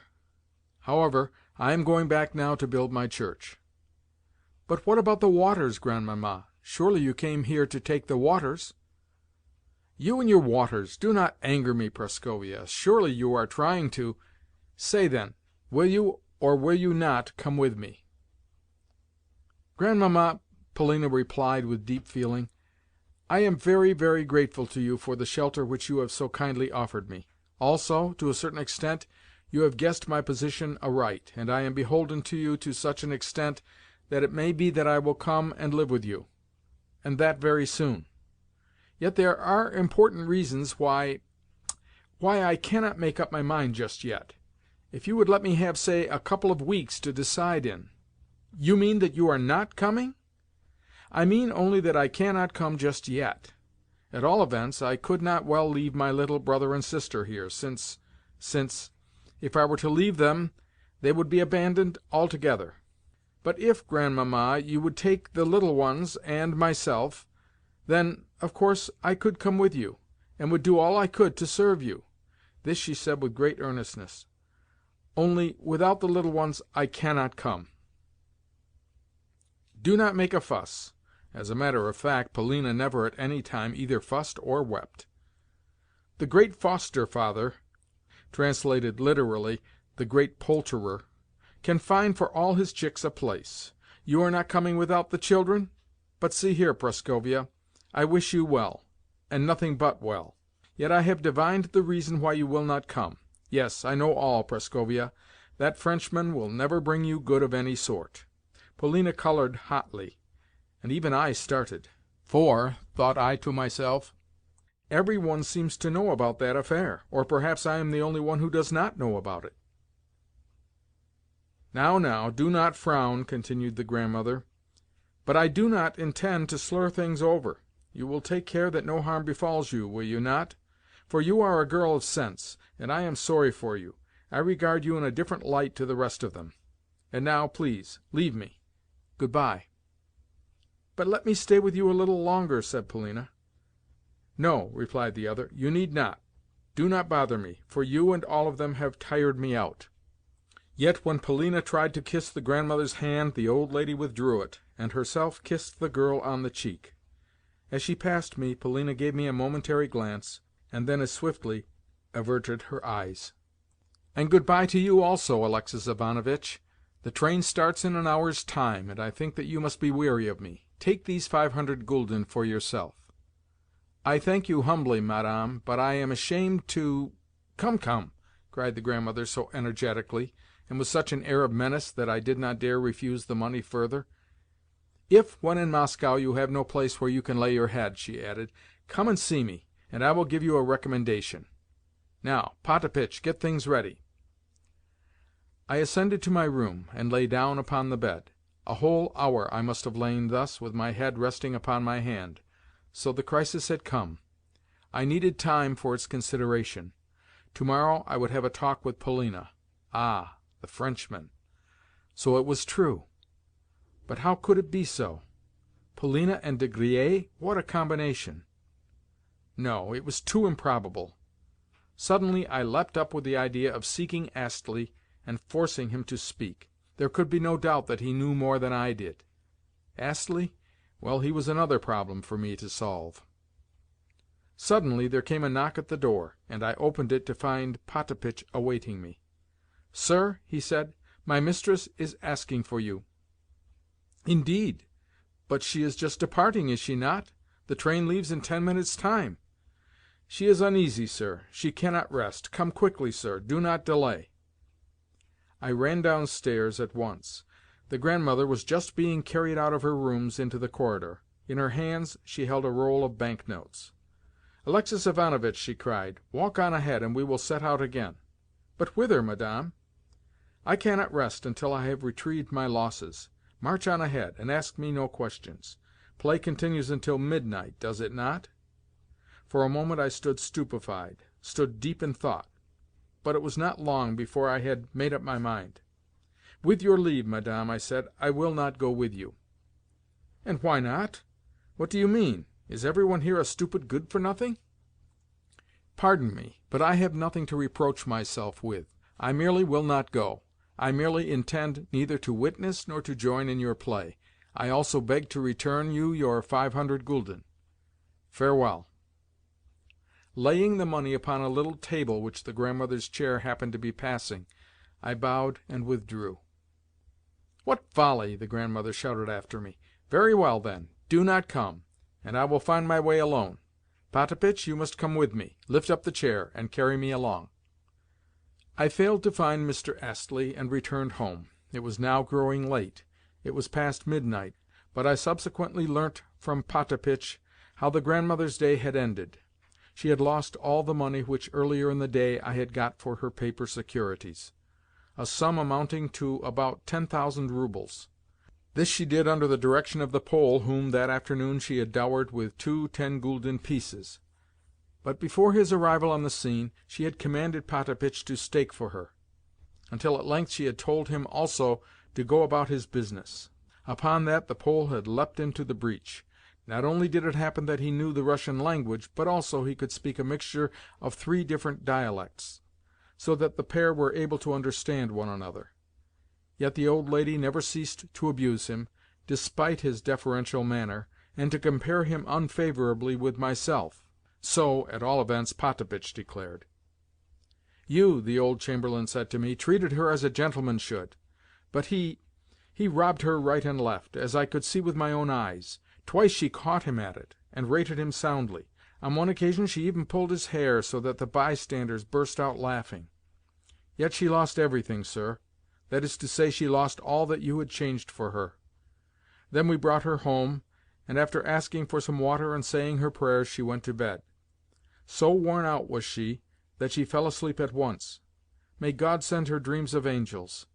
And this is all that foreign travel has done for us. Oh, my own Moscow! For what have we not at home there, in Moscow? Such a garden, and flowers as you could never see here, and fresh air, and apple trees coming into blossom. and a beautiful view to look upon. Ah, but what must she do but go travelling abroad? Alack, alack. End of chapter 12. Chapter 13. Almost a month has passed since I last touched these notes which I began under the influence of impressions at once poignant and disordered. The crisis which I then felt to be approaching has now arrived, but in a form 100 times more extensive and unexpected than I had looked for. To me it all seems strange, uncouth, and tragic. Certain occurrences have befallen me which border upon the marvelous. At all events, that is how I view them. I view them so in one regard at least. I refer to the whirlpool of events in which, at the time, I was revolving. But the most curious feature of all is my relation to those events, for hitherto I had never clearly understood myself. Yet now the actual crisis has passed away like a dream. Even my passion for Polina is dead. Was it ever so strong and genuine as I thought? If so, what has become of it now? At times I fancy that I must be mad, that somewhere I am sitting in a madhouse, that these events have merely seemed to happen, that still they merely seem to be happening. I have been arranging and reperusing my notes, perhaps for the purpose of convincing myself that I am not in a madhouse. At present I am lonely and alone. Autumn is coming. Already it is mellowing the leaves, and, as I sit brooding in this melancholy little town, and how melancholy the little towns of Germany can be, I find myself taking no thought for the future, but living under the influence of passing moods, and of my recollections of the tempest which recently drew me into its vortex, and then cast me out again. At times I seem still to be caught within that vortex. At times the tempest seems once more to be gathering, and, as it passes overhead, to be wrapping me in its folds, until I have lost my sense of order and reality, and continue whirling and whirling and whirling around. Yet it may be that I shall be able to stop myself from revolving if once I can succeed in rendering myself an exact account of what has happened within the month just past. Somehow I feel drawn towards the pen. On many and many an evening I have had nothing else in the world to do. But curiously enough, of late I have taken to amusing myself with the works of Monsieur Paul de Kock, which I read in German translations obtained from a wretched local library. These works I cannot abide, yet I read them, and find myself marvelling that I should be doing so.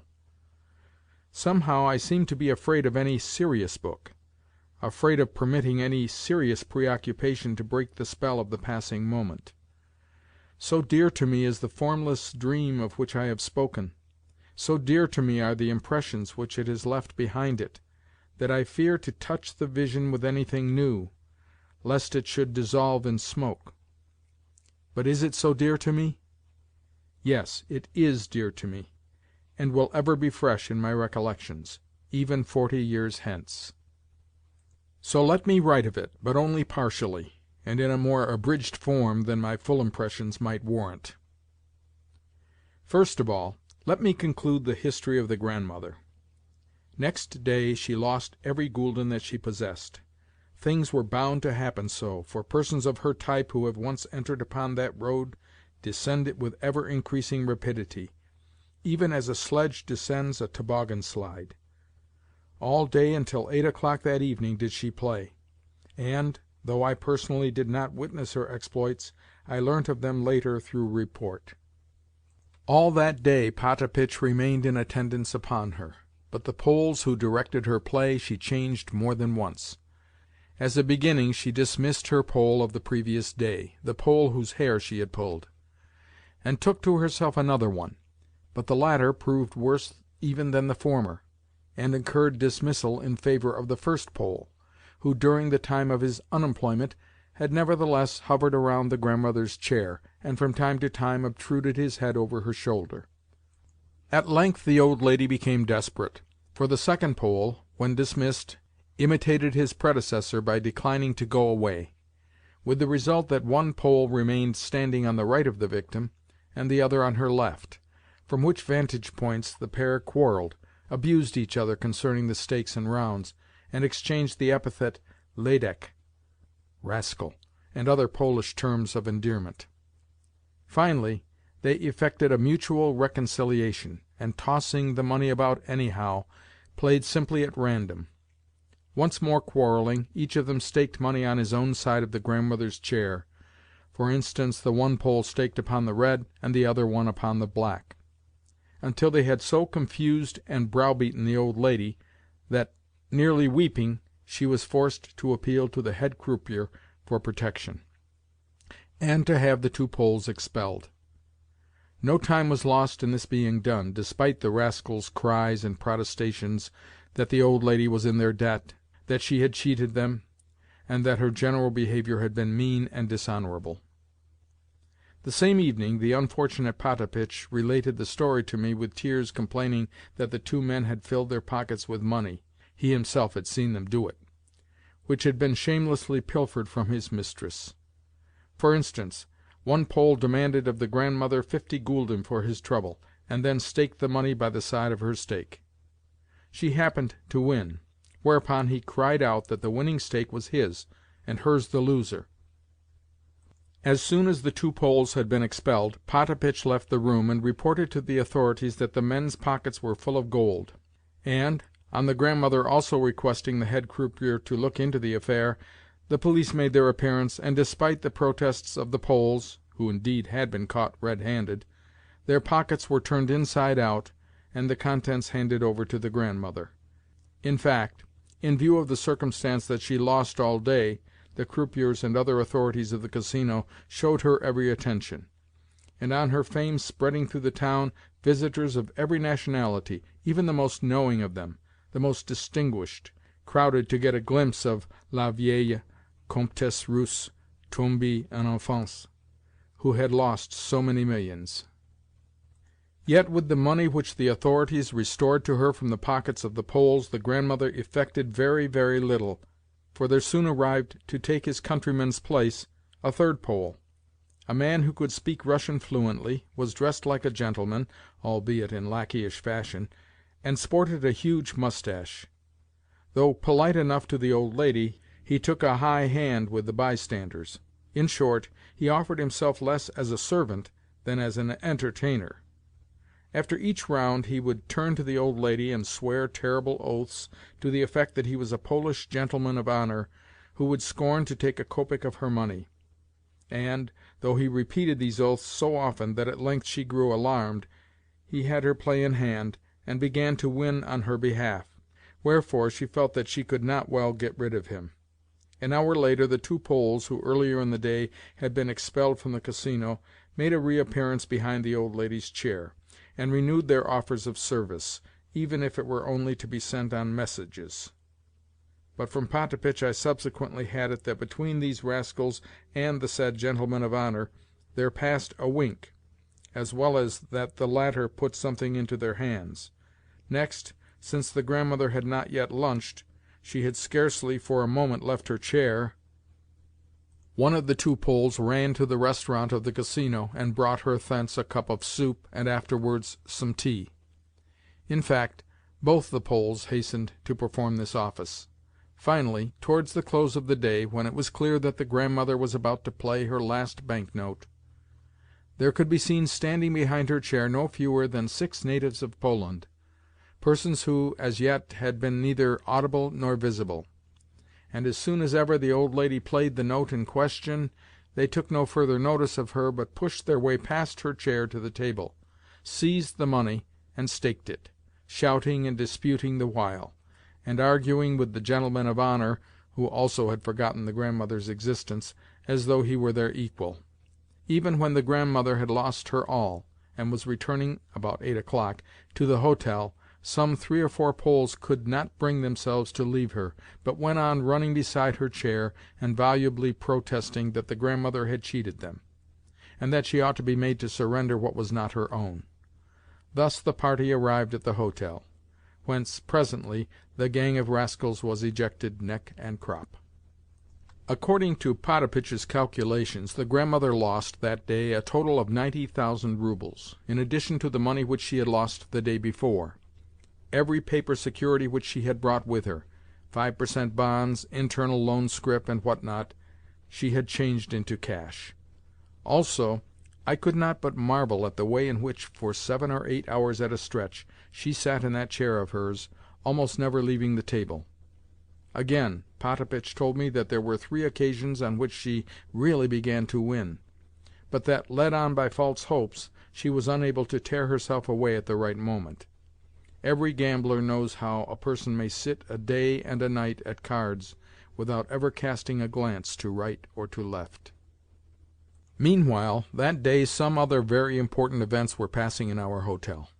As early as 11 o'clock, that is to say, before the grandmother had quitted her rooms, the General and De Griers decided upon their last stroke. In other words, on learning that the old lady had changed her mind about departing and was bent on setting out for the Casino again, the whole of our gang, Polina only excepted, proceeded en masse to her rooms, for the purpose of finally and frankly treating with her. But the General, quaking and greatly apprehensive as to his possible future, overdid things.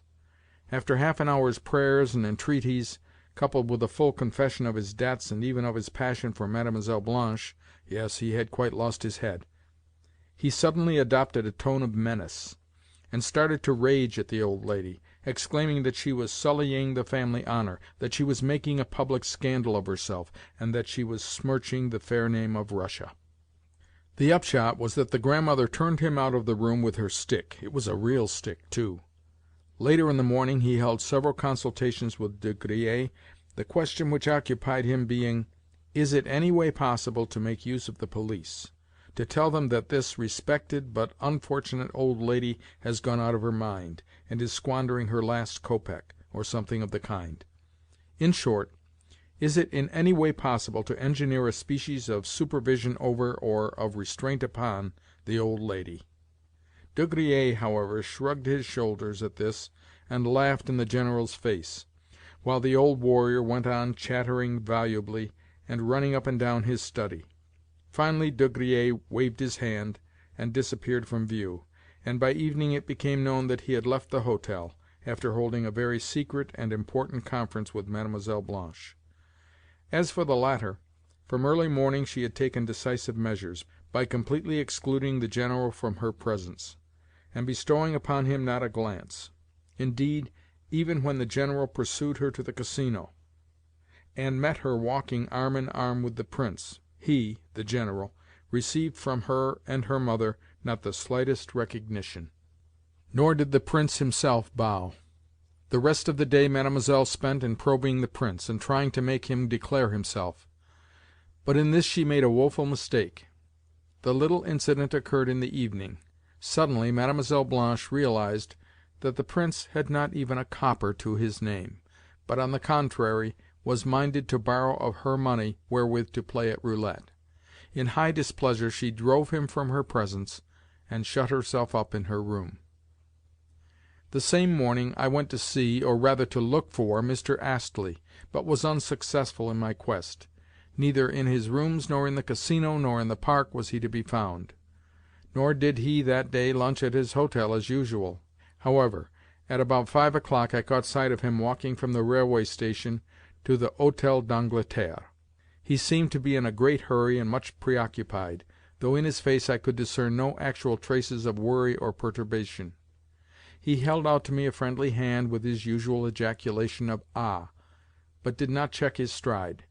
I turned and walked beside him, but found, somehow, that his answers forbade any putting of definite questions. Moreover, I felt reluctant to speak to him of Polina, nor, for his part, did he ask me any questions concerning her, although on my telling him of the grandmother's exploits, he listened attentively and gravely, and then shrugged his shoulders. "She is gambling away everything that she has," I remarked. "Indeed! She arrived at the Casino even before I had taken my departure by train, so I knew she had been playing. If I should have time I will go to the Casino to-night and take a look at her. The thing interests me." "Where have you been to-day?" I asked, surprised at myself for having as yet omitted to put to him that question. "To Frankfurt." "On business?" "On business." What more was there to be asked after that? I accompanied him until, as we drew level with the Hôtel des Quatre Saisons, he suddenly nodded to me and disappeared. For myself, I returned home, and came to the conclusion that, even had I met him at 2 o'clock in the afternoon, I should have learnt no more from him than I had done at 5 o'clock, for the reason that I had no definite question to ask. It was bound to have been so. For me to formulate the query which I really wished to put was a simple impossibility.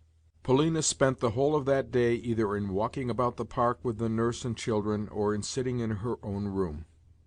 For a long while past she had avoided the General and had scarcely had a word to say to him—scarcely a word, I mean, on any serious topic.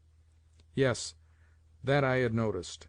Still, even though I was aware of the position in which the General was placed, it had never occurred to me that he would have any reason to avoid her, or to trouble her with family explanations.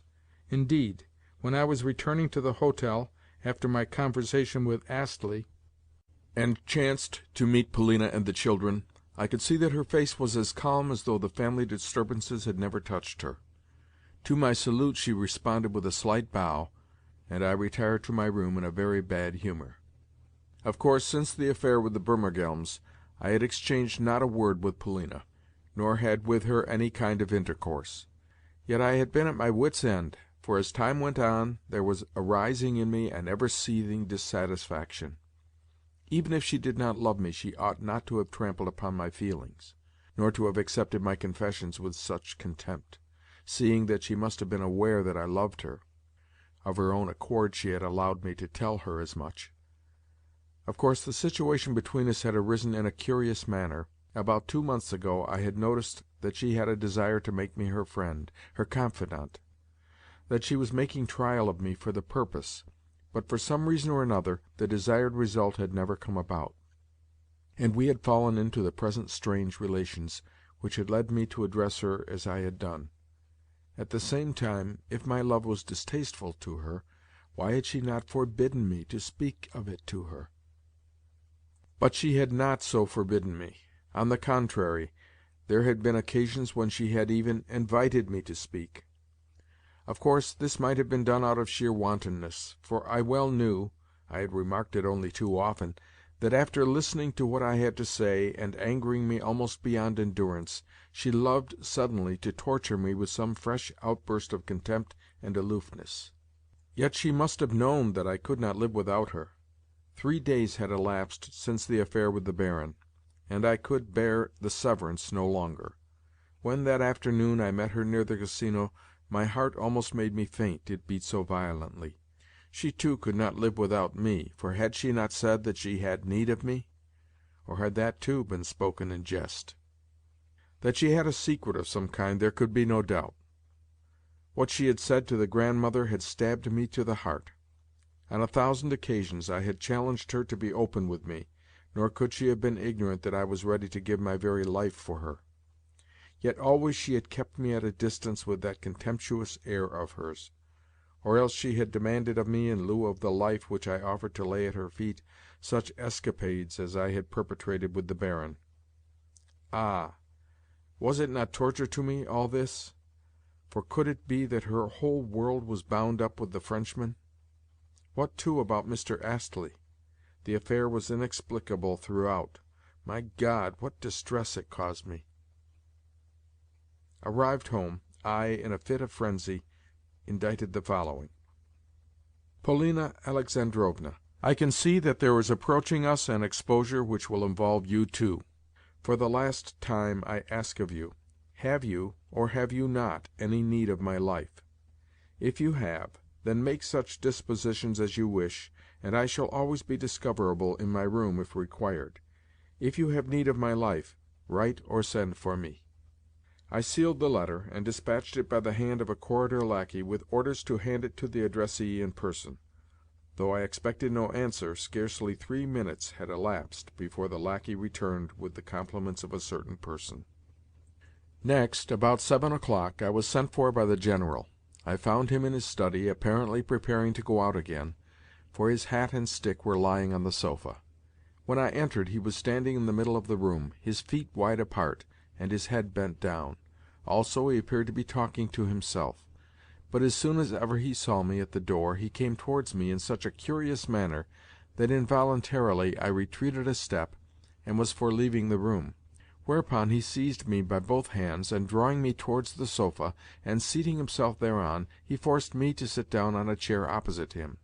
Then, without letting go of my hands, he exclaimed with quivering lips and a sparkle of tears on his eyelashes, "Oh, Alexei Ivanovitch, save me! Save me! Have some mercy upon me!" For a long time I could not make out what he meant, although he kept talking and talking, and constantly repeating to himself, "Have mercy, mercy!" At length, however, I divined that he was expecting me to give him something in the nature of advice, or rather that, deserted by every one, and overwhelmed with grief and apprehension, he had bethought himself of my existence, and sent for me to relieve his feelings by talking and talking and talking. In fact, he was in such a confused and despondent state of mind that, clasping his hands together, he actually went down upon his knees and begged me to go to Mlle. Blanche, and beseech and advise her to return to him, and to accept him in marriage. "But, General," I exclaimed, "possibly Mlle. Blanche has scarcely even remarked my existence. What could I do with her?" It was in vain that I protested, for he could understand nothing that was said to him. Next he started talking about the grandmother, but always in a disconnected sort of fashion, his one thought being to send for the police. "In Russia," he said, suddenly boiling over with indignation, "or in any well-ordered state where there exists a government, old women like my mother are placed under proper guardianship. Yes, my good sir," he went on, relapsing into a scolding tone as he leapt to his feet and started to pace the room. "Do you not know this?" He seemed to be addressing some imaginary auditor in the corner. "Do you not know this, that in Russia old women like her are subjected to restraint, the devil take them?" Again he threw himself down upon the sofa. A minute later, though sobbing and almost breathless, he managed to gasp out that Mlle. Blanche had refused to marry him, for the reason that the grandmother had turned up in place of a telegram, and it was therefore clear that he had no inheritance to look for. Evidently he supposed that I had hitherto been in entire ignorance of all this. Again, when I referred to De Griers, the General made a gesture of despair. "He has gone away," he said, "and everything which I possess is mortgaged to him. I stand stripped to my skin. Even of the money which you brought me from Paris, I know not if 700 francs be left. Of course that sum will do to go on with, but as regards the future, I know nothing. I know nothing." "Then how will you pay your hotel bill?" I cried in consternation, "and what shall you do afterwards?" He looked at me vaguely, but it was clear that he had not understood, perhaps had not even heard, my questions.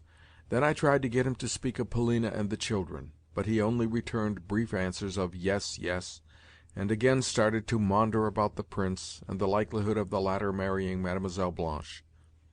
"What on earth am I to do?" he concluded. "What on earth am I to do? Is this not ingratitude? Is it not sheer ingratitude?" And he burst into tears. Nothing could be done with such a man. Yet to leave him alone was dangerous, for something might happen to him.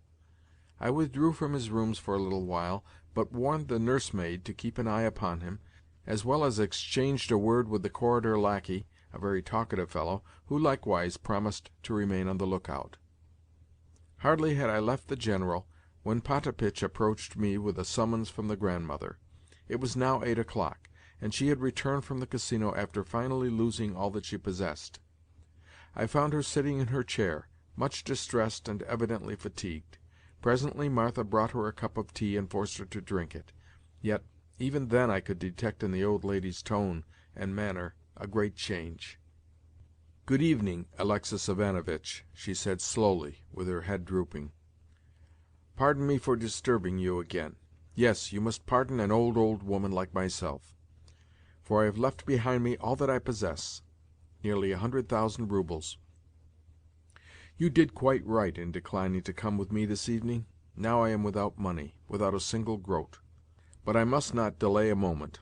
I must leave by the 9:30 train. I have sent for that English friend of yours, and am going to beg of him 3,000 francs for a week. Please try and persuade him to think nothing of it, nor yet to refuse me, for I am still a rich woman who possesses 3 villages and a couple of mansions. Yes, the money shall be found, for I have not yet squandered everything. I tell you this in order that he may have no doubts about— Ah, but here he is. Clearly he is a good fellow." True enough, Astley had come hot-foot on receiving the grandmother's appeal. Scarcely stopping even to reflect, and with scarcely a word, he counted out the 3,000 francs under a note of hand which she duly signed. Then, his business done, he bowed, and lost no time in taking his departure. "You too leave me, Aleksei Ivanovitch," said the grandmother. "All my bones are aching, and I still have an hour in which to rest.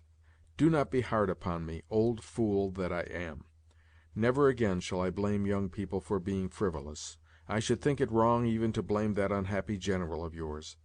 Nevertheless, I do not mean to let him have any of my money, which is all that he desires, for the reason that I look upon him as a perfect blockhead, and consider myself, simpleton though I be, at least wiser than he is.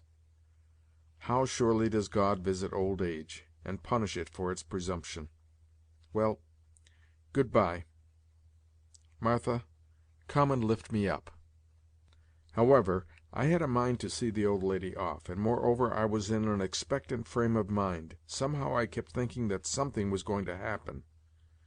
Wherefore I could not rest quietly in my room, but stepped out into the corridor, and then into the Chestnut Avenue for a few minutes' stroll. My letter to Polina had been clear and firm, and in the present crisis, I felt sure, would prove final. I had heard of De Griers' departure, and however much Polina might reject me as a friend, she might not reject me altogether as a servant. She would need me to fetch and carry for her, and I was ready to do so. How could it have been otherwise? Towards the hour of the train's departure I hastened to the station, and put the grandmother into her compartment, she and her party occupying a reserved family saloon. "Thanks for your disinterested assistance," she said at parting. "Oh, and please remind Prascovia of what I said to her last night. I expect soon to see her." Then I returned home. As I was passing the door of the General's suite, I met the nursemaid, and inquired after her master. "There is nothing new to report, sir," she replied quietly. Nevertheless I decided to enter, and was just doing so, when I halted thunderstruck on the threshold, for before me I beheld the General and Mlle. Blanche laughing gaily at one another, while beside them on the sofa there was seated her mother. Clearly the General was almost out of his mind with joy, for he was talking all sorts of nonsense, and bubbling over with a long-drawn, nervous laugh, a laugh which twisted his face into innumerable wrinkles, and caused his eyes almost to disappear. Afterwards I learnt from Mlle. Blanche herself that, after dismissing the Prince and hearing of the General's tears, she bethought her of going to comfort the old man, and had just arrived for the purpose when I entered.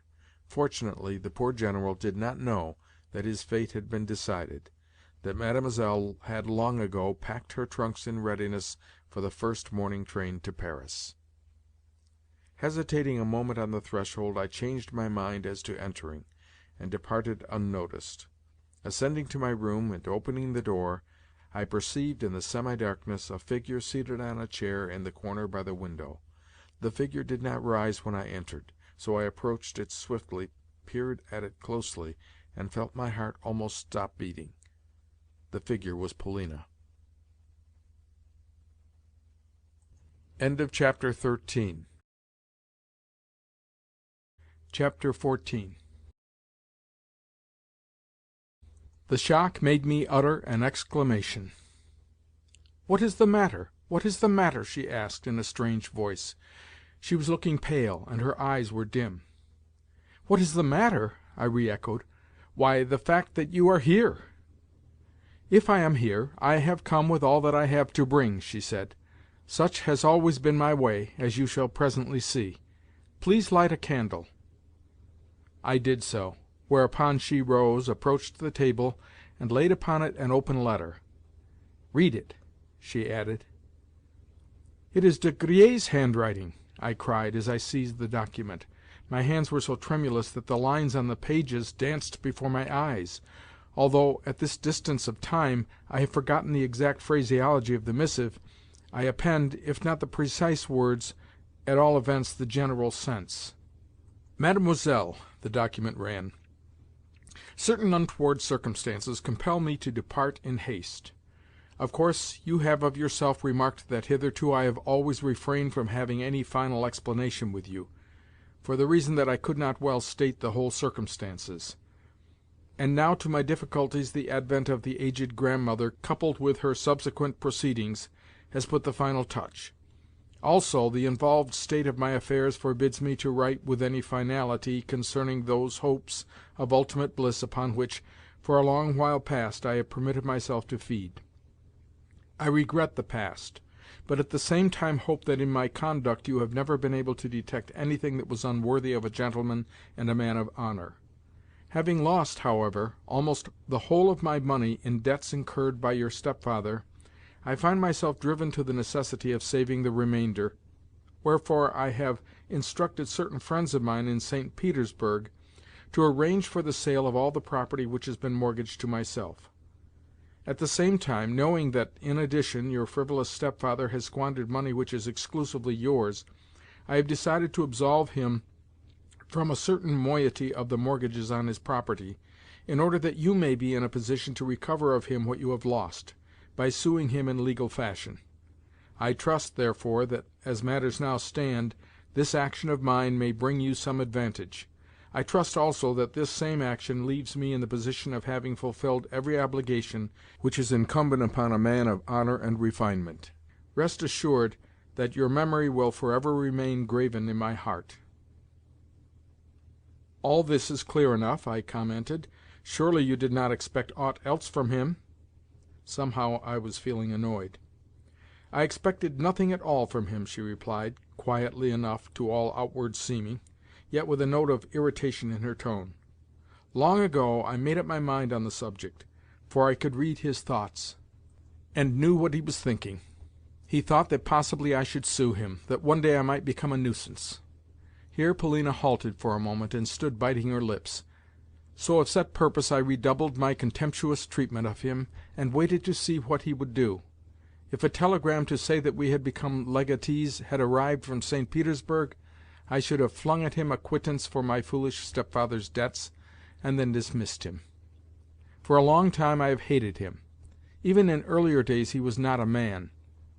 And now, oh, how gladly I could throw those 50,000 roubles in his face, and spit in it, and then rub the spittle in. "But the document returning the 50,000 rouble mortgage, has the General got it?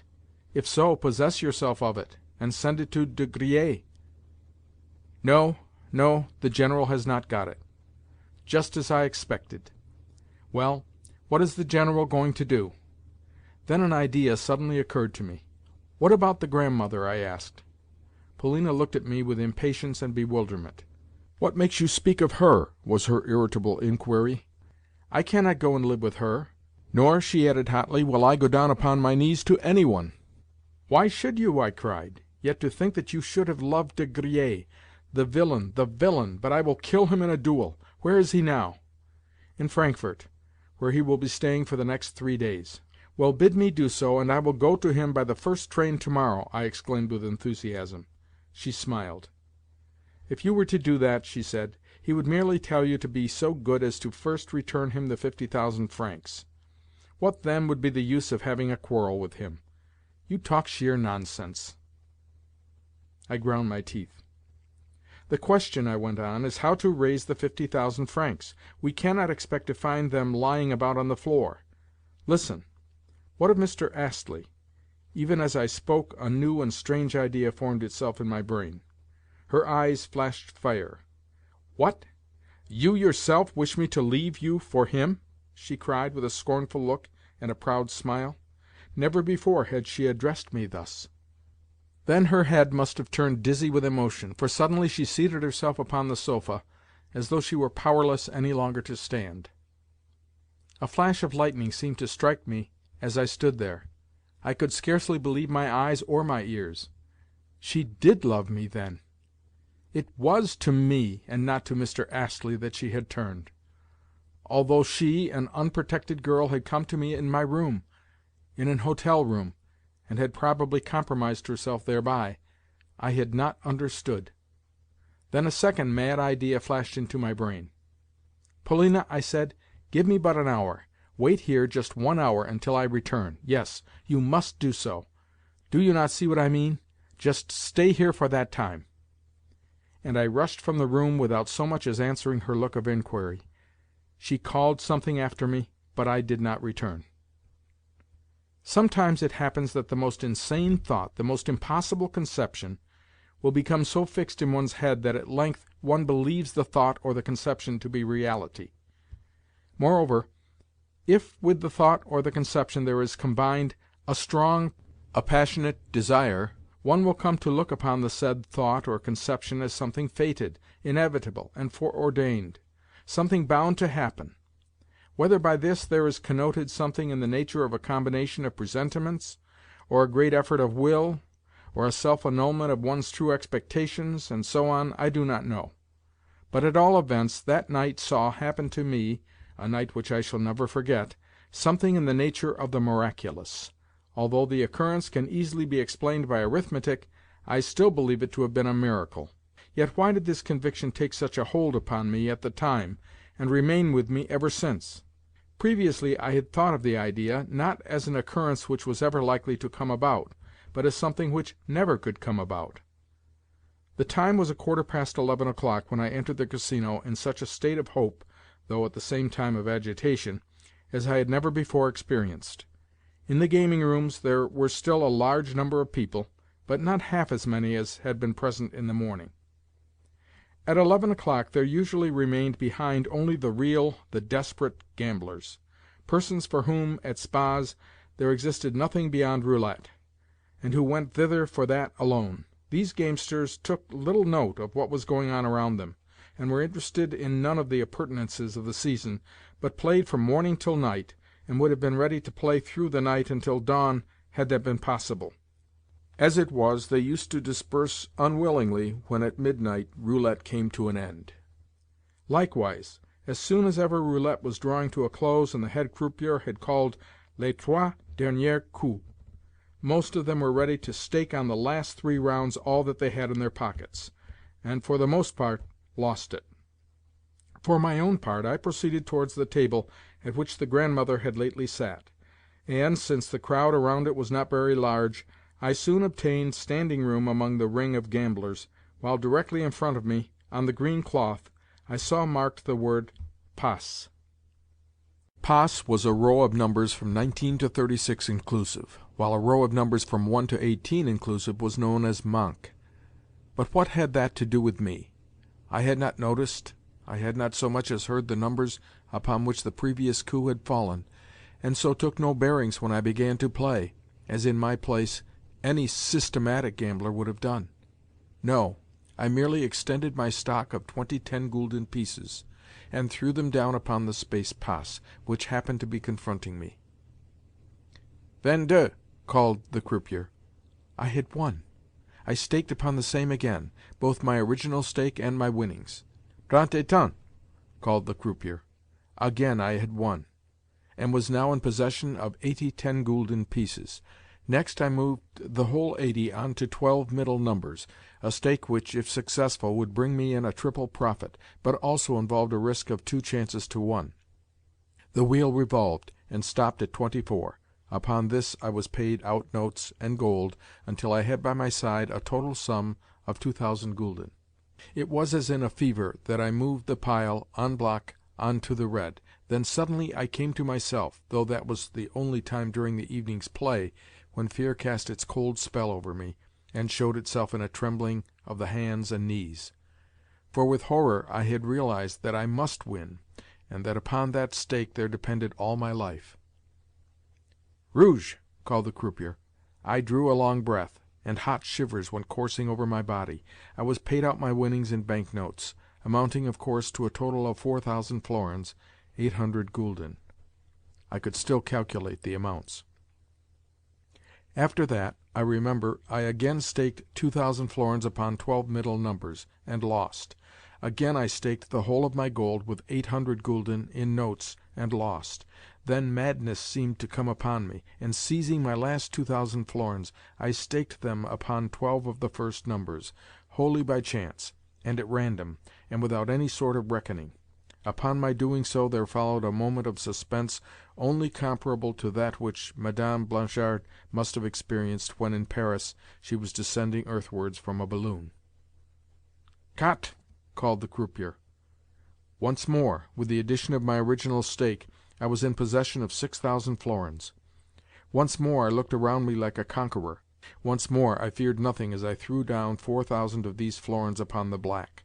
The croupiers glanced around them and exchanged a few words. The bystanders murmured expectantly. The black turned up. After that I do not exactly remember either my calculations or the order of my stakings. I only remember that, as in a dream, I won in one round 16,000 florins; that in the 3 following rounds I lost 12,000; that I moved the remainder, 4,000, on to pass, though quite unconscious of what I was doing.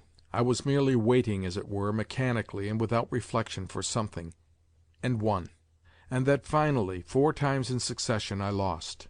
Yes, I can remember raking in money by thousands, but most frequently on the 12 middle numbers, to which I constantly adhered, and which kept appearing in a sort of regular order, first 3 or 4 times running, and then, after an interval of a couple of rounds, in another break of 3 or 4 appearances.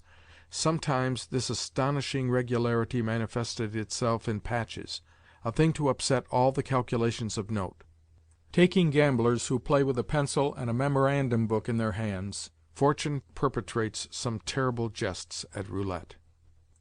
Since my entry, not more than half an hour could have elapsed. Suddenly a croupier informed me that I had won 30,000 florins, as well as that, since the latter was the limit for which at any one time the bank could make itself responsible, roulette at that table must close for the night. Accordingly, I caught up my pile of gold, stuffed it into my pocket, and grasping my sheaf of banknotes, moved to the table in an adjoining salon where a second game of roulette was in progress.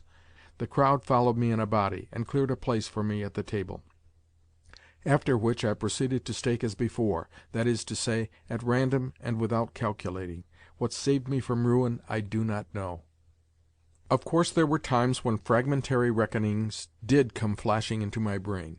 For instance, there were times when I attached myself for a while to certain figures and coups, though always leaving them, again before long, without knowing what I was doing. In fact, I cannot have been in possession of all my faculties, for I can remember the croupiers correcting my play more than once, owing to my having made mistakes of the gravest order. My brows were damp with sweat, and my hands were shaking. Also Poles came around me to proffer their services, but I heeded none of them. Nor did my luck fail me now. Suddenly there arose around me a loud din of talking and laughter. "Bravo! Bravo!" was the general shout, and some people even clapped their hands. I had raked in 30,000 florins, and again the bank had had to close for the night. "Go away now! Go away now!" a voice whispered to me on my right.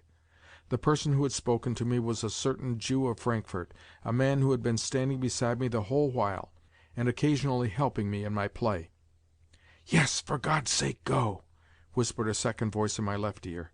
Glancing around, I perceived that the second voice had come from a modestly, plainly dressed lady of rather less than 30, a woman whose face, though pale and sickly-looking, bore also very evident traces of former beauty. At the moment, I was stuffing the crumpled bank-notes into my pockets and collecting all the gold that was left on the table.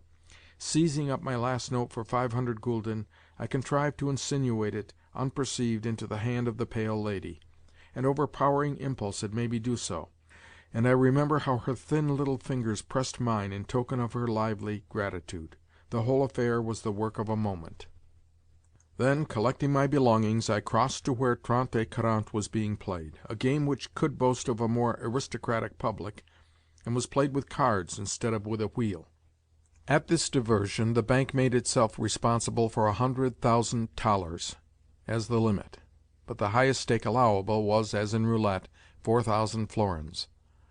Although I knew nothing of the game, and I scarcely knew the stakes except those on black and red, I joined the ring of players while the rest of the crowd massed itself around me. At this distance of time I cannot remember whether I ever gave a thought to Polina.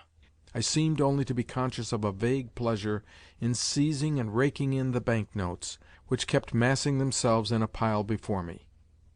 But, as ever, fortune seemed to be at my back. As though of set purpose, there came to my aid a circumstance which not infrequently repeats itself in gaming. The circumstance is that not infrequently luck attaches itself to, say, the red, and does not leave it for a space of, say, 10 or even 15 rounds in succession. 3 days ago I had heard that during the previous week there had been a run of 22 coups on the red, an occurrence never before known at roulette, so that men spoke of it with astonishment. Naturally enough, many deserted the red after a dozen rounds, and practically no one could now be found to stake upon it. Yet upon the black also, the antithesis of the red, no experienced gambler would stake anything, for the reason that every practised player knows the meaning of capricious fortune.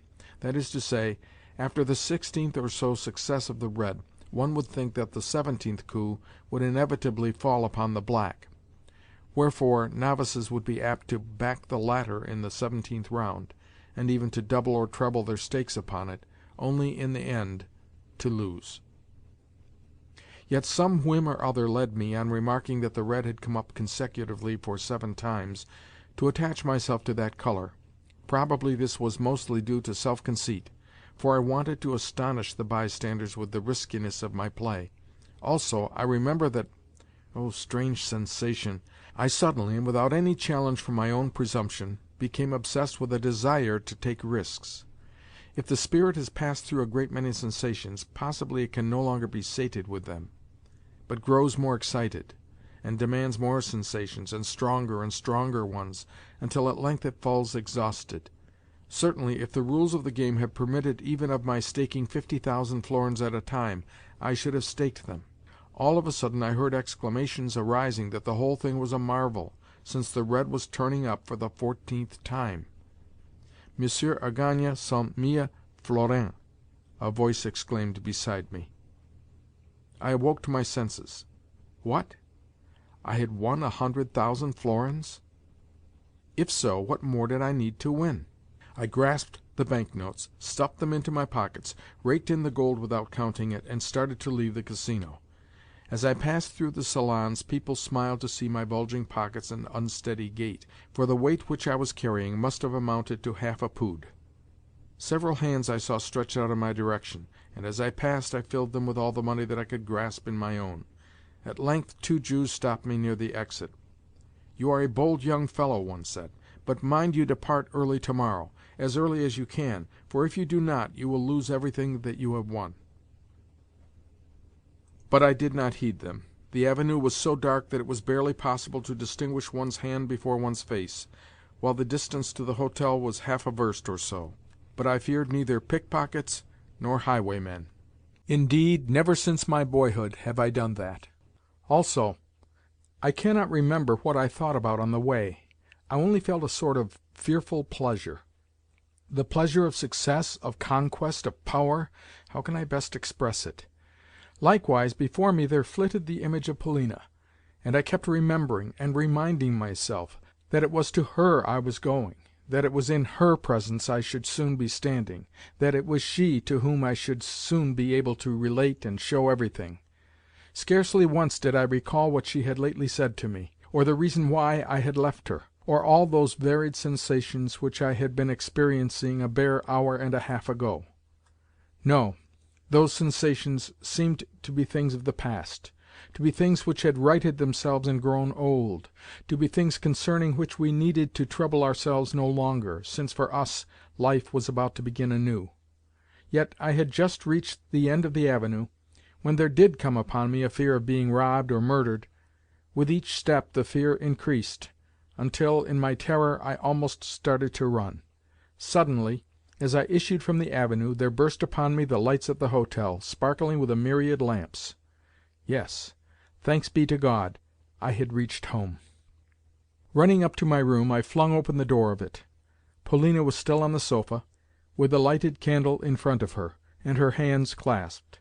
As I entered she stared at me in astonishment, for at the moment I must have presented a strange spectacle. All I did, however, was to halt before her and fling upon the table my burden of wealth.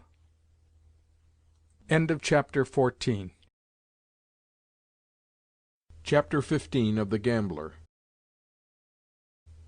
I remember, too, how, without moving from her place, or changing her attitude, she gazed into my face. "I have won 200,000 francs," cried I, as I pulled out my last sheaf of bank-notes. The pile of paper currency occupied the whole table. I could not withdraw my eyes from it. Consequently, for a moment or two, Polina escaped my mind. Then I set myself to arrange the pile in order, and to sort the notes, and to mass the gold in a separate heap. That done, I left everything where it lay, and proceeded to pace the room with rapid strides, as I lost myself in thought. Then I darted to the table once more and began to recount the money, until all of a sudden, as though I had remembered something, I rushed to the door, and closed and double-locked it. Finally I came to a meditative halt before my little trunk. "Shall I put the money there until tomorrow?" I asked, turning sharply round to Polina as the recollection of her returned to me.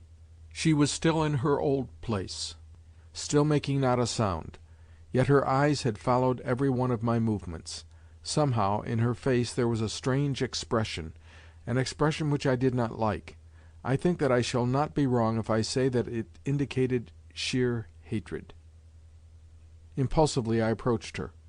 "Polina," I said, "here are 25,000 florins, 50,000 francs, or more. Take them, and tomorrow throw them in De Griers' face." She returned no answer.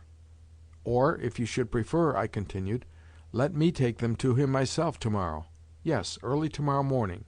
Shall I?" Then all at once she burst out laughing, and laughed for a long while.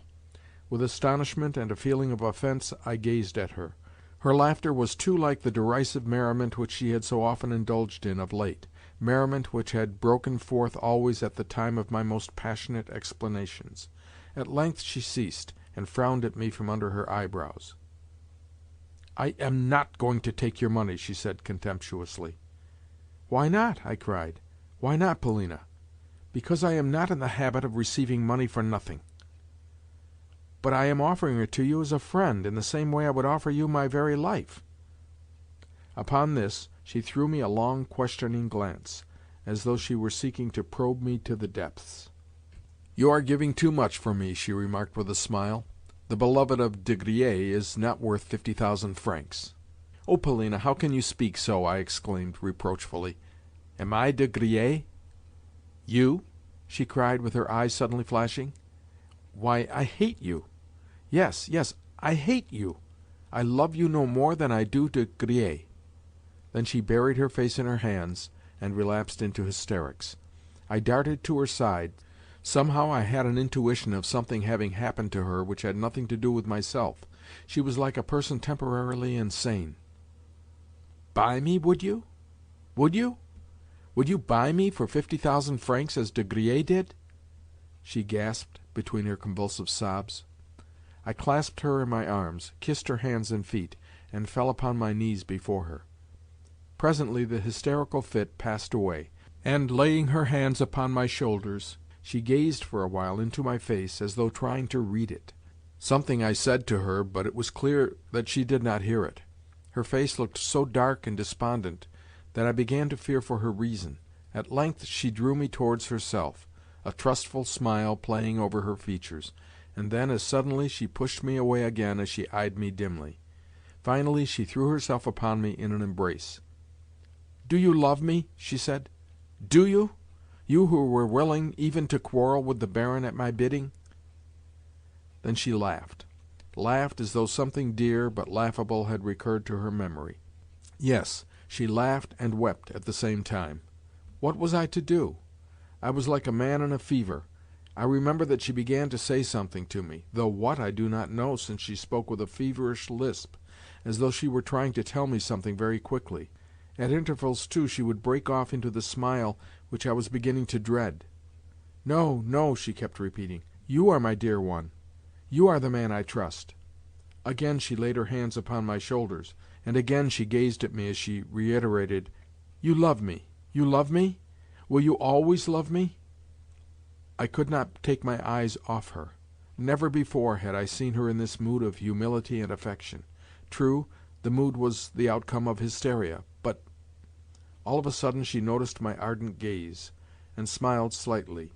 The next moment, for no apparent reason, she began to talk of Astley. She continued talking and talking about him, but I could not make out all she said. more particularly when she was endeavoring to tell me of something or other which had happened recently. On the whole, she appeared to be laughing at Astley, for she kept repeating that he was waiting for her, and did I know whether, even at that moment, he was not standing beneath the window? "Yes, yes, he is there," she said. "Open the window, and see if he is not." She pushed me in that direction. Yet no sooner did I make a movement to obey her behest than she burst into laughter, and I remained beside her, and she embraced me. "Shall we go away tomorrow?" presently she asked, as though some disturbing thought had recurred to her recollection. "How would it be if we were to try and overtake Grandmamma? I think we should do so at Berlin. And what think you she would have to say to us when we caught her up, and her eyes first lit upon us? What, too, about Mr. Astley? He would not leap from the Schlangenberg for my sake. No, of that I am very sure." And she laughed. "Do you know where he is going next year?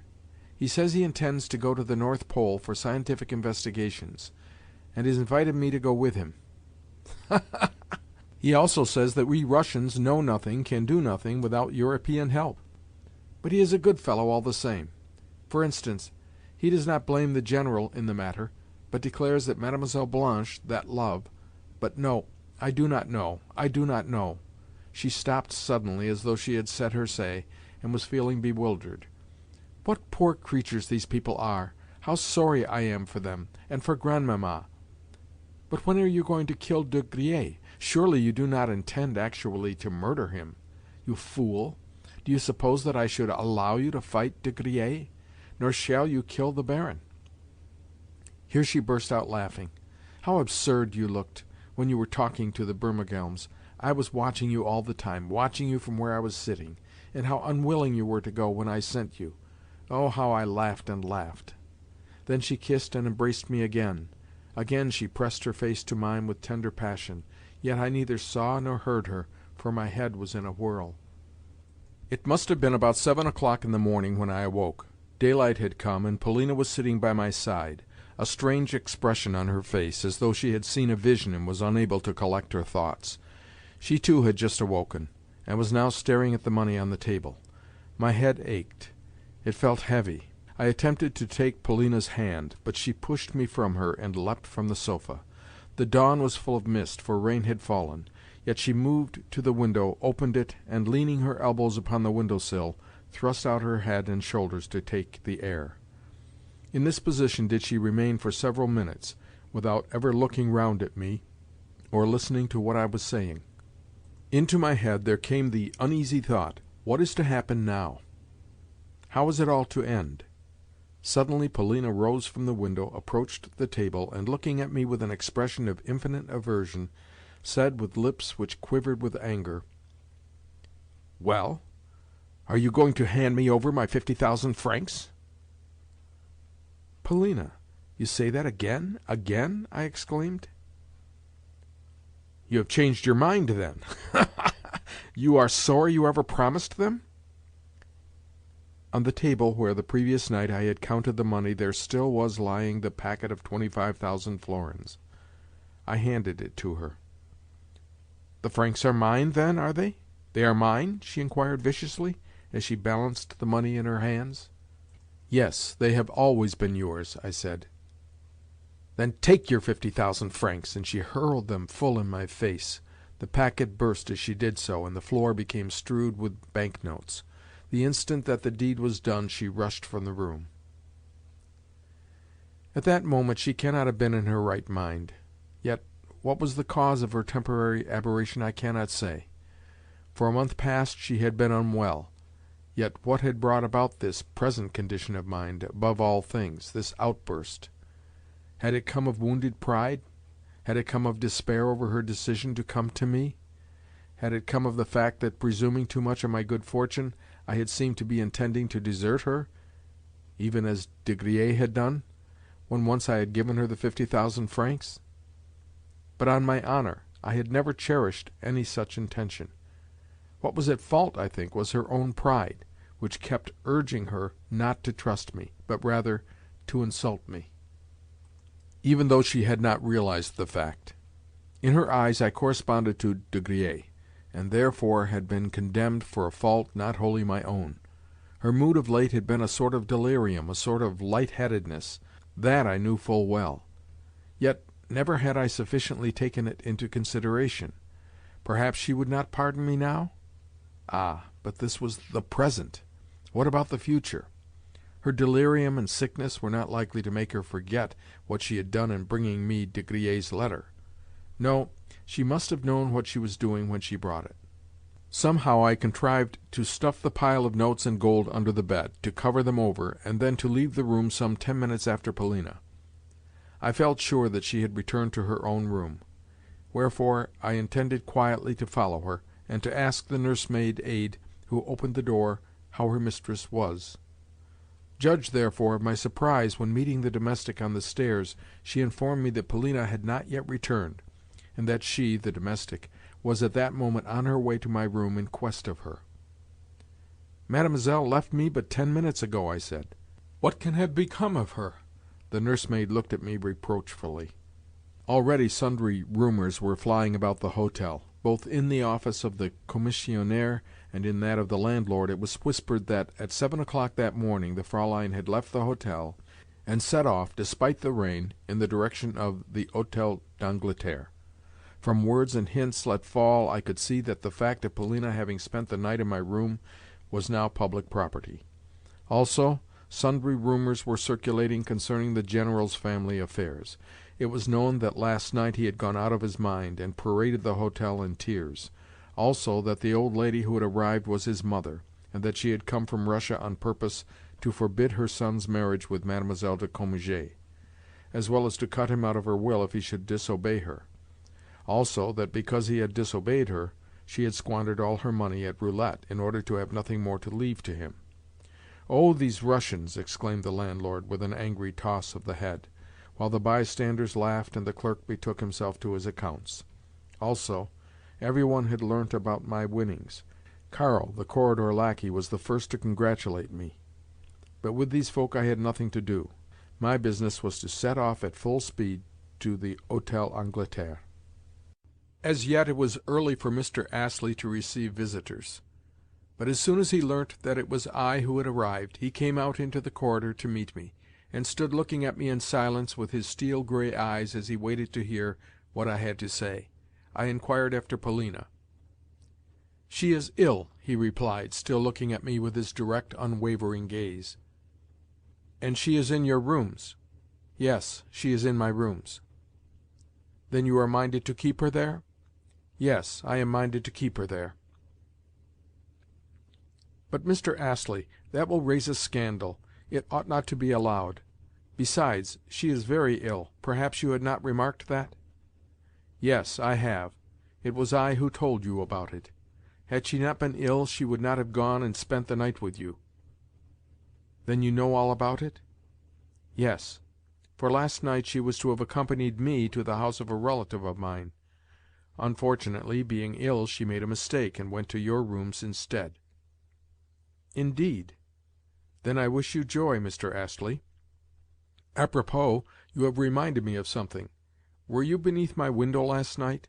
Every moment Mademoiselle Polina kept telling me to open the window and see if you were there, after which she always smiled."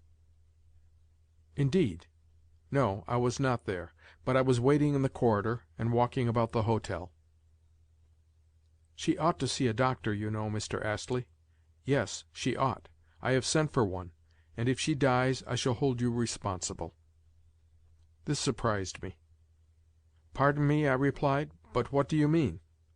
"Never mind. Tell me if it is true that last night you won 200,000 thalers." "No, I won 100,000 florins." "Good heavens!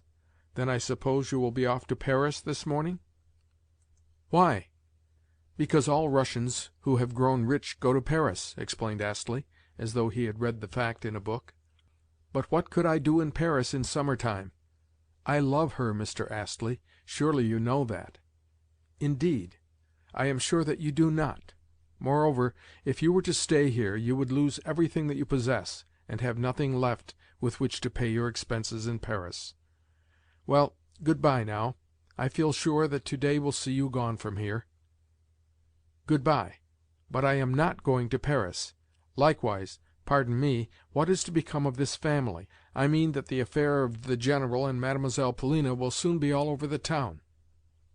"I dare say. Yet I hardly suppose that it will break the General's heart. Moreover, Mademoiselle Polina has a perfect right to live where she chooses. In short, we may say that, as a family, this family has ceased to exist." I departed, and found myself smiling at the Englishman's strange assurance that I should soon be leaving for Paris. "I suppose he means to shoot me in a duel, should Polina die. Yes, that is what he intends to do." Now, although I was honestly sorry for Polina, it is a fact that from the moment when, the previous night, I had approached the gaming-table, and begun to rake in the packets of bank-notes, my love for her had entered upon a new plane. Yes, I can say that now, although at the time I was barely conscious of it. Was I, then, at heart a gambler? Did I, after all, love Polina not so very much? No, no. As God is my witness, I loved her. Even when I was returning home from Mr. Astley's, my suffering was genuine, and my self-reproach sincere. But presently I was to go through an exceedingly strange and ugly experience.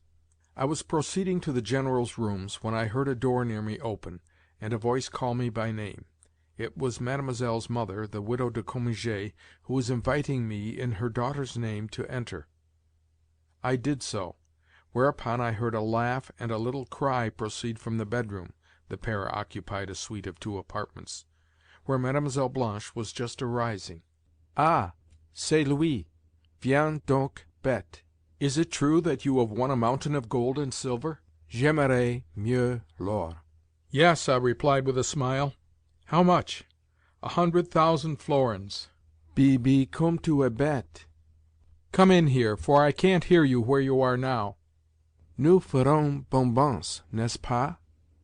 Entering her room, I found her lolling under a pink satin coverlet, and revealing a pair of swarthy, wonderfully healthy shoulders such as one sees in dreams, shoulders covered over with a white cambric nightgown, which, trimmed with lace, stood out, in striking relief, against the darkness of her skin.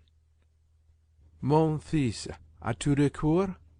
she cried when she saw me, and then giggled. Her laugh had always been a very cheerful one, and at times it even sounded sincere. "Tout autre." I began, paraphrasing Corneille. "See here," she prattled on, "please search for my stockings, and help me to dress. Aussi, si tu n'es pas trop bête, je te prends à Paris. I am just off, let me tell you." "This moment?" "In half an hour." True enough, everything stood ready packed, trunks, portmanteau, and all. Coffee had long been served. "Eh bien, tu verras Paris.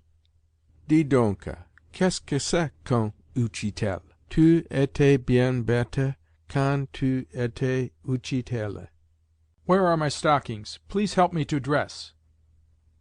And she lifted up a really ravishing foot, small, swarthy, and not misshapen like the majority of feet which look dainty only in bottines. I laughed, and started to draw on to the foot a silk stocking, while Mademoiselle Blanche sat on the edge of the bed and chattered. "Eh bien, que feras-tu si je prends avec moi?" "First of all, I must have 50,000 francs, and you shall give them to me at Frankfurt. Then we will go on to Paris, where we will live together, "Et je te ferai voir des étoiles en plein jour." Yes, you shall see such women as your eyes have never lit upon. Stop a moment. If I were to give you those 50,000 francs, what should I have left for myself? Another 100,000 francs, please to remember. Besides, I could live with you in your rooms for a month, or even for 2, or even for longer. but it would not take us more than 2 months to get through 50,000 francs. For look you, Je suis bon enfant, et tu verras des étoiles. you may be sure. What, you mean to say that we should spend the whole in 2 months? Certainly. Does that surprise you very much? Ah, vil esclave! Why, 1 month of that life would be better than all your previous existence. 1 month. Et après le déluge. Mais tu ne peux comprendre. Va, away, away, you are not worth it. Ah, que fais-tu? For, while drawing on the other stocking, I had felt constrained to kiss her. Immediately she shrunk back, kicked me in the face with her toes, and turned me neck and crop out of the room. Eh bien, mon Utchitel, She called after me, je t'attends si tu veux. I start in a quarter of an hour's time. I returned to my own room with my head in a whirl. It was not my fault that Polina had thrown a packet in my face, and preferred Mr. Astley to myself. A few banknotes were still fluttering about the floor, and I picked them up. At that moment the door opened, and the landlord appeared, a person who, until now, had never bestowed upon me so much as a glance. He had come to know if I would prefer to move to a lower floor, to a suite which had just been tenanted by Count V. For a moment I reflected. "No!" I shouted. "My account, please, for in 10 minutes I shall be gone." To Paris, I added to myself. Every man of birth must make her acquaintance. Within a quarter of an hour all three of us were seated in a family compartment, Mlle. Blanche, the widow de Cominges, and myself. Mademoiselle kept laughing hysterically as she looked at me, and Madame re-echoed her. But I did not feel so cheerful. My life had broken in two, and yesterday had infected me with a habit of staking my all upon a card. Although it might be that I had failed to win my stake, that I had lost my senses, that I desired nothing better, I felt that the scene was to be changed only for a time. Within a month from now, I kept thinking to myself, I shall be back again in Roulettenberg, and then I mean to have it out with you, Mr. Astley. Yes, as now I look back at things, I remember that I felt greatly depressed, despite the absurd gigglings of the egregious Blanche. "What is the matter with you? How dull you are!" she cried at length as she interrupted her laughter to take me seriously to task. "Come, come, we are going to spend your 200,000 francs for you." Et tu seras heureux comme un petit roi. "I myself will tie your tie for you and introduce you to Hortense, and when we have spent your money you shall return here and break the bank again. What did those 2 Jews tell you? That the thing most needed is daring, and that you possess it? Consequently, this is not the first time that you will be hurrying to Paris with money in your pocket." Quand moi je veux 50,000 francs de rente, et alors? "But what about the General?" I interrupted. "The General? You know well enough that at about this hour every day he goes to buy me a bouquet. On this occasion I took care to tell him that he must hunt for the choicest of flowers, and when he returns home the poor fellow will find the bird flown. Possibly he may take wing in pursuit, and if so, I shall not be sorry, for he could be useful to me in Paris, and Mr. Astley will pay his debts here." In this manner did I depart for the gay city. Chapter 16. Of Paris what am I to say? The whole proceeding was a delirium, a madness. I spent a little over 3 weeks there, and during that time saw my 100,000 francs come to an end. I speak only of the 100,000 francs, for the other 100,000 I gave to Mlle. Blanche in pure cash. That is to say, I handed her 50,000 francs at Frankfurt, and 3 days later, in Paris, advanced her another 50,000 on note of hand. Nevertheless, a week had not elapsed ere she came to me for more money.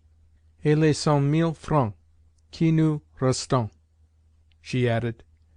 "Tu les mangeras avec moi, mon Utchitel." Yes, she always called me her Utchitel. A person more economical, grasping, and mean than Mlle. Blanche one could not imagine. But this was only as regards her own money. My 100,000 francs, as she explained to me later, she needed to set up her establishment in Paris, so that once and for all I may be on a decent footing, and proof against any stones which may be thrown at me, at all events for a long time to come. Nevertheless, I saw nothing of those 100,000 francs for my own purse, which she inspected daily, never managed to amass in it more than 100 francs at a time, and generally the sum did not reach even that figure. "What do you want with money?" she would say to me with air of absolute simplicity, and I never disputed the point. Nevertheless, though she fitted out her flat very badly with the money, the fact did not prevent her from saying when, later, she was showing me over the rooms of her new abode, "See what care and taste can do with the most wretched of means." However, her wretchedness had cost 50,000 francs, while with the remaining 50,000 she purchased a carriage and horses. Also, we gave a couple of balls, evening parties attended by Hortense and Lisette and Cléopatre, who were women remarkable both for the number of their liaisons and, though only in some cases, for their good looks. At these reunions I had to play the part of host, to meet and entertain fat mercantile parvenus who were impossible by reason of their rudeness and braggadocio, colonels of various kinds, hungry authors, and journalistic hacks, all of whom disported themselves in fashionable tail-coats and pale yellow gloves, and displayed such an aggregate of conceit and gasconade as would be unthinkable even in St. Petersburg, which is saying a great deal. They used to try to make fun of me, but I would console myself by drinking champagne and then lolling in a retiring room. Nevertheless, I found it deadly work. "C'est un utchitel," Blanche would say of me, "qui a gagné 200,000 francs, and but for me would have had not a notion how to spend them. Presently he will have to return to his tutoring. Does any one know of a vacant post? You know, one must do something for him." I had the more frequent recourse to champagne in that I constantly felt depressed and bored, owing to the fact that I was living in the most bourgeois commercial milieu imaginable, a milieu wherein every sou was counted and grudged. Indeed, 2 weeks had not elapsed before I perceived that Blanche had no real affection for me, even though she dressed me in elegant clothes, and herself tied my tie each day. In short, she utterly despised me. But that caused me no concern. Blasé and inert, I spent my evenings generally at the Château des Fleurs, where I would get fuddled and then dance the can-can, which in that establishment was a very indecent performance, with éclat. At length the time came when Blanche had drained my purse dry. She had conceived an idea that during the term of our residence together it would be well if I were always to walk behind her with a paper and pencil, in order to jot down exactly what she spent, what she had saved, what she was paying out, and what she was laying by. Well, of course I could not fail to be aware that this would entail a battle over every 10 francs. So, although for every possible objection that I might make she had prepared a suitable answer, she soon saw that I made no objections, and therefore had to start disputes herself. That is to say, she would burst out into tirades which were met only with silence as I lolled on a sofa and stared fixedly at the ceiling. This greatly surprised her. At first she imagined that it was due merely to the fact that I was a fool, un utchitel. Wherefore she would break off her harangue in the belief that, being too stupid to understand, I was a hopeless case. Then she would leave the room, but return 10 minutes later to resume the contest. This continued throughout her squandering of my money, a squandering altogether out of proportion to our means. An example is the way in which she changed her first pair of horses for a pair which cost 16,000 francs. "Bibi," she said on the latter occasion as she approached me, "surely you are not angry?" "No, I am merely tired," was my reply as I pushed her from me. This seemed to her so curious that straightway she seated herself by my side. "You see," she went on, "I decided to spend so much upon these horses only because I can easily sell them again. They would go at any time for 20,000 francs." "Yes, yes, they are splendid horses, and you have got a splendid turnout. I am quite content. Let me hear no more of the matter." "Then you are not angry?" No. Why should I be? You are wise to provide yourself with what you need, for it will all come in handy in the future. Yes, I quite see the necessity of your establishing yourself on a good basis, for without it you will never earn your million. My 100,000 francs I look upon merely as a beginning, as a mere drop in the bucket." Blanche, who had by no means expected such declarations from me, but rather an uproar and protests, was rather taken aback. "Well, well, what a man you are!" she exclaimed. "Mais tu as l'esprit pour comprendre. Sais-tu, mon garçon, although you are a tutor, you ought to have been born a prince. Are you not sorry that your money should be going so quickly?" "No. The quicker it goes, the better." "Mais sais-tu, mais dis donc, are you really rich? Mais sais-tu, you have too much contempt for money. Qu'est-ce que tu feras après, dis donc?" "Après I shall go to Hamburg, and win another 100,000 francs." "Oui, oui, c'est ça, c'est magnifique! Ah, I know you will win them, and bring them to me when you have done so. Dis donc, you will end by making me love you. Since you are what you are, I mean to love you all the time and never to be unfaithful to you. You see, I have not loved you before parce que je croyais que tu n'es qu'un utchitel, quelque chose comme un laquais, n'est-ce pas? Yet all the time I have been true to you, parce que je suis bon fils." "You lie," I interrupted. "Did I not see you the other day with Albert, with that black-jowled officer?" "Oh, oh, mais tu es—" "Yes, you are lying right enough, but what makes you suppose that I should be angry? Rubbish! Il faut que jeunesse se passe. Even if that officer were here now, I should refrain from putting him out of the room if I thought you really cared for him. Only, mind you, do not give him any of my money. You hear? You say, do you, that you would not be angry? Mais tu es un vrai philosophe, sais-tu? Oui, un vrai philosophe. Eh bien, je t'aimerai, je t'aimerai. Tu verras, tu seras content." True enough. From that time onward she seemed to attach herself only to me, and in this manner we spent our last 10 days together. The promised étoile I did not see, but in other respects she, to a certain extent, kept her word. Moreover, she introduced me to Hortense, who was a remarkable woman in her way, and known among us as Thérèse Philosophe. But I need not enlarge further, for to do so would require a story to itself, and entail a colouring which I am loath to impart to the present narrative. The point is that with all my faculties I desired the episode to come to an end as speedily as possible. Unfortunately, our 100,000 francs lasted us, as I have said, for very nearly a month, which greatly surprised me.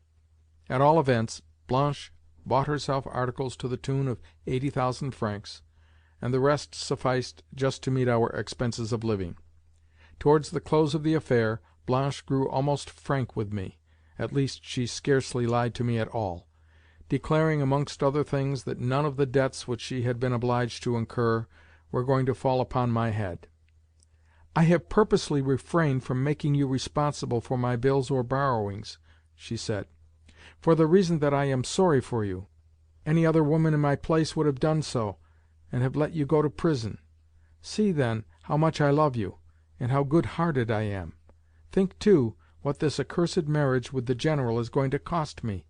True enough, the marriage took place. It did so at the close of our month together, and I am bound to suppose that it was upon the ceremony that the last remnants of my money were spent.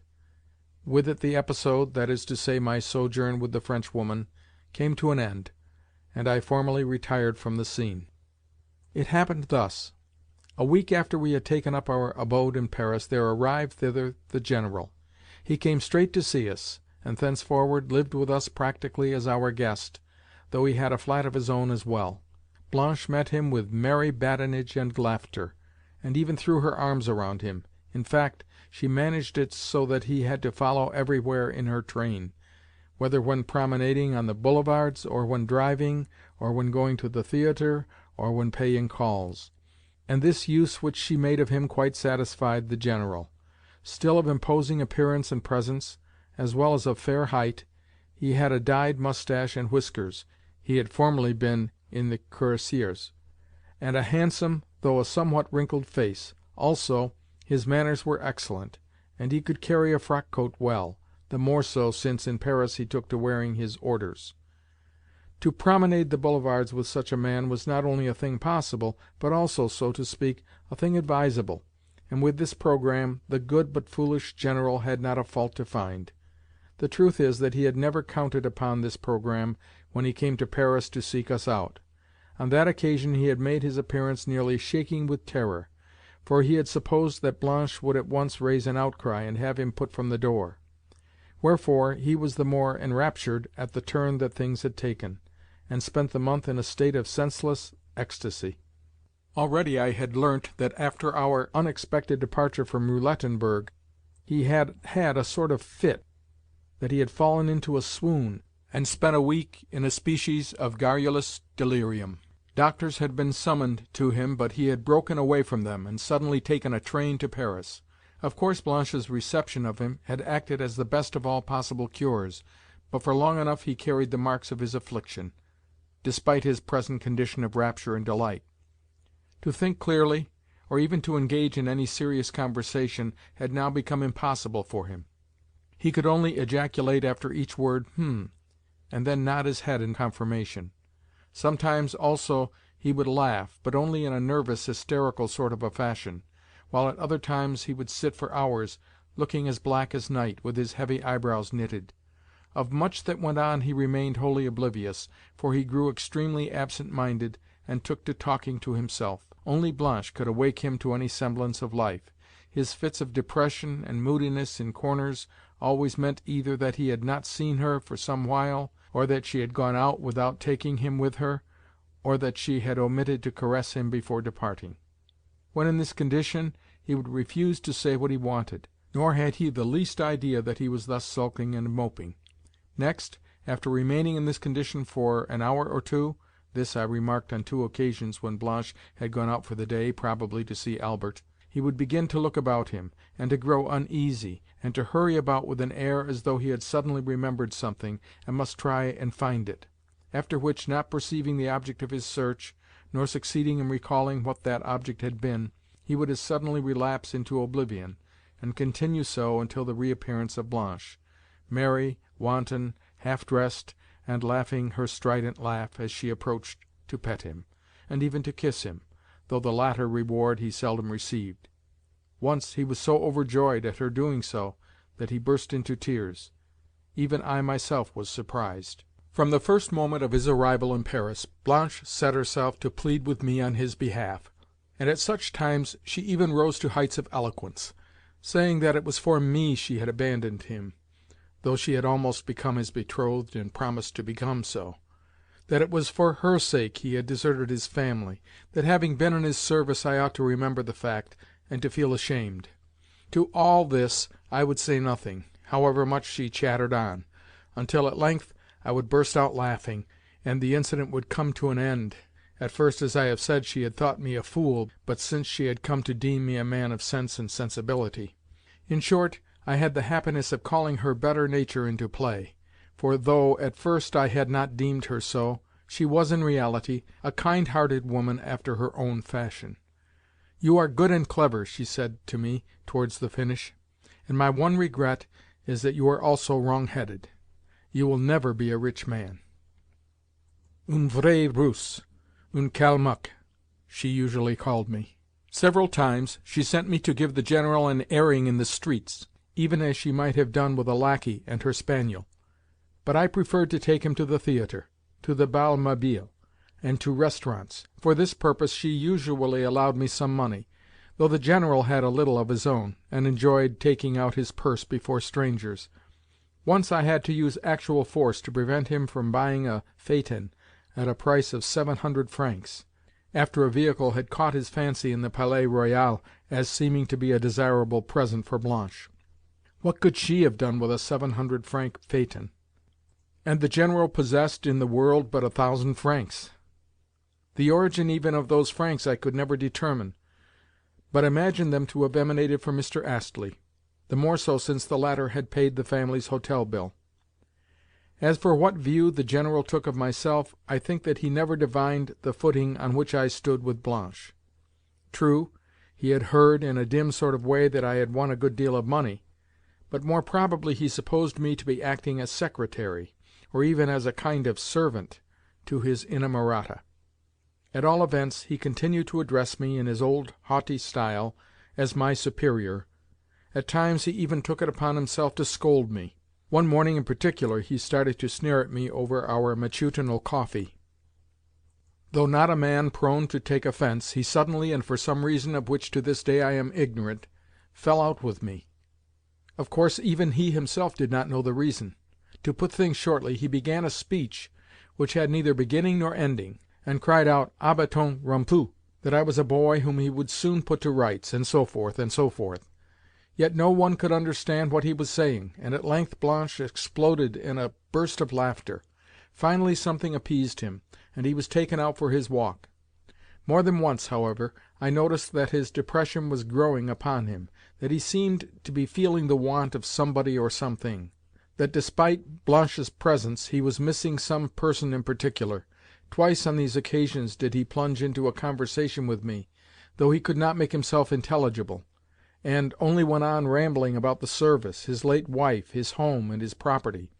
Every now and then, also, some particular word would please him, whereupon he would repeat it 100 times in the day, even though the word happened to express neither his thoughts nor his feelings.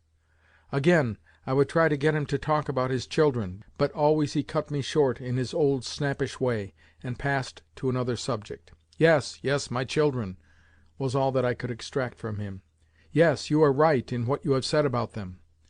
Only once did he disclose his real feelings. That was when we were taking him to the theatre, and suddenly he exclaimed, "My unfortunate children! Yes, sir, they are unfortunate children."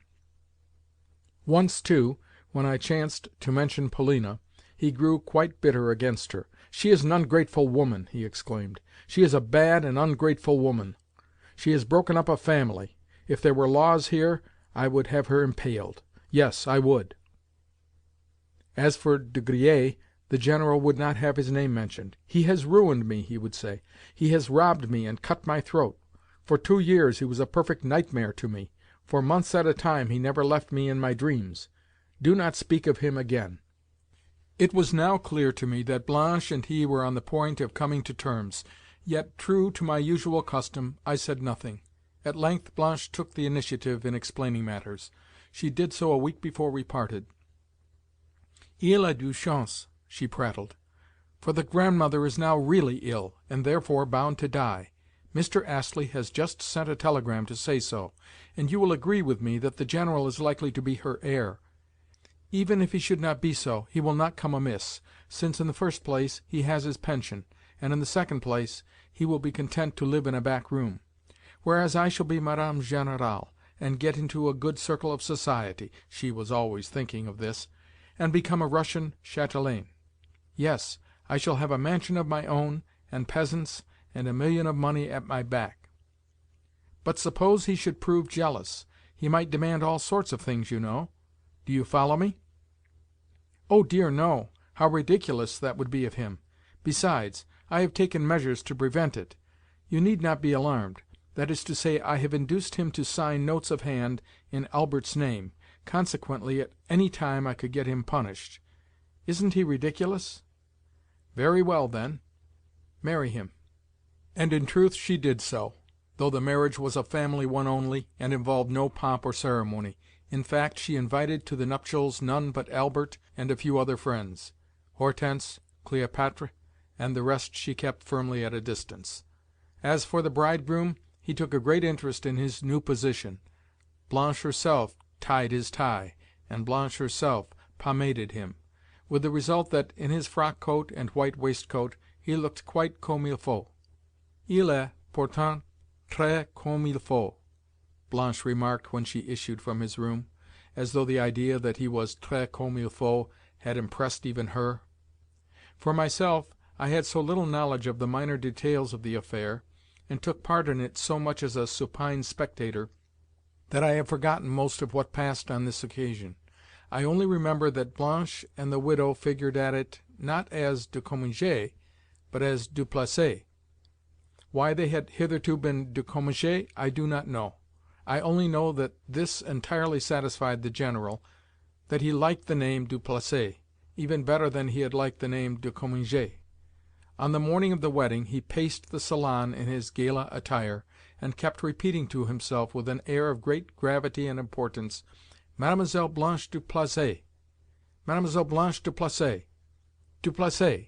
He beamed with satisfaction as he did so. Both in the church and at the wedding breakfast he remained not only pleased and contented, but even proud. She too underwent a change, for now she assumed an air of added dignity. "I must behave altogether differently," she confided to me with a serious air. "Yet, mark you, there is a tiresome circumstance of which I had never before thought, which is, how best to pronounce my new family name. Zagoriansky, Zagoziansky, Madame la Générale de Sago, Madame la Générale de 14 consonants? Oh, these infernal Russian names! The last of them would be the best to use, don't you think?" At length the time had come for us to part, and Blanche, the egregious Blanche, shed real tears as she took her leave of me. "Tu étais bon enfant," she said with a sob. "Je te croyais bête, et tu en avais l'air. But it suited you." Then, having given me a final handshake, she exclaimed, "Attends!" Whereafter, running into her boudoir, she brought me thence 2,000-franc notes. I could scarcely believe my eyes. "They may come in handy for you," she explained, "for, though you are a very learned tutor, you are a very stupid man. More than 2,000 francs, however, I am not going to give you, for the reason that, if I did so, you would gamble them all away. Now good-bye. Nous serons toujours bons amis, and if you win again, do not fail to come to me, et tu seras heureux." I myself had still 500 francs left, as well as a watch worth 1,000 francs, a few diamond studs, and so on. Consequently, I could subsist for quite a length of time without particularly bestirring myself. Purposely I have taken up my abode where I am now partly to pull myself together, and partly to wait for Mr. Astley, who, I have learnt, will soon be here for a day or so on business. Yes, I know that, and then I shall go to Homburg. But to Roulettenberg I shall not go until next year, for they say it is bad to try one's luck twice in succession at a table. Moreover, Homburg is where the best play is carried on. Chapter 17 of The Gambler. It is a year and 8 months since I last looked at these notes of mine. I do so now only because, being overwhelmed with depression, I wish to distract my mind by reading them through at random. I left them off at the point where I was just going to Homburg. My God! With what a light heart, comparatively speaking, did I write the concluding lines! Though it may be not so much with a light heart as with a measure of self-confidence and unquenchable hope. At that time had I any doubts of myself? Yet behold me now. Scarcely a year and a half have passed, yet I am in a worse position than the meanest beggar. But what is a beggar? A fig for beggary! I have ruined myself, that is all. Nor is there anything with which I can compare myself. There is no moral which it would be of any use for you to read to me. At the present moment nothing could well be more incongruous than a moral. O you self-satisfied persons who, in your unctuous pride, are forever ready to mouth your maxims! If only you knew how fully I myself comprehend the sordidness of my present state, you would not trouble to wag your tongues at me. What could you say to me that I do not already know? Well, wherein lies my difficulty? It lies in the fact that, by a single turn of a roulette-wheel, everything for me has become changed. Yet, had things befallen otherwise, these moralists would have been among the first, yes, I feel persuaded of it, to approach me with friendly jests and congratulations. Yes, they would never have turned from me as they are doing now. A fig for all of them! What am I? I am zero, nothing. What shall I be tomorrow? I may be risen from the dead and have begun life anew. For still I may discover the man in myself, if only my manhood has not become utterly shattered. I went, I say, to Hamburg, but afterwards went also to Roulettenberg, as well as to Spa and Baden, in which latter place for a time I acted as valet to a certain rascal of a privy councillor, by name Heintz, who until lately was also my master here. Yes, for 5 months I lived my life with lacqueys. That was just after I had come out of Roulettenberg prison, where I had lain for a small debt which I owed. Out of that prison I was bailed by whom? By Mr. Astley? By Polina? I do not know. At all events, the debt was paid to the tune of 200 thalers, and I sallied forth a free man. But what was I to do with myself? In my dilemma I had recourse to this Heintz, who was a young scapegrace, and the sort of man who could speak and write 3 languages. At first I acted as his secretary, at a salary of 30 gulden a month, but afterwards I became his lackey, for the reason that he could not afford to keep a secretary, only an unpaid servant. I had nothing else to turn to, so I remained with him, and allowed myself to become his flunkey. But by stinting myself in meat and drink, I saved, during my 5 months of service, some 70 gulden, and one evening, when we were at Baden, I told him that I wished to resign my post, and then hastened to betake myself to roulette. Oh, how my heart beat as I did so! No, it was not the money that I valued. What I wanted was to make all this mob of Heintzes, hotel proprietors, and fine ladies of Baden talk about me, recount my story, wonder at me, extol my doings, and worship my winnings. True, these were childish fancies and aspirations. But who knows but that I might meet Polina, and be able to tell her everything, and see her look of surprise at the fact that I had overcome so many adverse strokes of fortune? No, I had no desire for money for its own sake, for I was perfectly well aware that I should only squander it upon some new Blanche, and spend another 3 weeks in Paris, after buying a pair of horses which had cost 16,000 francs. No, I never believed myself to be a hoarder. In fact, I knew only too well that I was a spendthrift. And already, with a sort of fear, a sort of sinking in my heart, I could hear the cries of the croupiers: "Trente et un, rouge, impair et passe, quart noir, pair et manque." How greedily I gazed upon the gaming table, with its scattered louis d'or, 10 gulden pieces, and thalers, upon the streams of gold as they issued from the croupiers' hands, and piled themselves up into heaps of gold scintillating as fire; upon the L, long rolls of silver lying around the croupier. Even at a distance of 2 rooms I could hear the chink of that money, so much so that I nearly fell into convulsions. Ah, the evening when I took those 70 gulden to the gaming table was a memorable one for me. I began by staking 10 gulden upon passe. For passe I had always had a sort of predilection, yet I lost my stake upon it. This left me with 60 gulden in silver. After a moment's thought I selected 0, beginning by staking 5 gulden at a time. Twice I lost, but the 3rd round suddenly brought up the desired coup. I could almost have died with joy as I received my 175 gulden. Indeed, I have been less pleased when, in former times, I have won 100,000 gulden. Losing no time, I staked another 100 gulden upon the red, and won; 200 upon the red, and won; 400 upon the black, and won; 800 upon manque, and won.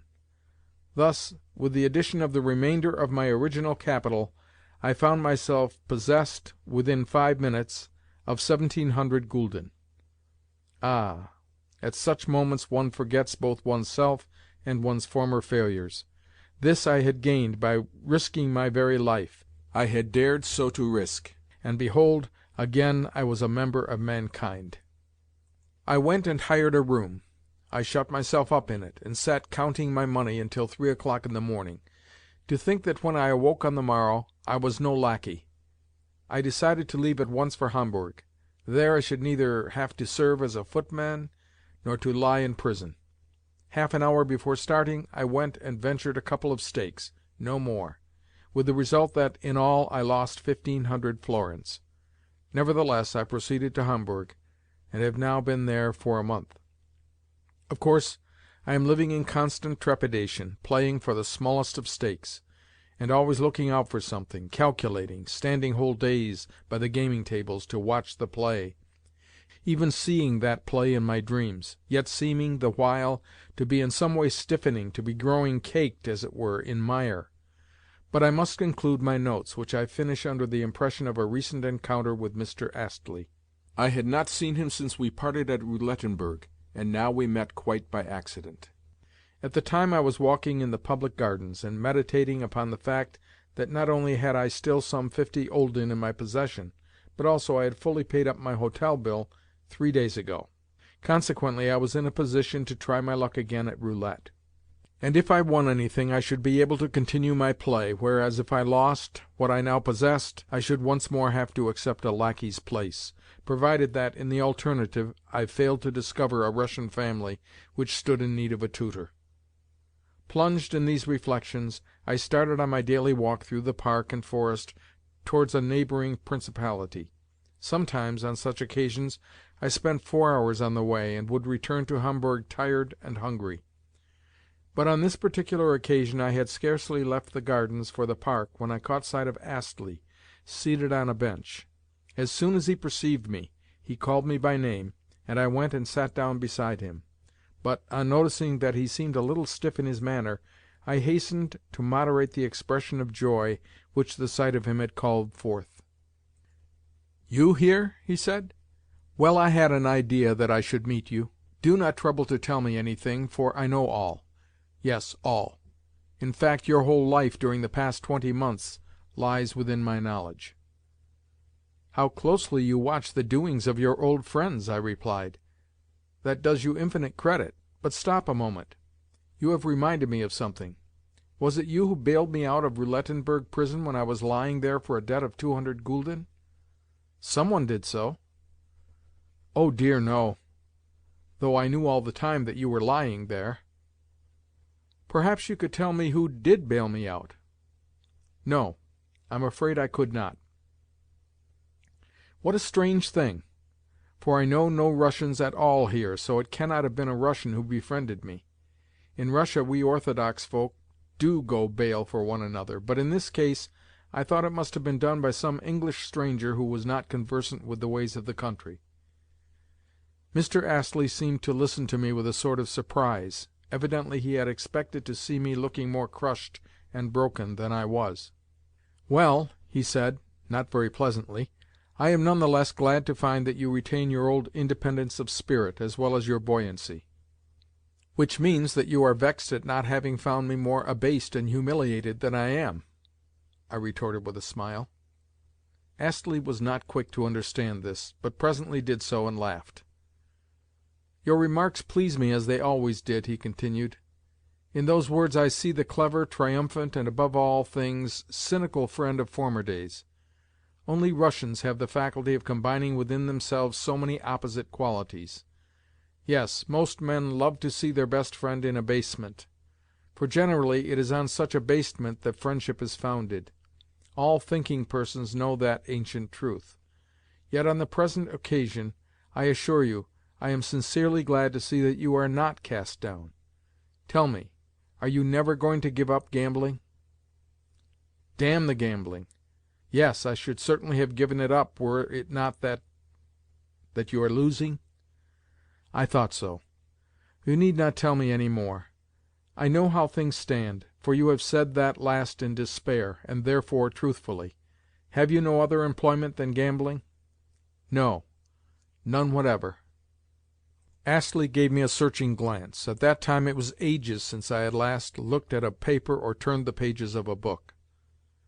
"You are growing blasé," he said. "You have not only renounced life, with its interests and social ties, but the duties of a citizen and a man. You have not only renounced the friends whom I know you to have had, and every aim in life but that of winning money, but you have also renounced your memory.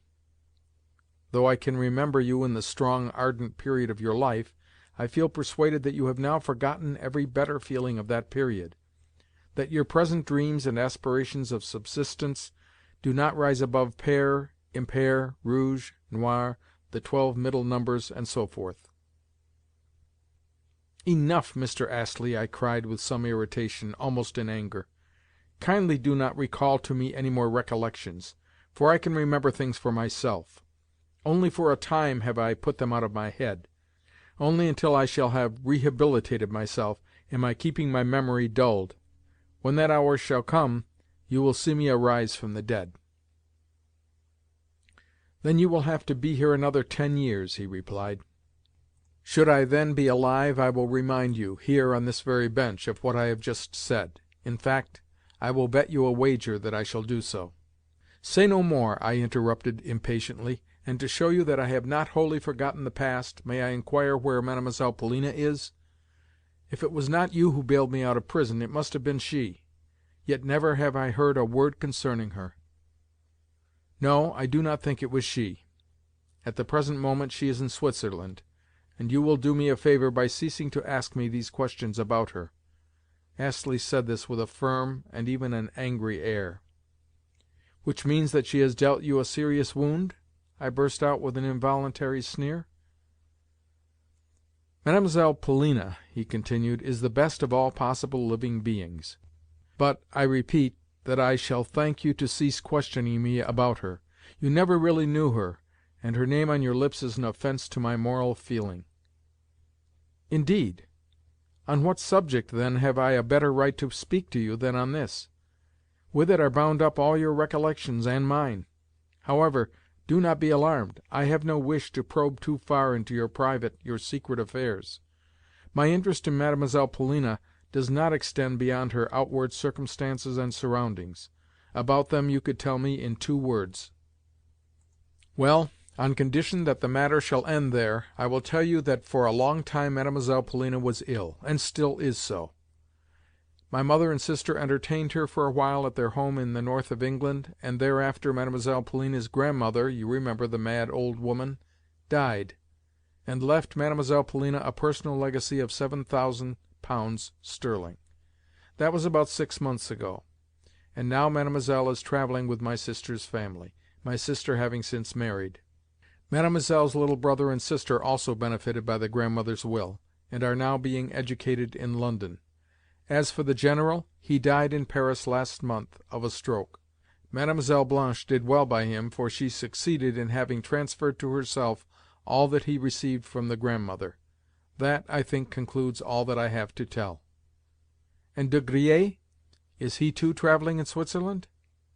"No. Nor do I know where he is.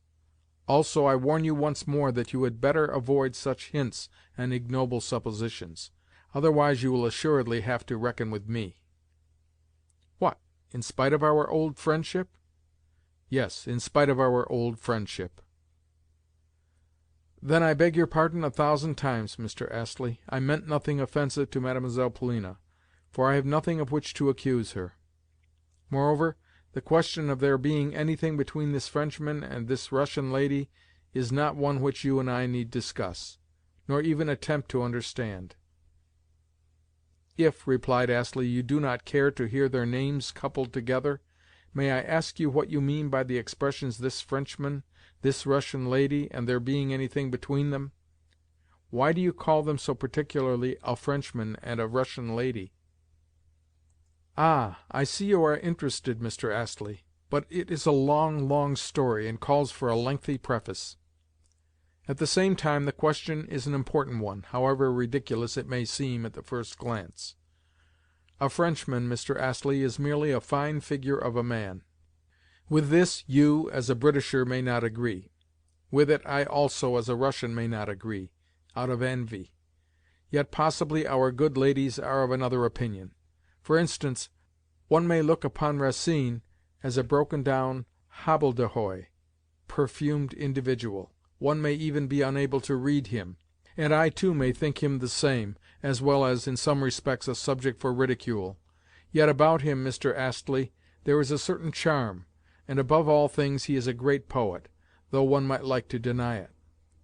Yes, the Frenchman, the Parisian, as a national figure, was in process of developing into a figure of elegance before we Russians had even ceased to be bears. The Revolution bequeathed to the French nobility its heritage, and now every whipper-snapper of a Parisian may possess manners, methods of expression, and even thoughts that are above reproach in form, while all the time he himself may share in that form neither in initiative, nor in intellect, nor in soul, his manners and the rest having come to him through inheritance. Yes, taken by himself, the Frenchman is frequently a fool of fools, and a villain of villains. Per contra, there is no one in the world more worthy of confidence and respect than this young Russian lady. De Griers might so mask his face, and play a part, as easily to overcome her heart, for he has an imposing figure, Mr. Astley, and this young lady might easily take that figure for his real self, for the natural form of his heart and soul, instead of the mere cloak with which heredity has dowered him. And even though it may offend you, I feel bound to say that the majority also of English people are uncouth and unrefined, whereas we Russian folk can recognize beauty wherever we see it, and are always eager to cultivate the same. But to distinguish beauty of soul and personal originality, there is needed far more independence and freedom than is possessed by our women, especially by our younger ladies. At all events, they need more experience. For instance, this Mlle. Polina, pardon me, but the name has passed my lips and I cannot well recall it, is taking a very long time to make up her mind to prefer you to Monsieur de Griers. She may respect you, she may become your friend, she may open out her heart to you, yet over that heart there will be reigning that loathsome villain, that mean and petty usurer, de Griers. This will be due to obstinacy and self-love, to the fact that de Griers once appeared to her in the transfigured guise of a marquis, of a disenchanted and ruined Liberal, who was doing his best to help her family and the frivolous old General. And although these transactions of his have since been exposed, you will find that the exposure has made no impression upon her mind. Only give her the de Griers of former days, and she will ask of you no more. The more she may detest the present de Griers, the more she will lament the de Griers of the past, even though the latter never existed but in her own imagination. You are a sugar refiner, Mr. Astley, are you not? Yes, I belong to the well-known firm of Lovell and Company. Then see here. On the one hand you are a sugar refiner, while on the other hand you are an Apollo Belvedere. But the two characters do not mix with one another. I, again, am not even a sugar refiner. I am a mere roulette gambler who has also served as a lackey. Of this fact Mlle. Polina is probably well aware, since she appears to have an excellent force of police at her disposal. "You are saying this because you are feeling bitter," said Astley with cold indifference. "Yet there is not the least originality in your words." "I agree. But therein lies the horror of it all, that how trepidation, playing ever mean and farcical, my accusations may be, they are none the less true. But I am only wasting words." "Yes, you are, for you are only talking nonsense," exclaimed my companion, his voice now trembling, and his eyes flashing fire. "Are you aware," he continued, "that wretched, ignoble, petty, unfortunate man though you are, it was at her request that I came to Hamburg, in order to see you, and to have a long, serious talk with you, and to report to her your feelings and thoughts and hopes? Yes, and your recollections of her, too?" "Indeed? Is that really so?" I cried, the tears beginning to well from my eyes. Never before had this happened. "Yes, poor unfortunate," continued Astley, "she did love you. And I may tell you this now for the reason that now you are utterly lost. Even if I were also to tell you that she still loves you, you would none the less have to remain where you are. Yes, you have ruined yourself beyond redemption. Once upon a time you had a certain amount of talent, and you were of a lively disposition, and your good looks were not to be despised. You might even have been useful to your country, which needs men like you. Yet you remained here, and your life is now over. I am not blaming you for this. In my view all Russians resemble you, or are inclined to do so. If it is not roulette, then it is something else. The exceptions are very rare. Nor are you the first to learn what a taskmaster is yours. For roulette is not exclusively a Russian game. Hitherto you have honorably preferred to serve as a lackey rather than to act as a thief. But what the future may have in store for you I tremble to think. Now good-bye. You are in want of money, I suppose? Then take these 10 louis d'or.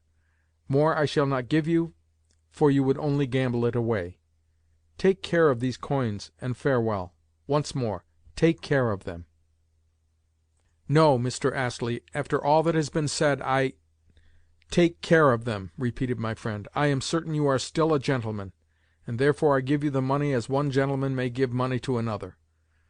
Also, if I could be certain that you would leave both Homburg and the gaming tables and return to your own country, I would give you 1,000 pounds down to start life afresh. But I give you 10 louis d'or instead of 1,000 pounds, for the reason that at the present time 1,000 pounds and 10 louis d'or will be all the same to you. You will lose the one as readily as you will the other. Take the money, therefore, and good-bye." "Yes, I will take it, if at the same time you will embrace me."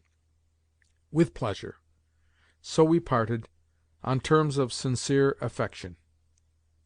But he was wrong. If I was hard and undiscerning as regards Polina and De Griers, he was hard and undiscerning as regards Russian people generally. Of myself I say nothing. Yet words are only words. I need to act. Above all things I need to think of Switzerland. Tomorrow, tomorrow. Ah, but if only I could set things right tomorrow, and be born again, and rise again from the dead! But no, I cannot. Yet I must show her what I can do. Even if she should do no more than learn that I can still play the man, it would be worth it. Today it is too late, but tomorrow. Yet I have a presentiment that things can never be otherwise. I have got 15 louis d'or in my possession, although I began with 15 gülden. If I were to play carefully at the start— But no, no, surely I am not such a fool as that. Yet why should I not rise from the dead? I should require at first but to go cautiously and patiently, and the rest would follow. I should require but to put a check upon my nature for 1 hour, and my fortunes would be changed entirely. Yes, my nature is my weak point. I have only to remember what happened to me some months ago at Roulettenberg, before my final ruin. What a notable instance that was of my capacity for resolution! On the occasion in question I had lost everything. Everything! Yet just as I was leaving the Casino I heard another gülden give a rattle in my pocket. Perhaps I shall need it for a meal, I thought to myself. But 100 paces further on, I changed my mind, and returned. That gülden I staked upon Manque, and there is something in the feeling that though one is alone and in a foreign land, and far from one's own home and friends, and ignorant of whence one's next meal is to come, one is nevertheless staking one's very last coin. Well, I won the stake, and in 20 minutes had left the Casino with 170 gülden in my pocket. That is a fact, and it shows what a last remaining gülden can do. But what if my heart had failed me, or I had shrunk from making up my mind? No. Tomorrow all shall be ended. End of Chapter 17 and End of The Gambler by Fyodor Dostoevsky.